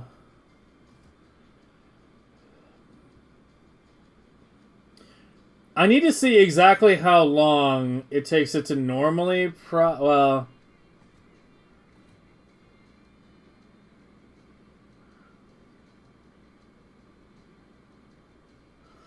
Yeah, I don't know. I need to like see a ship in action so I can babysit that. Why didn't you get moving?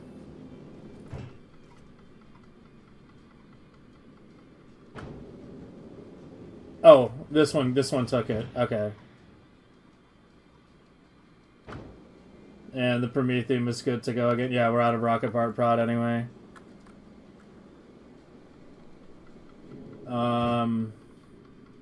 So I guess I'll have to figure out those numbers exactly next stream. Let's check our Aquila blades real quick. Are we good? Yeah, everything seems fine here.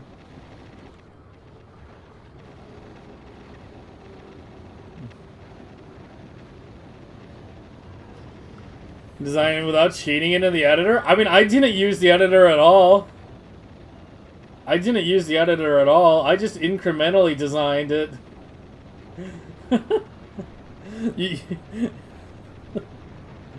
Like, and by incrementally, I mean I designed a ship, it blew up. I designed a ship with slightly better safety systems, it eventually blew up. Designed an even better one, it blew up. I probably went through like 20 or so ships last year when I was initially designing it. Yeah, but we don't reload here. I don't reload. This is hardcore Factorio, remember that. It's HC.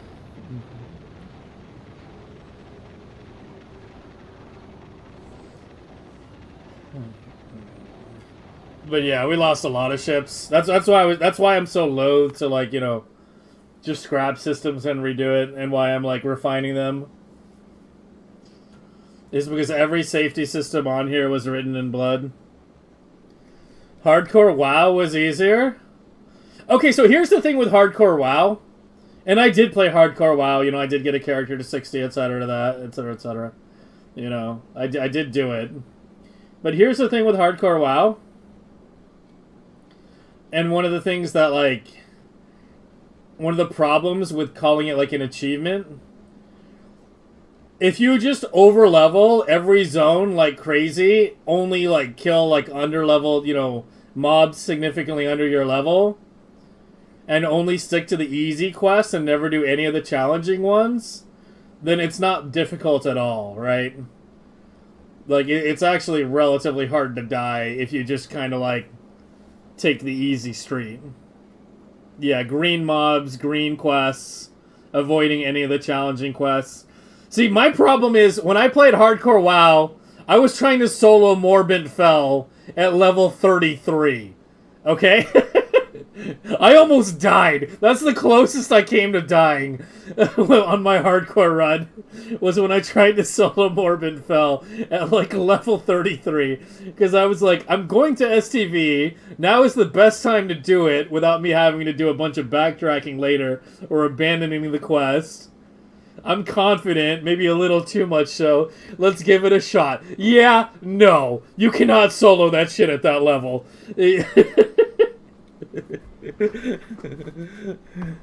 Like, you do not do that. Especially in that tiny fucking house that he's in, man. There's no room to maneuver. Yeah, or play a hunter. Yeah, Hunter getting the... Hunter hardcore WoW doesn't fucking count. Unless you refuse to use Feign Death. Even then, it's still... Yeah, Hunter is just so much safer than every other class. It's ridiculous. Like, even if you don't use Feign Death, if your pet dies, you just hit Aspect of the Cheetah and fucking run. But I did it on a mage, for the record. I guess I didn't say which class I did it on, but yeah. I did it on a mage. You did a warrior? Very nice. Is HC WoW people do the 60 and stop? 60 is all that matters. I'm sorry, but the raiding hardcore WoW guilds are like... It's all Flask of Petrification. Like, if something goes wrong in a raid, they all hit Flask of Petrification and leave the raid. So they get ported out. It's fucking stupid. I don't think hardcore WoW raiding... to me, it's not really a thing. It's not really a thing. Like, to me, the challenge is just, hitting 60 while playing relatively normally and doing as many challenging quests as you can.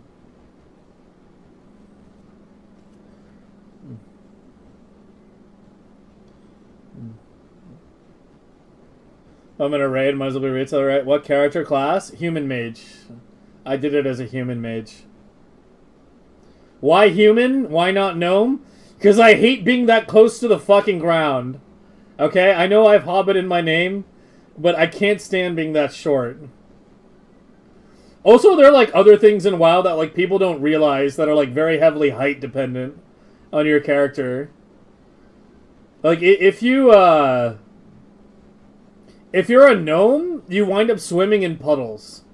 Like there's like bodies of water, like little like things of water, like in wetlands and shit, Swampasaros, where your character will begin the swim animation if you're too short. And if you have a much taller character, you can just walk right through it. It's the same thing with a mount as well. If you have a very tall mount, you can go in some very fucking deep bodies of water before you get dismounted.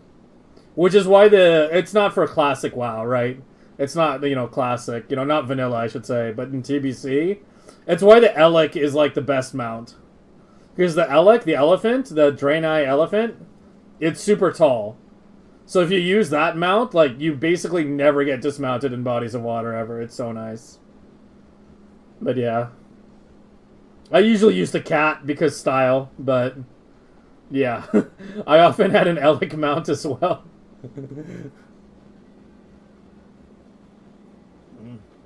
I'm confident. Let's give it a shot. Yeah. Yeah, I mean, I soloed a lot of, like, the difficult stuff. Like, I did the Giants and Stranglethorn Vale. I did the big game hunting quest at appropriate level, all solo, etc., etc. I mean, I basically played SSF HC on when I did my run. I refused to group with anyone at all, because to me that trivializes the experience. I did completely solo. So yeah, I did as many of the challenging quests that I could. But yeah, the one that I remember, like, I tried to do and I was just like, no. This is just way too rippy, was Morbin Fell. But I attempted it like level 33 or something. I was actually like slightly under his level. He's like a level 35 mob. But he's like an elite mob that like comes with ads and shit. So yeah. Gnome can drown in a fountain, yeah. Yeah, it's why I can't stand playing gnomes. It's the drowning in puddles, and the fact that your camera is just so fucking low to the ground. Like the camera height is directly based on your character height. But yeah, I like playing like humans and like Draenei usually. Even though Gnome was technically slightly better for Mage in Classic, but yeah.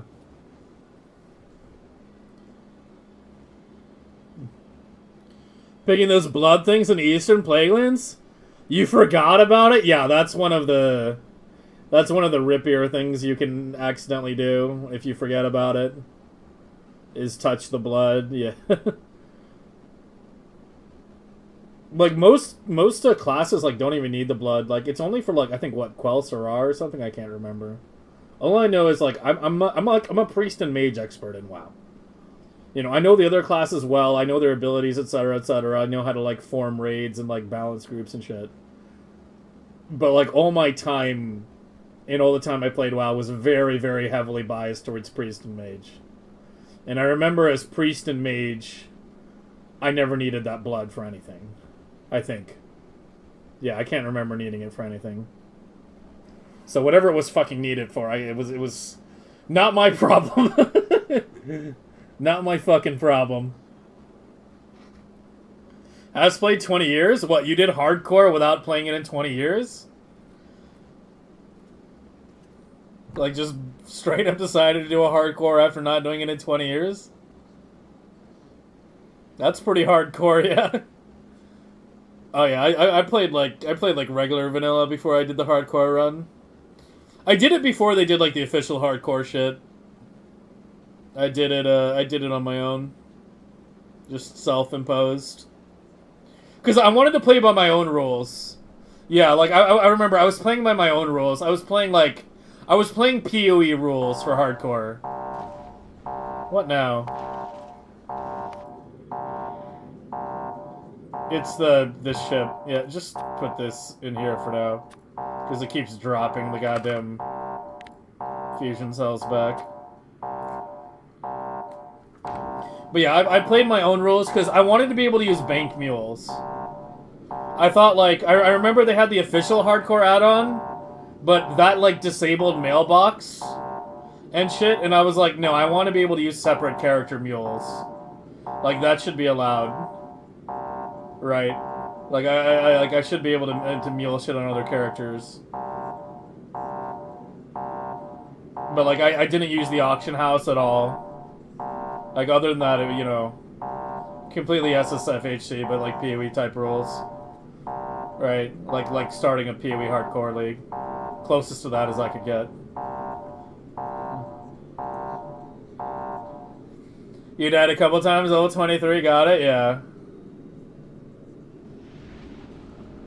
I didn't die when I did my mage run, but, like, I mean, I had already leveled a mage to 60 in vanilla, and a priest at that point. Actually, I had leveled multiple characters, because I had, like, multiple groups of people I was playing with. So, yeah, I leveled, like, I don't know what, like, 2 priests and a mage to 60 before I did the HC run, so I was pretty caught up on everything. I don't even remember my days played, actually. It was less than 10, though. It was less than 10. For sure. It was significantly less than 10, I want to say. I mean, you can get to level 30 in, like, 24 hours. I remember that. Like, I remember, like, I could get to level 30 in 24 hours from a new character. So, yeah, I was way under 10 days. I want to say it was under 4? I want to say it was under 4, but I can't remember. I don't remember, because I didn't really care about the exact time, per se. I was just, you know, doing it for the achievement.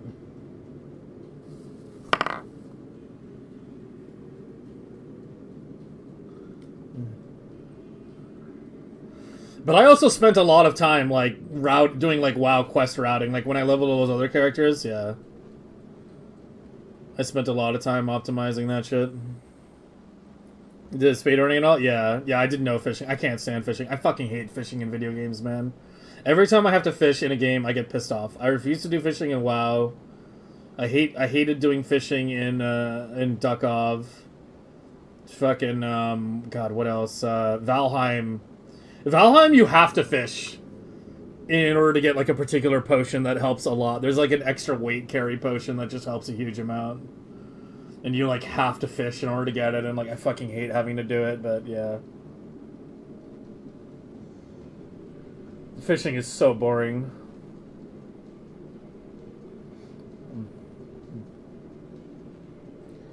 Someone who ate banned for Fishbot? Yeah.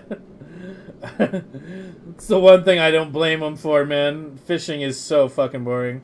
I just refused to level it when I played it. Like I would do like the cooking and shit, but I would yeah, fuck fishing. Fuck fishing, man. Where fish falls and you never fish? Yeah, I know about the like the buildable fish trap type shit you can do where they just kind of flop in. The problem with that is it just kind of gets you a bunch of different fish, right?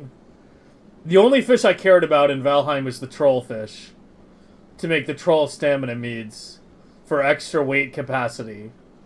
Because if you pop a troll stamina mead and you pop the motor power at the same time, you have like a 1000 kg capacity. So you can carry like way more shit. It's way more useful. The other fish, like, yeah, fuck that. Don't care.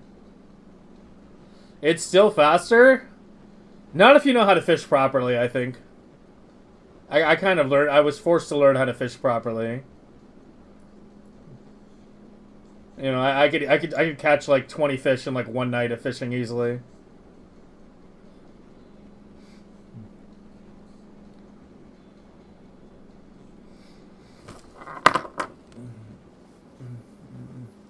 Should be a subset of swimming. Unfortunately, you cannot harpoon fish while swimming in Valheim.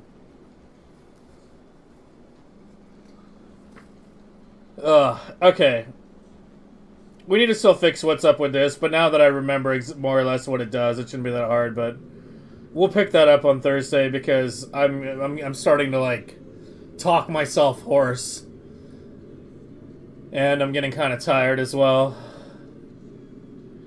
And I usually try to end at like 4 a.m. and today it's 5:20, so hey.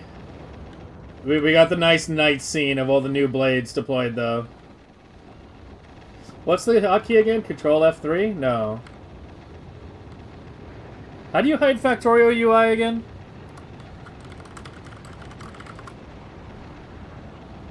Control Shift F4. Yeah, there we go. Let me save first before I accidentally control F4. Yeah, there we go.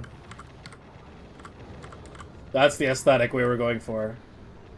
Nice glowy heat pipes. With a nice blue lighting. Fuck, I keep trying to mouse over shit with the UI. Yeah, this is up to 815. Yeah, so this will get a decent bit hotter, yeah.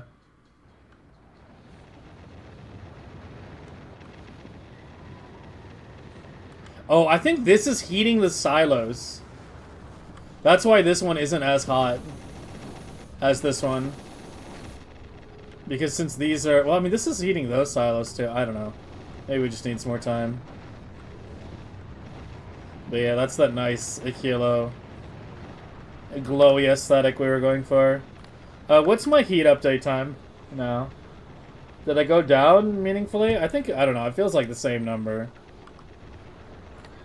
Yeah, whatever. Well, we separated the heat networks.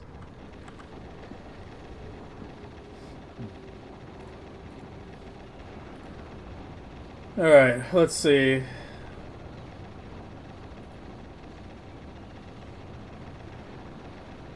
Who we got? FaZe is back on Factorio. Mucky is on Factorio. Hano's doing DSP.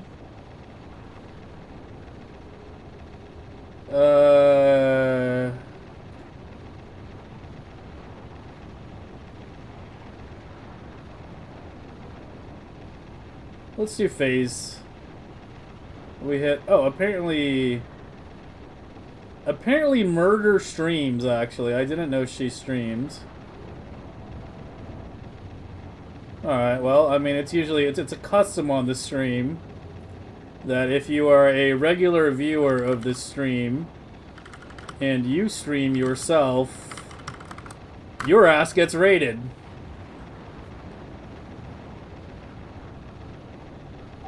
Think of it as both a good thing and a bad thing. So we can check out her stream. Oh, she's playing a Ribbon World. 9-tile Ribbon World. Oh boy.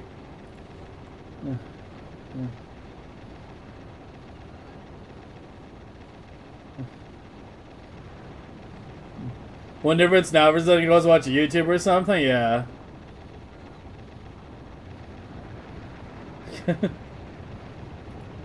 Alright, 50-50 chance there's a stream on Wednesday. If there is, I'll probably be checking out other game demos and, you know, because that's how we're going to do Wednesdays from now on. But, like, I don't know. As I said, like, I have some real-life shit that I need to take care of, so... Yeah. I'll see you either Wednesday or Thursday. Actually, Hitfall Gora, she is on... I think she just started. I'm seeing Yellow Belt being made in low quantities.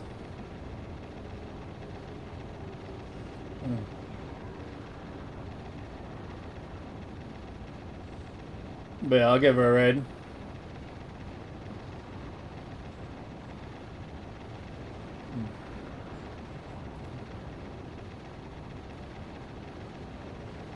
Alright, adios.